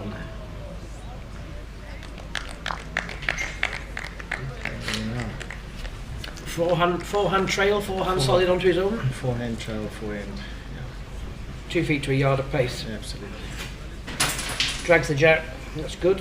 In a way, I think the solid on his own ball will be better, because that gives Jason less room to recover with his last ball. But he'll take anything at this moment. 1 isn't good enough.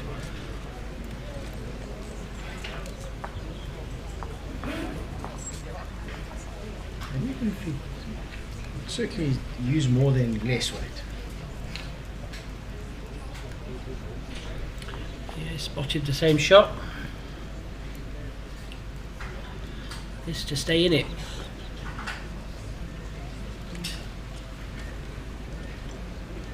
Well, Matthews. Well, Matthews. Oh, look at this. He's got it. Oh, he's unlucky. He's unlucky. That is cruel. Very, very unlucky. I mean, That's as cruel as you can get. that is very cruel. But he missed his own ball. He had 3 there with 1 ball to come. But it's going to be a win, and a good win for Jason Evans. He's going to book his place into the quarter-final. We're going to be joined by Alan very shortly. He's going to be speaking to Jason. Really, really good game. Matthews got off to a great start in the first set. Some really, really good takeout shots from Jason Evans. On the 5th end, he took a great bowl out for a 3. Next end, he was in trouble yet again. The jack was in the deep corner and drew an absolute storming dead bowl. Manages to win that 9-4. Nip and tuck all the way through the second set. Gets to the 5th end. Matthews was line 1 or 2, slightly overpaced, gave the shot away, and that unfortunately is going to come back to bite him, and it's going to be a win once again for Jason Evans. Thanks for joining me again, Jerry. My pleasure, thank you.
Okay, we've come to the end of a really thrilling game, and we heard so many compliments being played at the beginning of the game.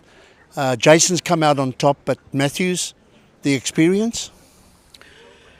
It was a tough game. It was a really tough game. He played very, very well, especially that first set. And started well, just that first end, but that was it. He just killed me. But I came back on that second set. But got my respect for him. Fantastic. Matthews, I can tell you, I think you've got a lot of friends here at Durbanville. The way you respected Jason for his record that he's got, I think it was magnificent. Bad luck, but well done on getting as far as the last 16. Congratulations. Jason? Yes, mate. Well done, man. Yeah, it was tough. Look, I mean, a couple of ends, he was unlucky here to turn a bowl for 3. Yeah. I mean, if he tried to play, well, if any of us try to play that 9 out of 10, we'd probably get 1. Yeah. 1 through that gap. Yeah. I mean, he was stiff there. If he got a 3 there, different game. And that one time when he was trying to draw to promote his bowls on the forehand, and he had a little bit over the weight and sold the shot. Yeah. Crucial stage of the game. Yeah, absolutely. You know what I mean? Like I say, the first set, okay, got away with off to a good start. But I mean, that second set could have gone either way. We could be playing a tiebreaker then, and sudden death, anything can happen. And it's anybody's game. Absolutely. But Jason, into the quarterfinals. Yeah, nice. Yeah, got to get your money's worth out. No, I'm joking. No, too true. Look, the class is coming through, mate. It's, I can remember if I go back all those years ago when you were still a youngster, playing at a Durbanville bowling club. It must be nice for you to be back home. Yeah, look, I mean, the facilities here, what Fairtree and the organisers have done for this event is well, I can't recall a better, more organised event than this. Fantastic. So well done to everybody that's done it, and and I mean everybody. Yeah. And I think it's just this testament to what they're trying to do, yeah. And may it grow from strength to strength. Yeah. So as I've said, and I'm I'm repeating myself now, but I think the enthusiasm around this tournament, leading up to this tournament, the enthusiasm is there. Fair Tree, I hope they get what they deserve from this tournament, from the sponsorship. So, well done to everybody. Yeah. And Jason, good luck in the next game, man. Yeah, thank you, mate. Thanks. Okay. Cheers, Cheers, mate. mate. Thank you, pal. Bye.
Doesn't bring out our best features.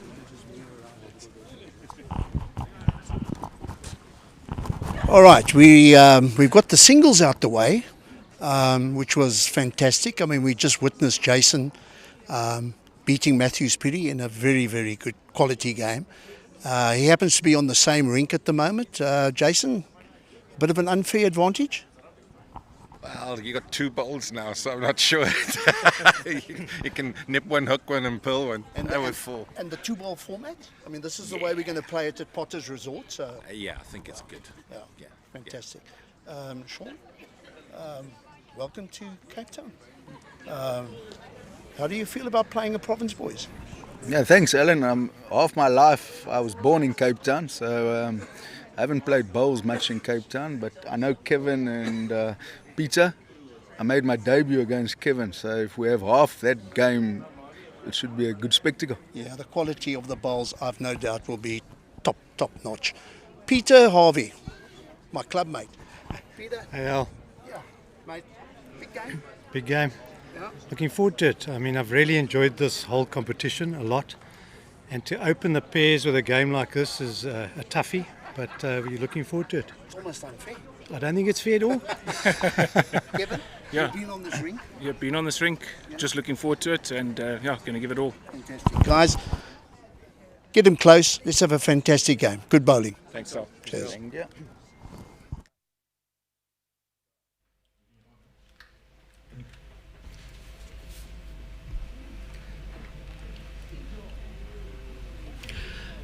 Well, thank you very much, Alan. Once again, if you have just joined us live on YouTube from all around the world, a very warm welcome to you all to this amazing Durbanville Bowling Club here, just slightly north of Cape Town itself in beautiful South Africa. Down to the quarter finals of the singles, so we're going to leave that for now until tomorrow, and we're going to concentrate on the World Open pairs. And we have a cracking game here. 2 of the players, 1 from each side, have already played this rink this morning.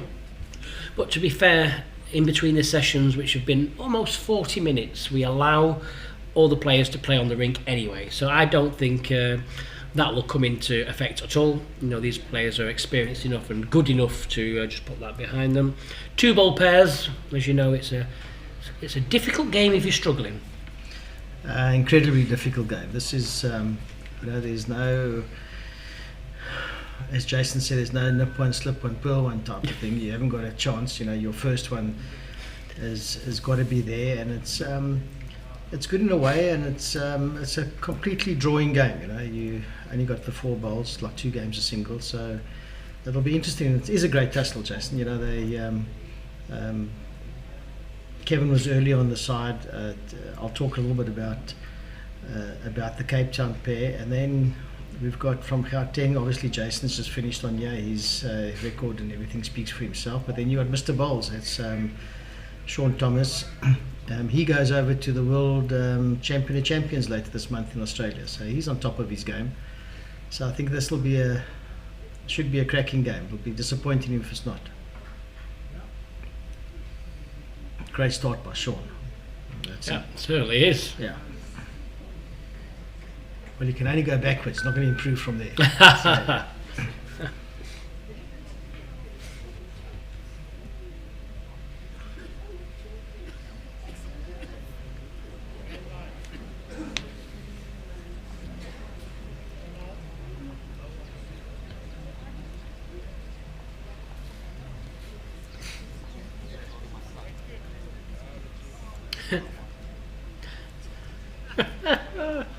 Why did Jason just said something to the camera? My son and somebody else.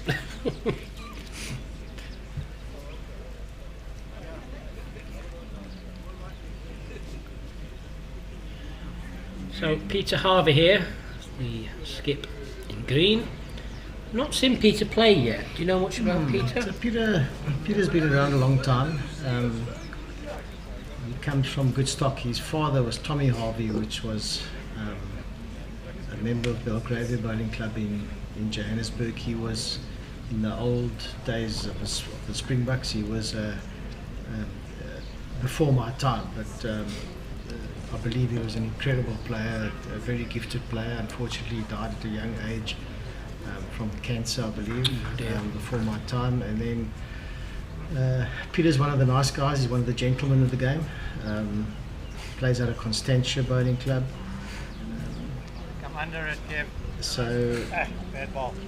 he's also a chap that's got a huge talent, but never really fulfilled it in terms that he had other priorities. He's got his own business, and business comes. So he's, I would imagine he's a weekend bowler, but a good one. And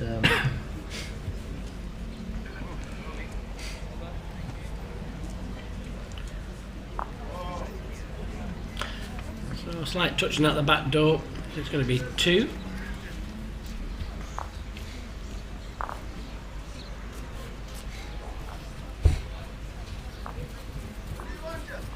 yeah, this 2-ball singles is possibly very weighted in the lead's favour.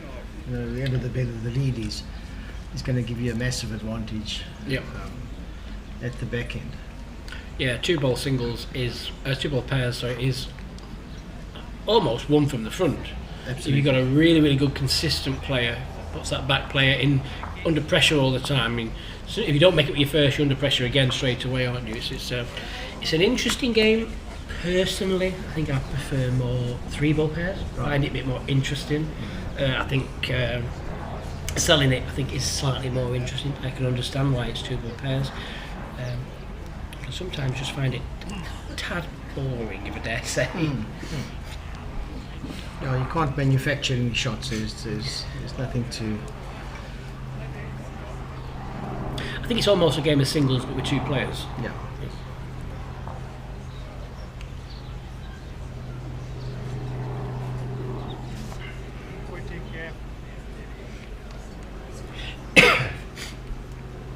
Start for that.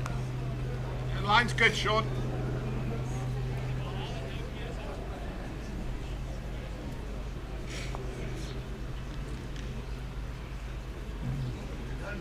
It's not Yeah, good all right, there. pal.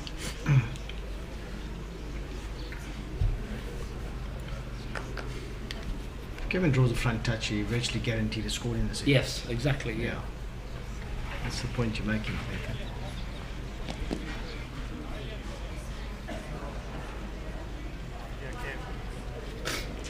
Nearly done what you said.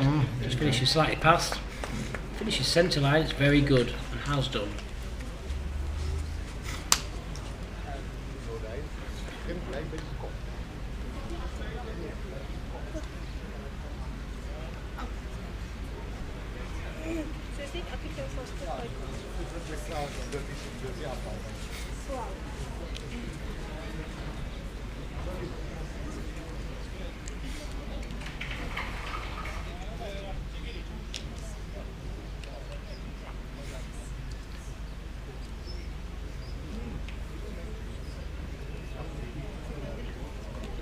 Very good second.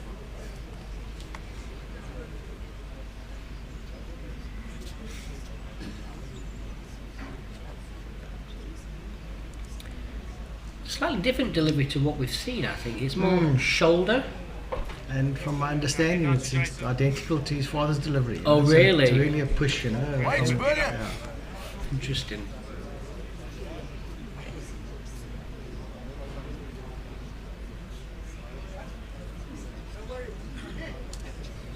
Jason's got a better line here. Yeah. If you're having. Good line. Still, Peter. One roll through. Well, big chance. Nice little tickle on the pickle there for 3 or 4. Get down to the bowl and underneath.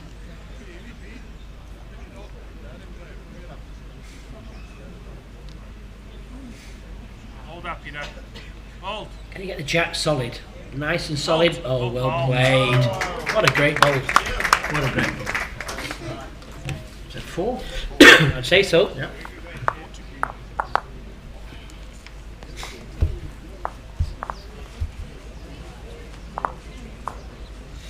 Yeah, so this will be an interesting setup. You know, I think to be brutally honest, you know, Jason's got an exceptionally high standard for himself, and he sets that standard, and he hasn't, for the last couple of months, hasn't quite been there, but his A- game is probably good enough for everyone else's A game, right? So, but I can see probably in the last 2 or 3 weeks before our big tournament up in Gauteng, he was starting to get back to his old ways, and I think he's probably peaking the right time for the World Championships end of the month. Good. But if Kevin outbowls Shaun here, then Jason's going to be certainly test where his game is at.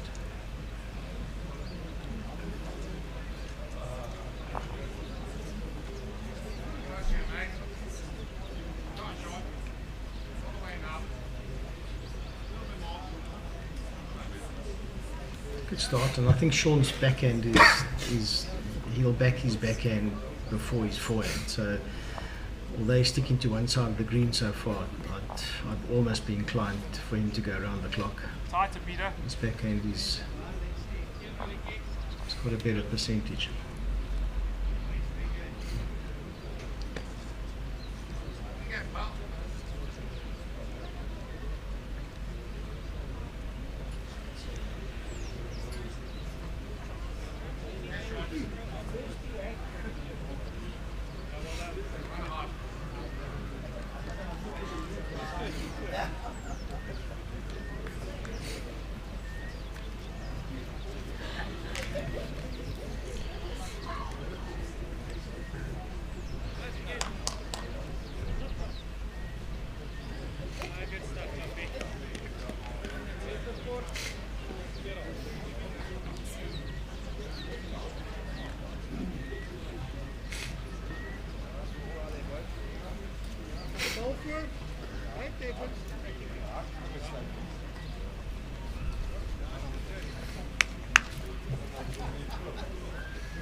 Surprised Peter played that hand actually. Yeah, so am I.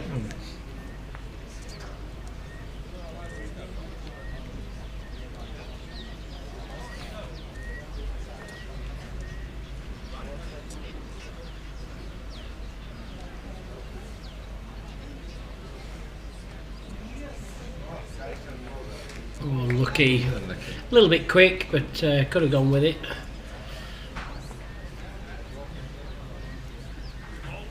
My last one was a bit heavy, eh? Yeah. I'd say.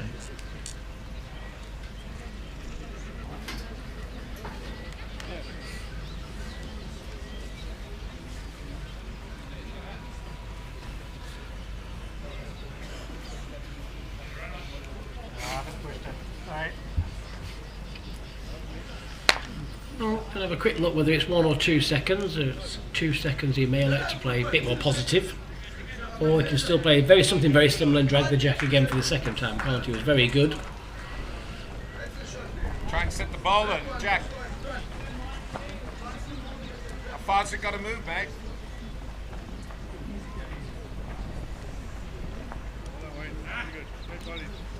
It's funny how he kisses the ball. Yeah, the little kiss. There it goes.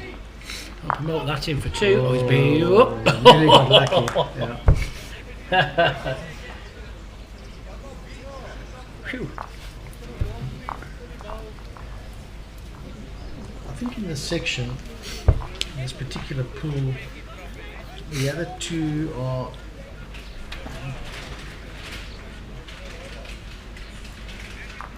it's almost like this is virtually the final in their section. Oh, really? I think that you expect the winner of this game to win the other 2 games. So unless there's a massive upset, which can happen, of course. But So this is a crucial game.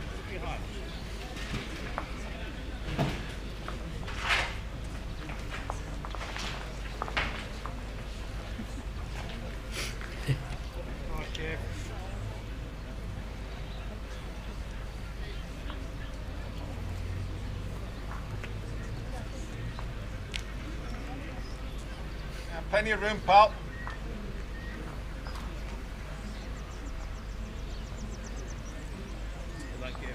So there Shaun's gone to his backhand now. Which Find the ball. Okay, going lucky. through there, mate. Yeah.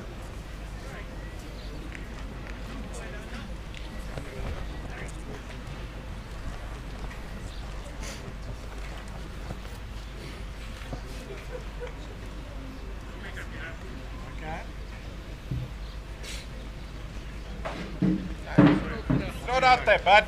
Let it drift in. 2 off your last.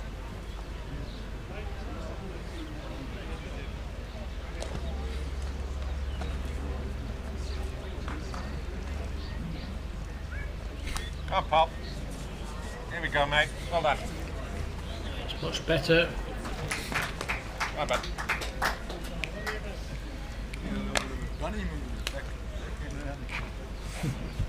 Let's just mention that he's around the clock on his backhand. The trouble is, especially on this rink, you're playing 2 different paces every end, aren't you? Absolutely, yeah. You know, on a length like this, I'd go for about a yard, a metre, slight difference in pace.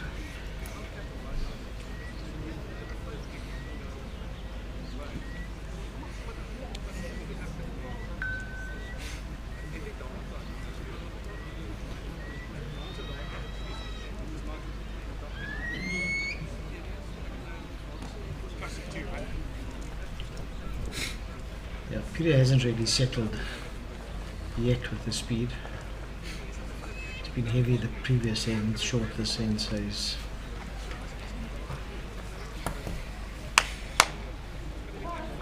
Very good. Number 1. Peter, you can make the adjustment.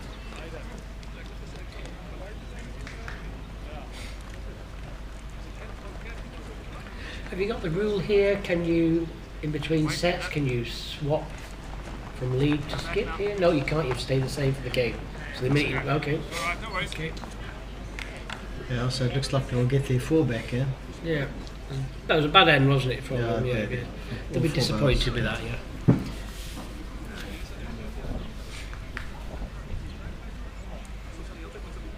Yeah, Jason will draw 2 year all day, every day.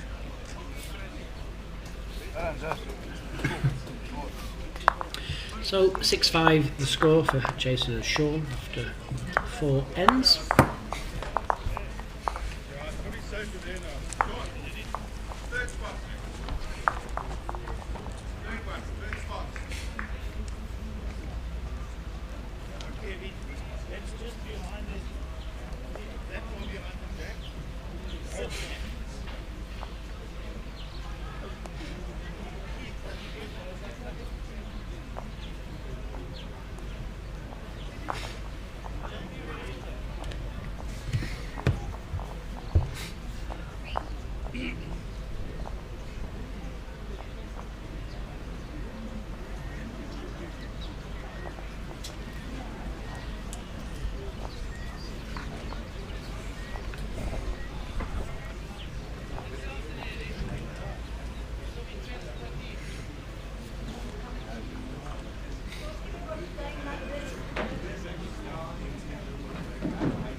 Not sure. Probably one to the green, I think.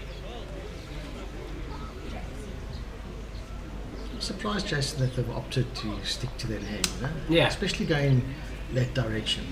There is a late bend, and then it hangs, then it sticks.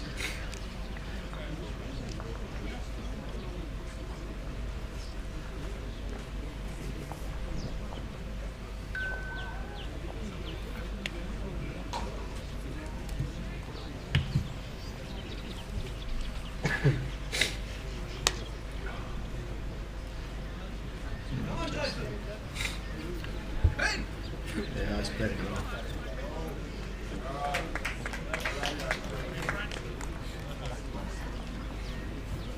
Like even now, this bowl, you know, you think he'd be on his backhand, sit on the bowl, pull the jack. Yeah, exactly, yeah. Needs to just get past the blue bowl. Weight isn't too bad at all. Just dips. And there's the dip, you know. You give it that extra line, you just get wooded on Right, that. changing now, on the going back there.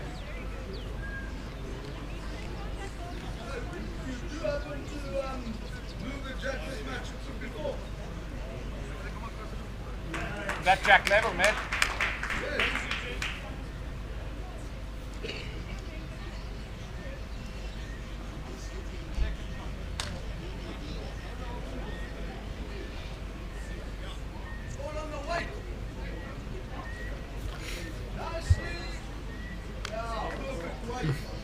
Yeah, it's set in for 2 though. I was looking for a little touch on the jack for 3 or 4, but it's made 2.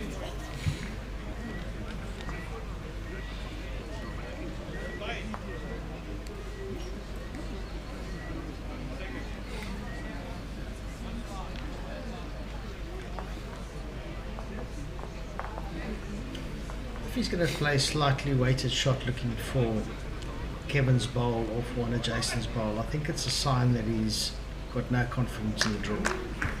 Because the draws aren't exactly the same as Jason's bowl, but if he's... that hand is so tough with...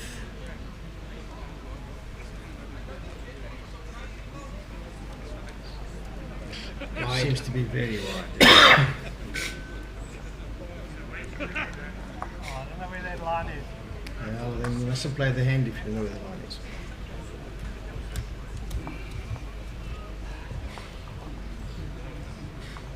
There's nothing wrong at all with that ditch hand. It's the Nothing best, wrong. best hand there is.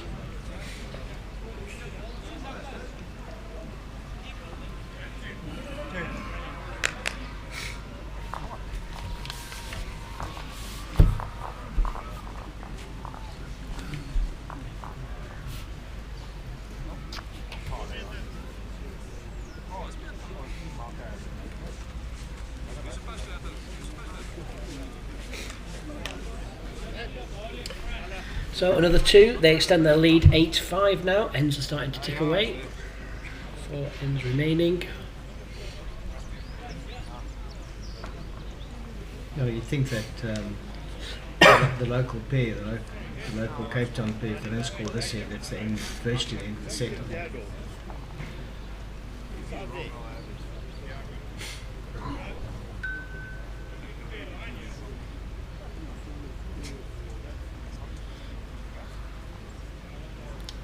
Yeah, that's the problem going around the clock. The pace is going to catch you, as you said, Jason. You know. That's what I mean. Yeah. It's naturally a yard quicker, 4 feet. You know, as you play slightly further, T to T, I'd say 4 feet quicker.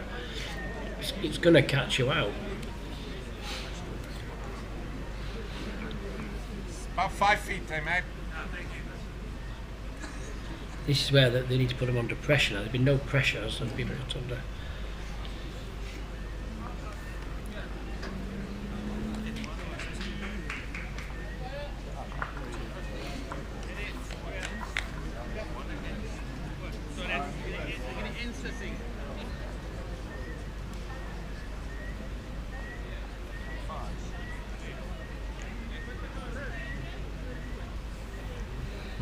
Doesn't look like a winner, this.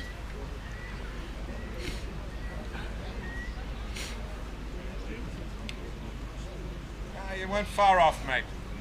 I think I'd float this one in, Kev.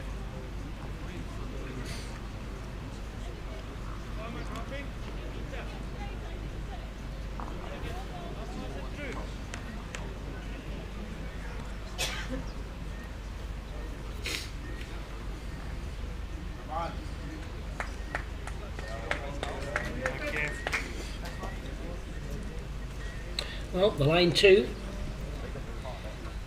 Still a good yard of room all around the jack there. Big circumference to land the ball in.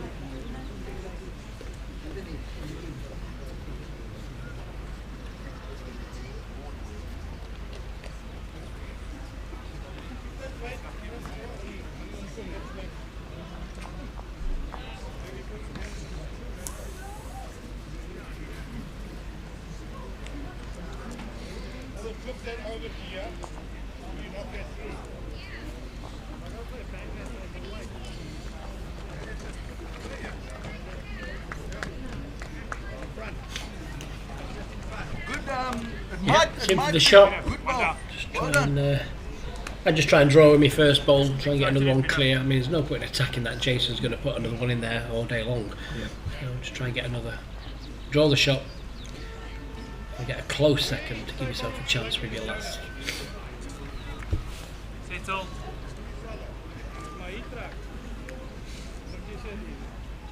Looks like we're all done. About 2.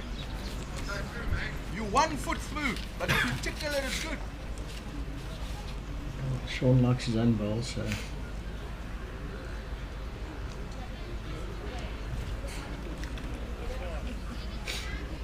Yeah, if you arrive here. Yeah. Number.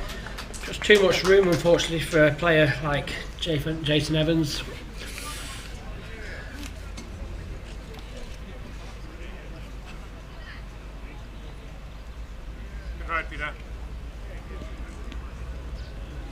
This is having a look. Quicker. Nearly drawn this. Needs to get a little piece of the jack to slow it down though. Oh, well, everything's fallen.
Yeah, good start.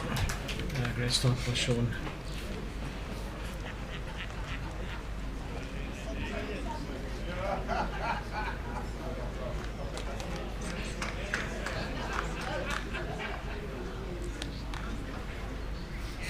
Good reply. Nice solid on the jack. Lucky.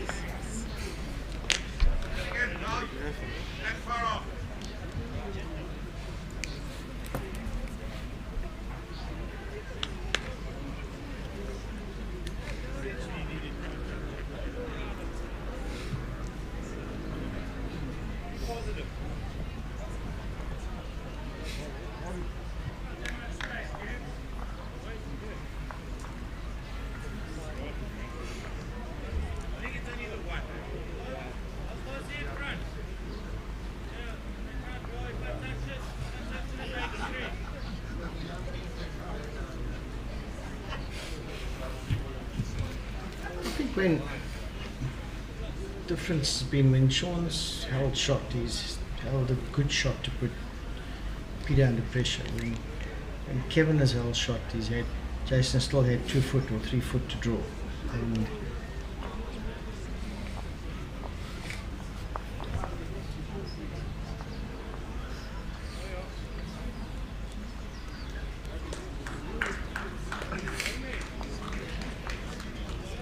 imagine those 4 bowls won't count really.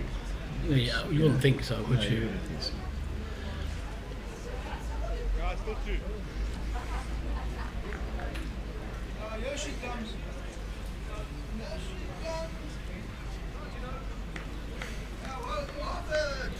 What's Jason played with? That's a groove? Yeah, Groove, is it? Size 4, which is big these days, so that's the trundles on forever. Yeah.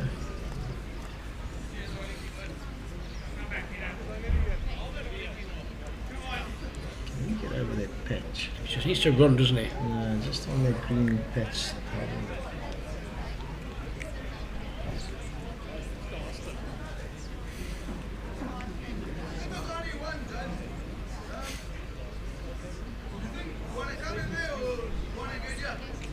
Just a draw, yeah? Beat that ball. That's counting.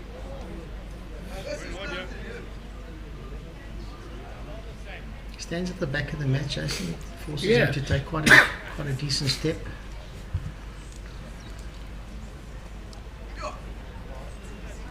Needs to stop. No. Don't want to catch the jack.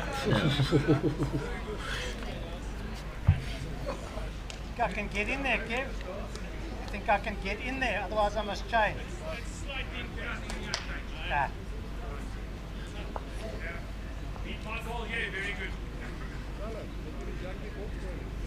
I sort of hope he draws it, because then it'll work out that that's the bit of side of the, Yeah. of the rink and he'll stay there. Right line, I need the jack. It's tight, pacey. Chop him light on the bowl. Got Yeah, it. he's done that. Yep. Very lucky. Yep. So 1. 10-6 for red. Good to see you all on the stream. Thanks once again for joining us here in South Africa for the Fair Tree World and Scottish qualifiers. It's good to see Jackie and Mally on from the UK. Jackie is the sponsor for the Scottish event Lean to Succeed. Okay. Very, very keen sponsors of bowls. I've just noticed there on a table that she's stuffing her face with an ice cream sundae. She's always eating, always eating. She's a very, very good supporter of bowls, especially the ladies' bowls. Right. Very, very good to have on board. Always there to support. She's harder to play against because you if she's lying a few and you knock her off, I can't tell you on air what she calls you. Oh really? Oh Okay. yeah. She'll smile at you and pass you the mat and call you a name. Yeah. Nice She'll and be tight, chuckling to pal. herself now. Throw it out.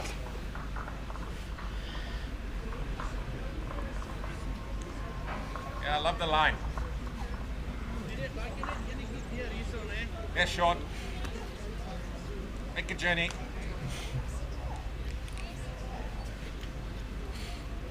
You need like 5 feet. Small adjustment.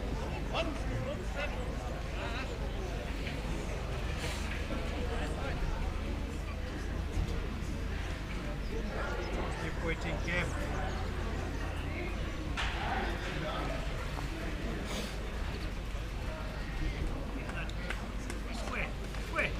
Oh, well played. Yeah, that's a good first ball. Good second we want, mate.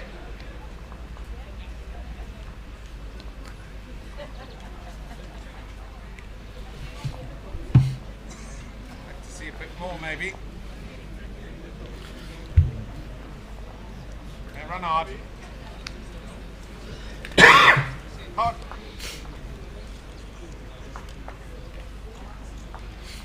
Okay, so Lofthouse is giving me an update on the scores here. So against the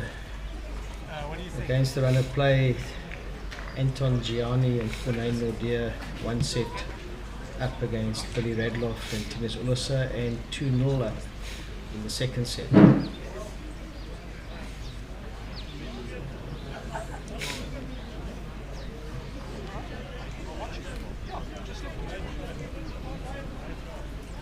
Stone and Otto Hodicki in control of the first set against Neels Kotze. Colleen Pickett and Johan du Plessis have lost the first set against Yuri Base and Anneke Base.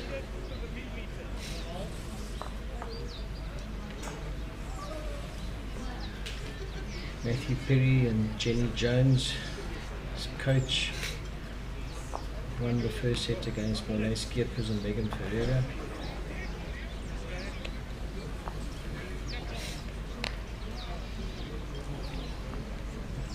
Roger Bull and Wayne Roberts won the first set against Garth Bate and Ernst Wagner. Tyler Pitcher and Gillian Young in control of the first set against Grant Jason and Susan McKay Flock. Very good second, half a meter. And Johnny D'Souza and Helio Andrade won the first set comfortably against Rudolf Kilian and Paul Haig. So I have Herman Haysamer. So the local Cape Town outfits are doing well.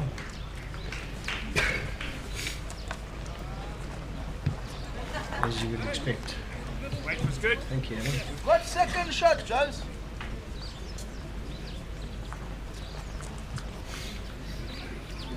You see it in here, maybe? If I get half of my bowl, can we drop two? Maybe you drop one. No, yeah, I'm saying draw. Draw on this end.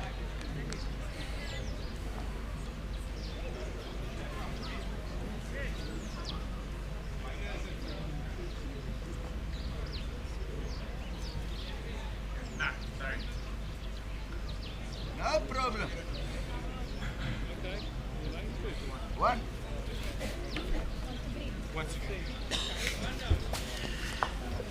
Well, 3 in it, into the last end. This first set hasn't built up to the climax that we thought, Jason. Don't put a face, just be honest on air and say the game has been pretty iffy so far. Peter Harvey certainly hasn't found his straps. Too much changing of hands, I think. It's, you know, if you're on a true surface, like say an indoor surface, where 9 times out of 10 both hands are playing similar pace, I have no problem with that. When it's something like this, it's so, for me, it's just simple. Especially as a lead, just pick your hand and stick to it. 2 ball pairs, just pick your hand and stick to it.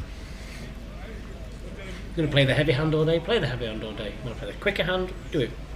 Stop stopping and choosing. It's just going to throw you off.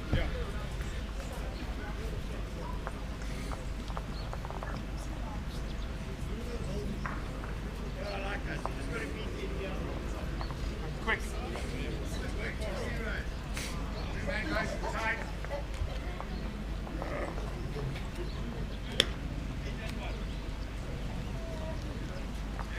You're looking for 3 shots to tie the first set. It's not a great opener by Kevin there. Well, more of Shaun, so they've given it.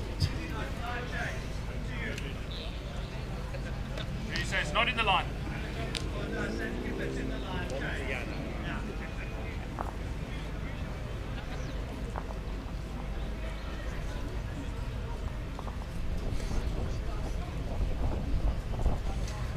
Ah, Peter, drop the grass, eh? Cut it big time. Sorry, man. Don't just draw to miss that ball. I'd have just drawn to miss that ball. Don't know.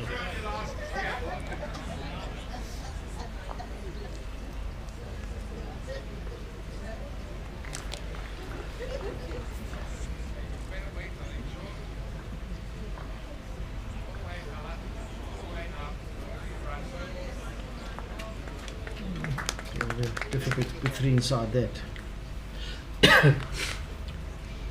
Almost forces him just to arrive with a yard just to try and manufacture a 3. No point in drawing. If you draw 1 foot short, it's no good.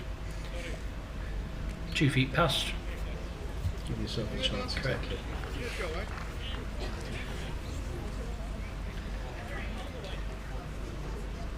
10-7's been slightly flattering for the Cape Town player, I think. They've been out of the set from the 3rd or 4th end.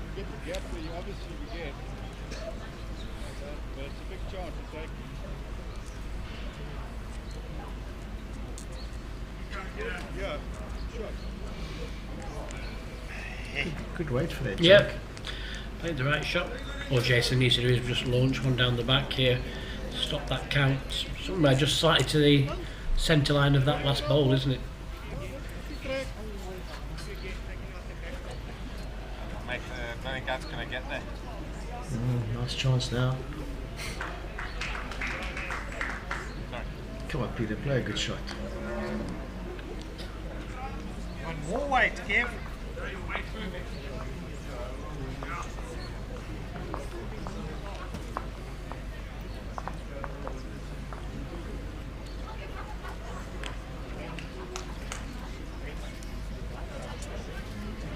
Do it again.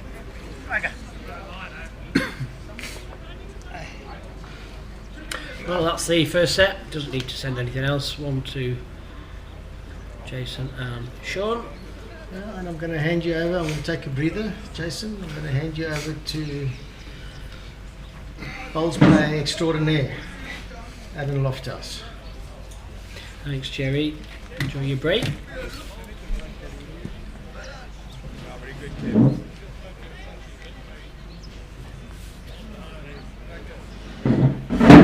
Surely we're measuring this. You don't need to measure this. It's irrelevant. It's irrelevant. I don't know what they're looking at. They've lost this. I'm not sure what they're looking at, what they're doing. They've lost the set. It's The irrelevant. shot aggregate not coming to account in the round robin game still. So I suppose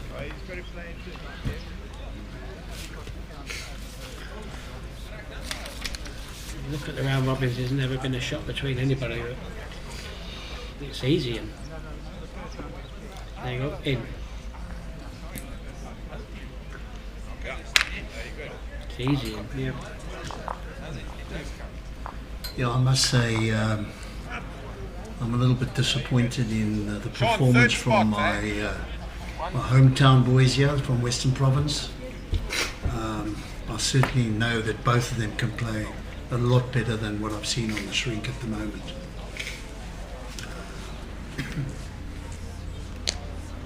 Peter Harvey, when he puts his mind to it, he's really a top bowler, and for whatever reason, maybe you were discussing early on, chopping and changing a little bit too much.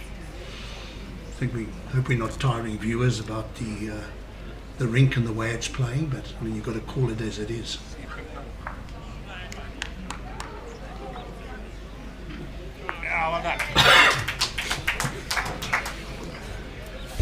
Shaun has actually battled in this direction. Because it's a yard quicker.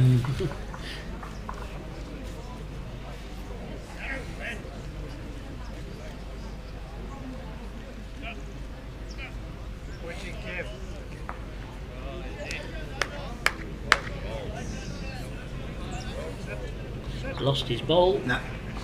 Okay, give it a bit more, pal. A little bit more. In a row. Yeah, we'll come all this, mate. Well done. There you go. That's top.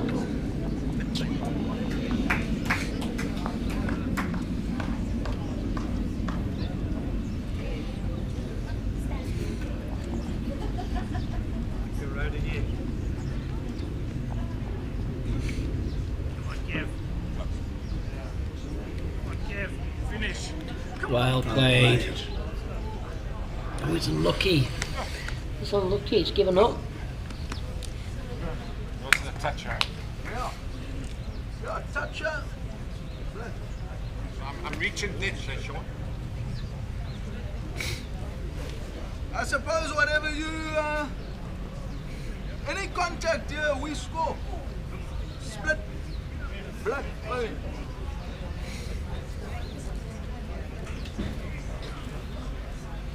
You know, the way Jason's been playing, if he says to me, I want to play with weight, I'd say, Go ahead. Go for it, mate. I'm not going to question it. In the area. In the area. Hop. My man. Oh, brilliant. Yeah, perfect. Playing against Jason in the form that he's in can be very demoralising.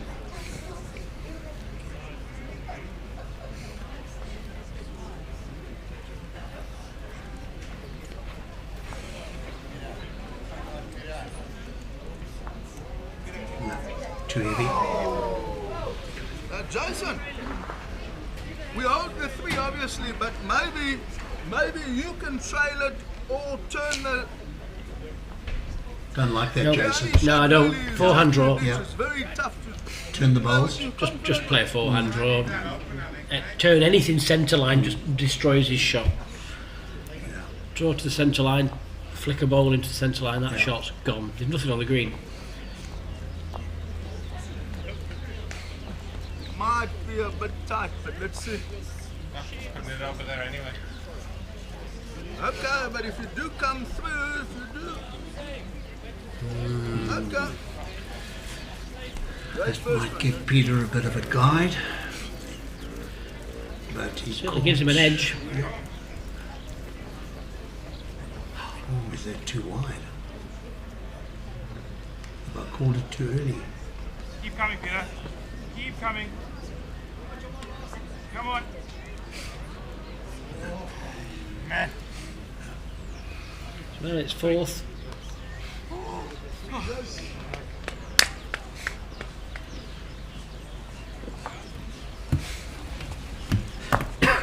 There'll be 3 shots, Jason. 3, I think, yeah.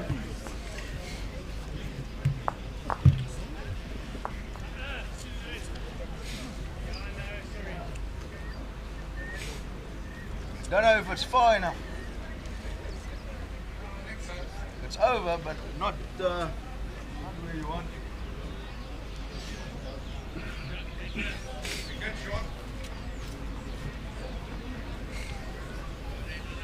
This is certainly not an occasion to start shouting VP, you're lekker ding. No, don't look at me like that, Jason. Shout him. VP, you're lekker ding. That's Western Province, you good thing. VP, you're lekker ding. VP, you're lekker ding, yeah. Yeah, at the moment they're certainly far from lekker. I've heard of lekker. They're not that nice. Yeah, I've heard not of lekker. that good at the moment. VP, you're lekker ding. Oh, you're good, mate.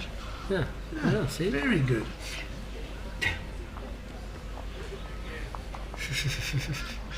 Oh, well played. That's Kevin. Much Yep. better. Starting just to play himself back into this. I mean, it's bent right under. That's just where it's just starting to get slightly worn, isn't it? Now, just bends underneath. Obviously, we're going to change the settings tomorrow. Yeah, just ran on a bit, unfortunately. But I think at the moment, Kevin's got to give Peter, you know, the way Peter's playing, and I know his ability, he needs to get something close, put a bit of pressure on Jason.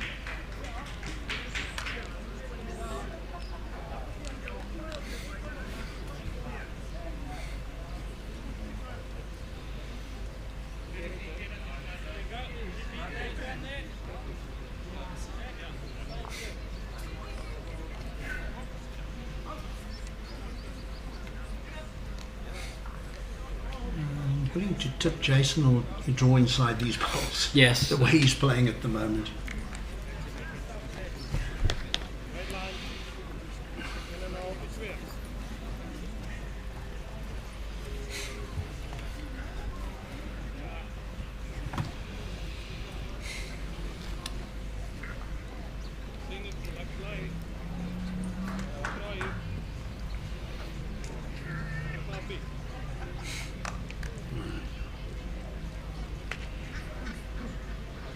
I hate it when I'm right. Is that shot, Jason? Did you have a look at that? Once That again, last one? Angles are deceiving me. Yes, one to blue. Well, one to red. This is the shot. It runs out the back. That's done. Yeah, ran out the back. Still yeah.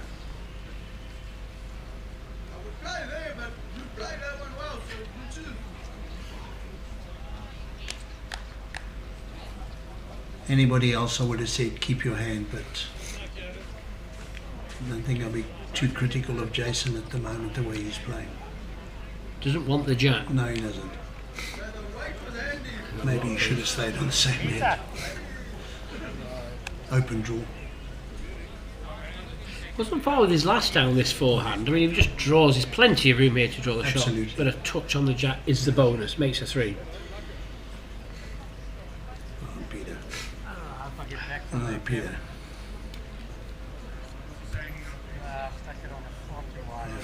Really struggling Ah, today. he is. Just having a quick look at the draw now for the singles. Just seeing it been updated. So the last 8 of the singles: Gillian Young against Warren Stain, Jason Evans against Annika Snowman, Wayne Roberts against Johnny D'Souza, and Cecil Bournemouth against Nixa Ben-Urik. Very good. Yeah. Yeah. Who are you tipping? Who are you tipping there then? Who are you tipping? You know, the thing is that there's some games I would tip confidently, but the other games are going to be very tight. Okay, mate, couple. Some guys are really playing for magnificent bowls. Jason, Wayne, Nixa. I mean, those would be 3. But you never know.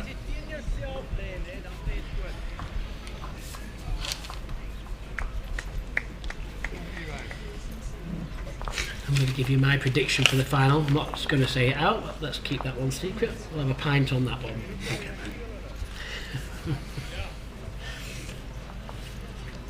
You certainly haven't gone for any upsets. A train driver, I like to keep it safe. To see a little bit more, maybe. Okay, run hard. Well played. Yeah, well done. Done, mate.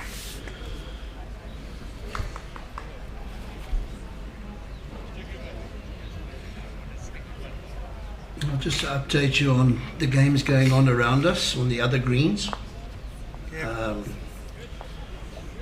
Anton Gianni and Corne Nordia, having won the first set, are down 6-2 to Billy Radloff and Tennis Olofsson.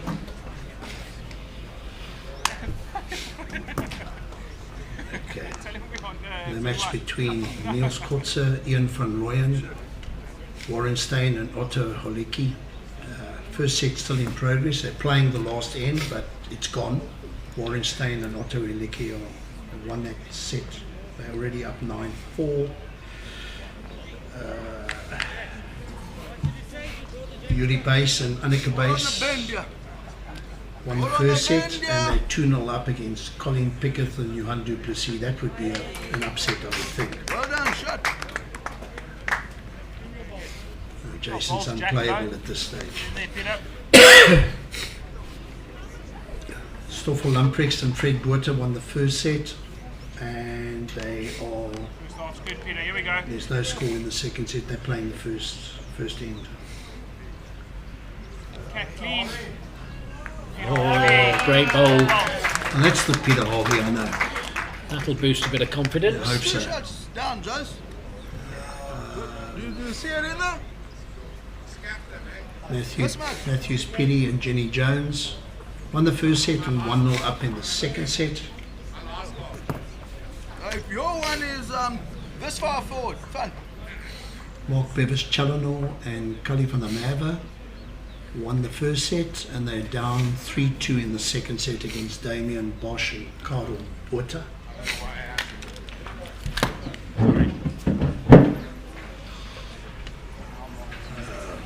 Very good line. Jaco van Tonder and Eddie Phillips won the first set against Kevin Smith and Richard Craddock. Oh, that's a local derby. And Kevin Smith and Richard Craddock are 1-0 up. Come with the weight. The third end in the second set. Another yard. It's not possible. Second end. Hopefully that gives Peter a little bit of confidence.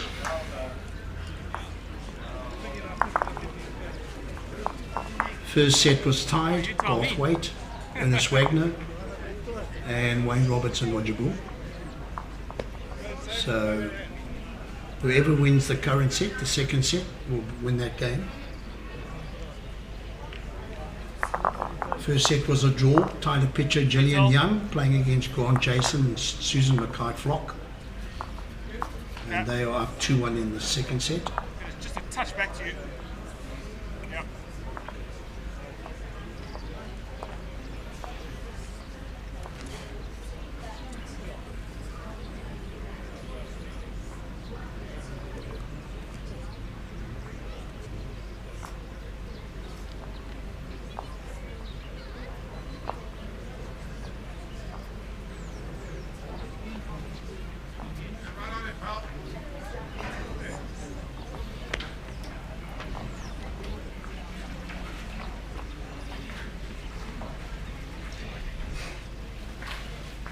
give you info on the rest of those games when it gets closer to the finish, at the finish of those first round games.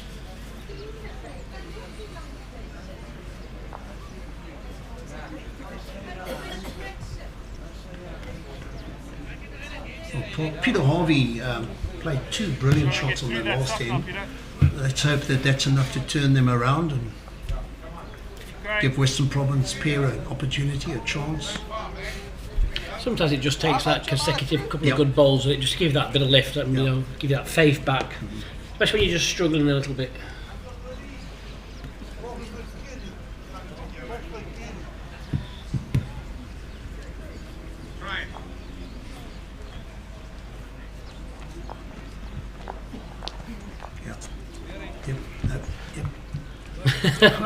Yep, sat in, don't you worry. It's sat in.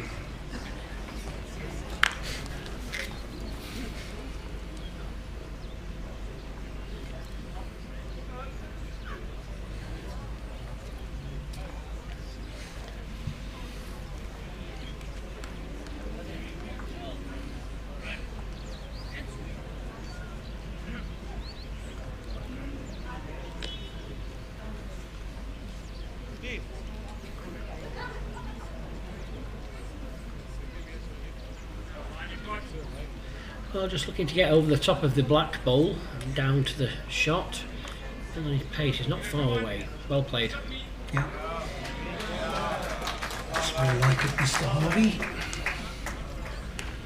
I hope your clubmates are all watching from Constantia. Whereabouts is that on? Constantia, Durbanville finds itself in the northern suburbs of Cape Town and Constantia's southern suburbs. Okay. So if you look at Table Mountain, looking straight on from Table Mountain, northern suburbs would be behind you, and then the southern suburbs would be off to the left of Table Mountain. Okay. You're talking about a half an hour drive to get from one to the other. I think I'll finish. Nah, sorry.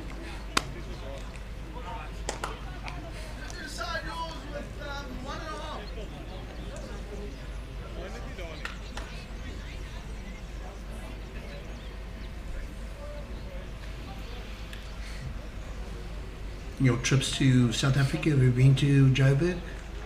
I've not. Johannesburg? No, apart from the airport. Yeah. Yeah, I've got to be careful what I say. Bring it up, Kev. So, a single. Just slightly closing the gap. I heard Peter shout, bring it up, so they're going to change something. Oh, okay, that's not far. No.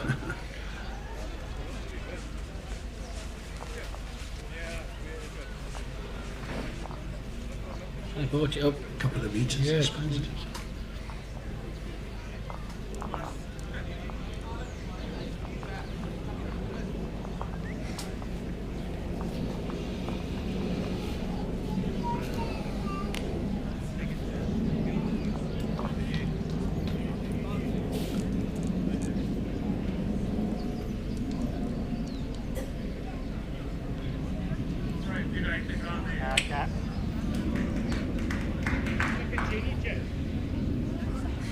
I would.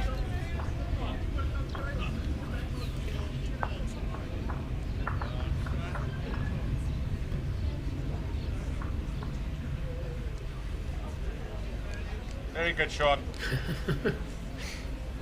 Now, well done, mate. Good starter. Yeah, within the provincial setup, there's always been a huge rivalry between JBA, Johannesburg Bowling Association, and Western Province. JBA have got an unbelievable record. They certainly, I would think, that the strength of You pick it, mate. South You want to African go bowls there, or you get a have good certainly got close the one. better record of South African No, bowls. you played it so well. But Western Province always tend to compete when they play JBA. Brings the best out of us. Close. Jerry would disagree, I'm sure. Needs to run. Oh, that's a good Second second. ball. Good Yeah. second. Well done. Makes it harder to get a double.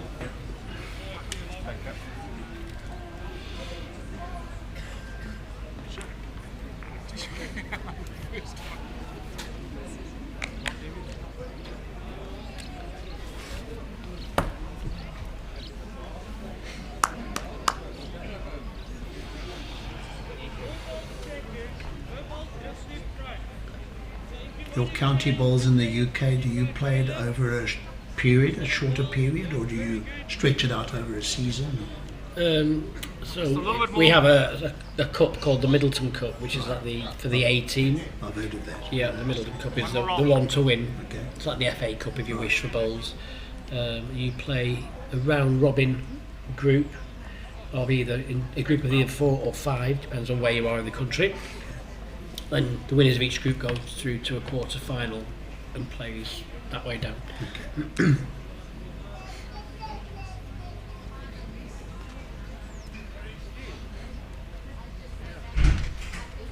Inter-provincial or inter-district bowls in South Africa is also, it's played over a week. It's a strength against strength. No, I'm talking nonsense. It's a round robin. No, I'm talking rubbish. It's a round robin. Such a long time since I played there. Not bad. Yeah, but we've got 20 bowls districts in South Africa, so yeah, it's quite a few games played over a week, but the standard and the quality is very good. Good shot.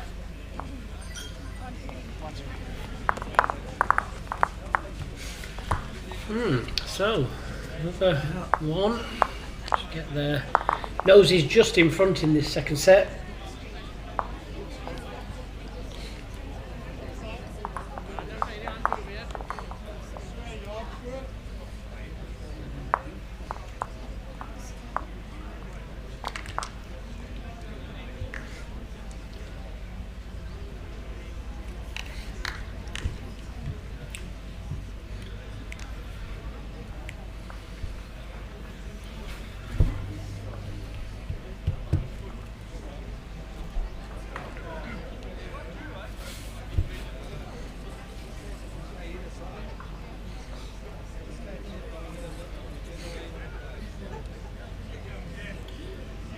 Good start. Yes, it is. Yeah, good opener.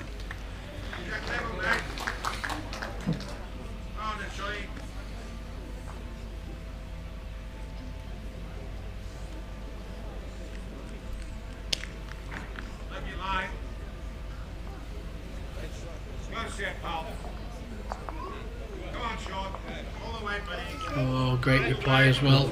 Yes, fantastic. Slightly short of the jack.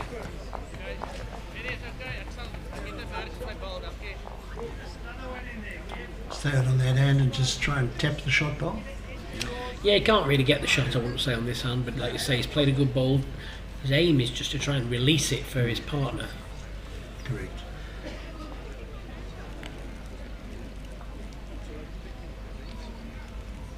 The best chance would be in getting the inside edge, release the jack and then run with it. But it's difficult this hand with pace, it's always sticking.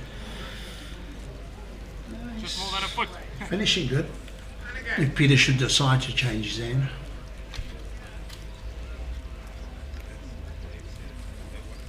Love you run again, mate.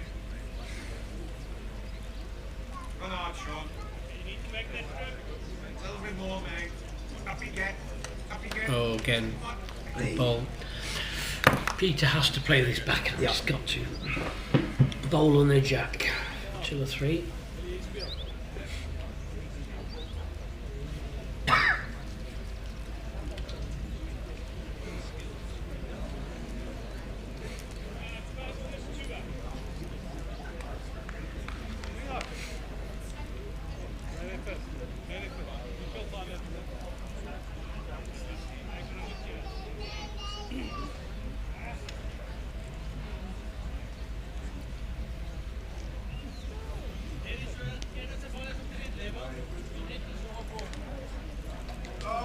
Oh, dear me. Dear me. Suffering. Played the perfect pace as well.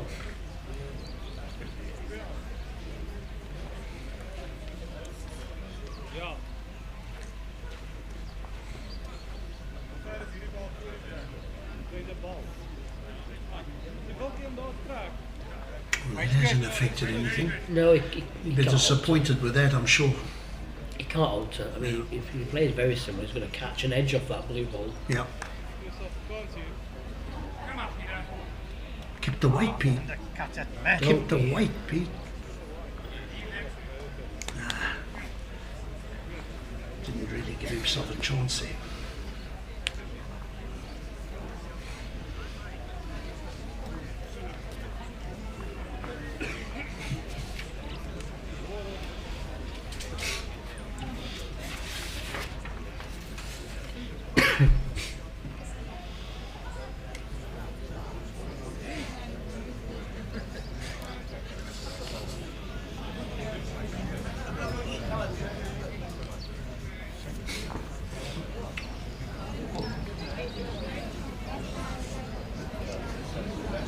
Billy Radloff and Tinnis Phillips have come back to win the second set, so they're going to go to a tiebreaker.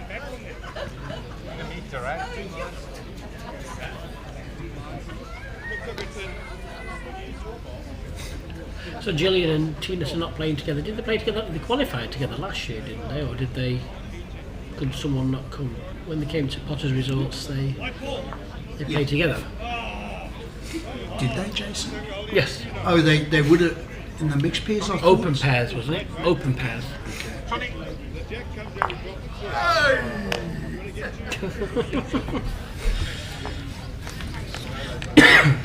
Mixed pairs. She played with Greg, didn't she? Very good effort, Joyce. Come down.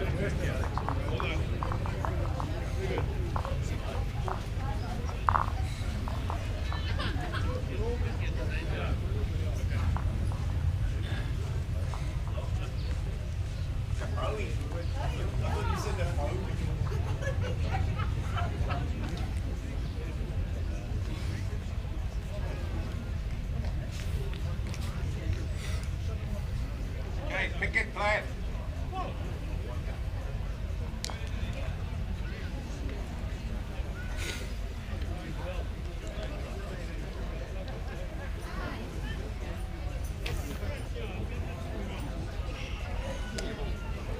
Next up, Ben Gurick and Cecil Borman, 3-0 up in the second set, having won the first.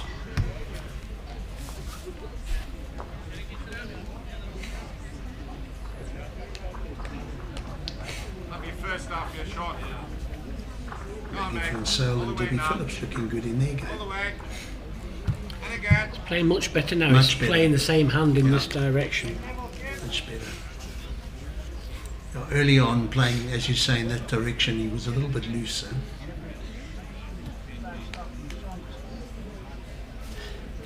Staying to the same side of the green.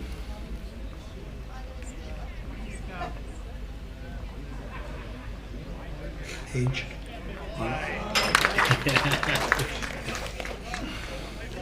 He's always in the area. That little touch just made it slightly better. Oops, Oh, watch way out. up. Watch out, Jason. Must be happy hour. Yeah, so he's in there. His lipstick. What is it? Liquid chalk, is it? What, Yes. Liquid chalk, is it? Yeah. Well, he's using his lipstick. Nearly got this. Well played. Brilliant. Very good.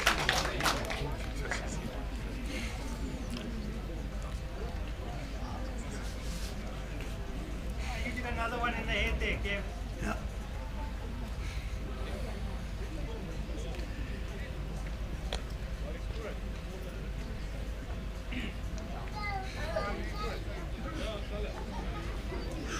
Looks tight. There's something wrong with it, unless he's just slightly up. Is he slightly up? Hold that for a bit longer, mate.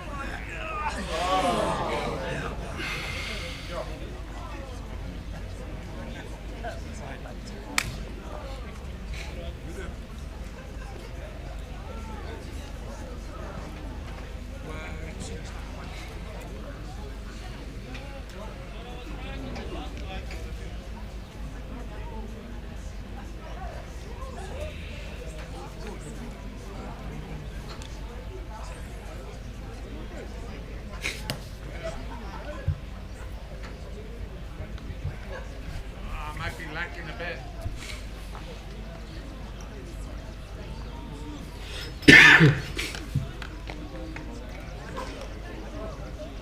Could be. Yeah, it looks like it in their favour, yeah. So the weather tomorrow is a little bit more overcast and a little cooler by a couple of degrees. As long as the rain stays away and the wind stays away, we'll be fine. Come on. Get in there. Weight was good, Peter. Jason, you probably just need that much more, eh?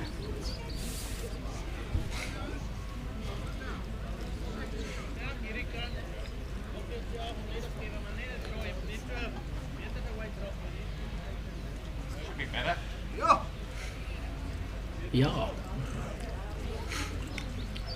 Yeah, it's well played. Stays centre. Yeah, well played.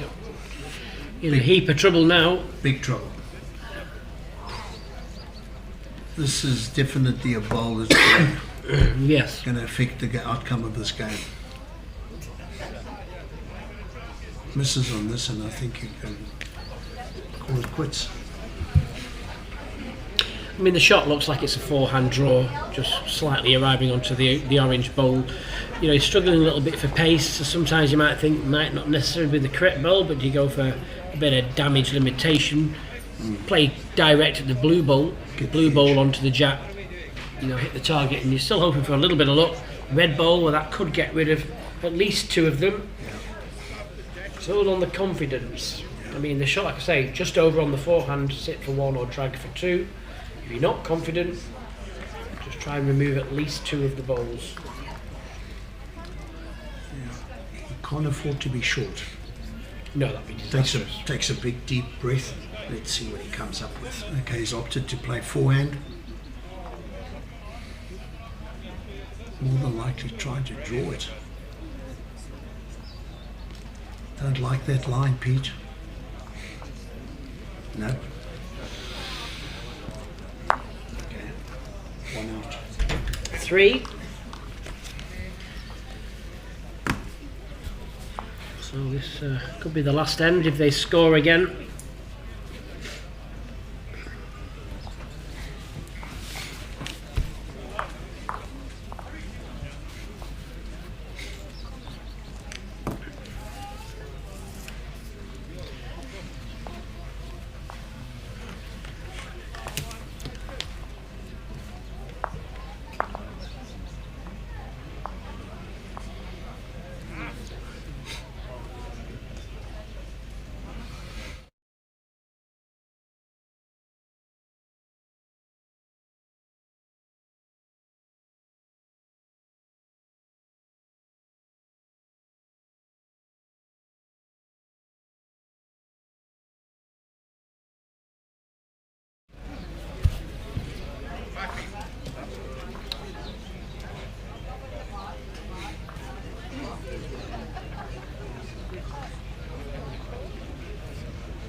Road again, pal.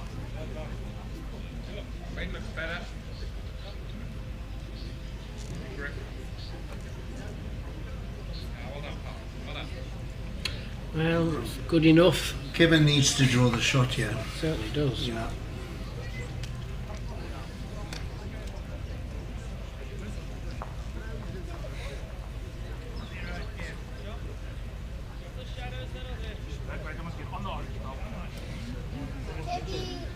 Has done. Gives him half a chance. It certainly does. Jason will just follow it down. Get second shot. Something close.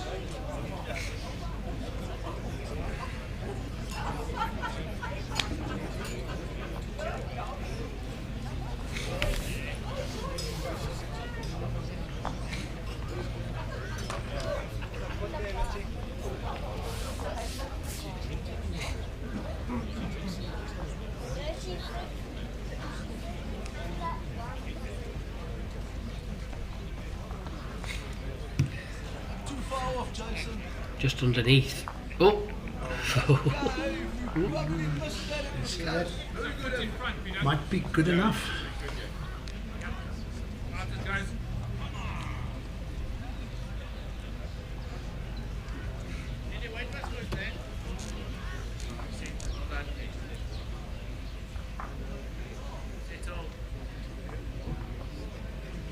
Very heavy. Not the Peter Harvey I know.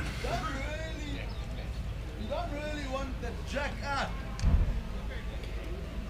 So you either cover or you just draw it. Second shot's good. Yeah, You find that and then the jack pop. So, and squeeze there, any good? You can swing it, yeah, and if you squeeze it, it's good, yeah. Yeah, you can see what they want to do. I mean, it's the one down. You know, it's not ideal, but it's okay. Yeah. Don't want to bounce the jack out. It could be, there's a bad result down there trying to play the bowl, or the jack could give them a 2 or a 3. Yeah, this is a hell of an effort, huh? Very good. You've got 6 inches now to make a pair.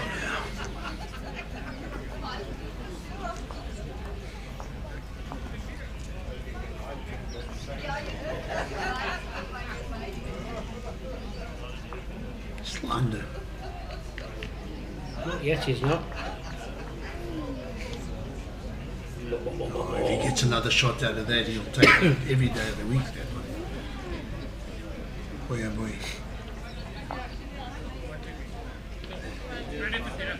No luck. One. One. I thought she'd gone for a sleep again. Leave it there, Kev. So 3 needed on this final end.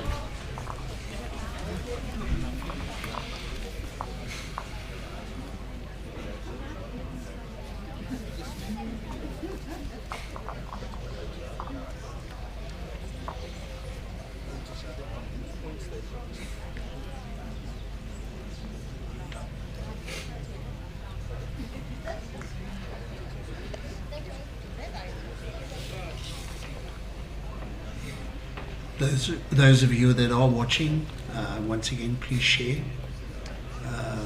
For what I can understand, its broadcast has been very well received, and the more views we get, the better it is for bowls. So please share us, and let everybody know. And once again, I'm repeating myself, but those in the area, come and watch. Pop into Durbanville Bowling Club.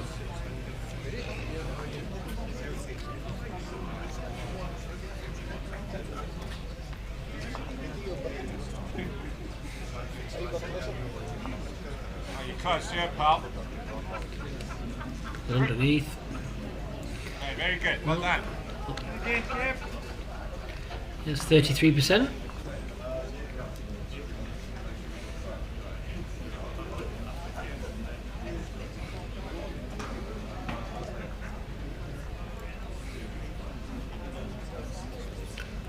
Oh, is it on the legs? Not pending far yet. Yeah, held a bit. Confused me. Held it all the way. Yeah, that's good. That's really good. 2 good balls there. Didn't go far, did it?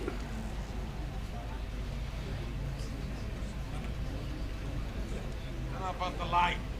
I know it's looking good. Make your mind up. Yep, it's got Jason. Got the gap again. Sit now. Yeah, I'll play, Shaun. Well done. Second. Very good.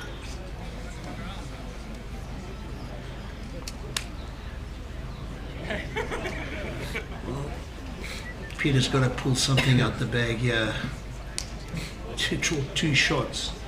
You take into consideration he hasn't played to the level that I know Peter can play.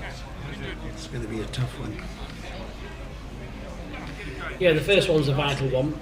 Just draw it in. Yep. Create yourself a chance. Got to get 2. Don't make it too hard with your last ball.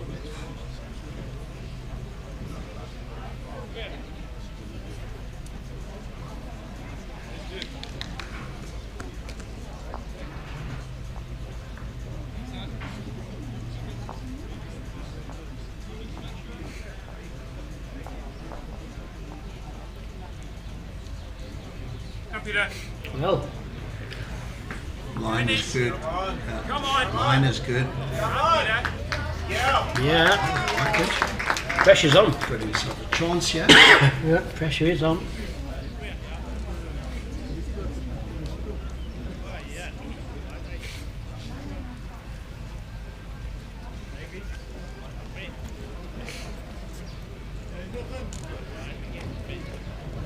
Well, Alan, the chance is there. Can you believe it? The chance is there to steal it.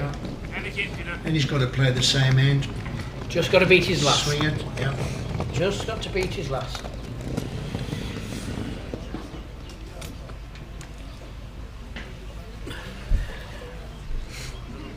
Oh, no. No, he's left it. Right, hasn't he? keep coming, though. Keep He coming, can run Peter. and It's going to go. Look at that weight. That's it. It's 2. 1 meter. draw the forehand. We're just playing the backhand. Oh. Just think there's 2 balls on the backhand they could turn in. That's what I was thinking of here. If he turns his black ball in, nearly loses the set. I think he's just getting his money's worth while playing that last ball. Right, dear me. That's Yeah. over. So unfortunately it's just going to be 2 for Peter and Kevin, and that's going to be a set tie, which is Jason Evans and Shaun Thomas. Well done, JBA. On the day, proved too good for the Western Province boys. Yeah, very shortly we're just going to go down to Jerry Baker. He's just going to be having a quick chat with the winners. Don't forget, we are back with you tomorrow at 9 o'clock and 11 o'clock with some more pairs action.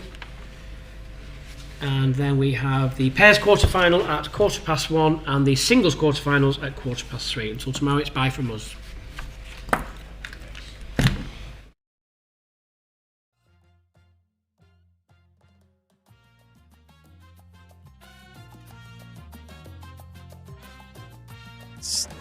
The game didn't sort of build up to the hype that we were speaking about, but I suppose a win's a win. Yeah, look, I mean, to come off the singles and then go down to 2 bowls, green got a little bit slower.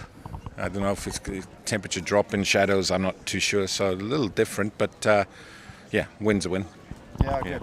And I think it's set up for, you are one of the sort of high-profile pair here, so we expected to go far, but it was a tough game, potentially tough. It just didn't seem to, the lead didn't put you under pressure.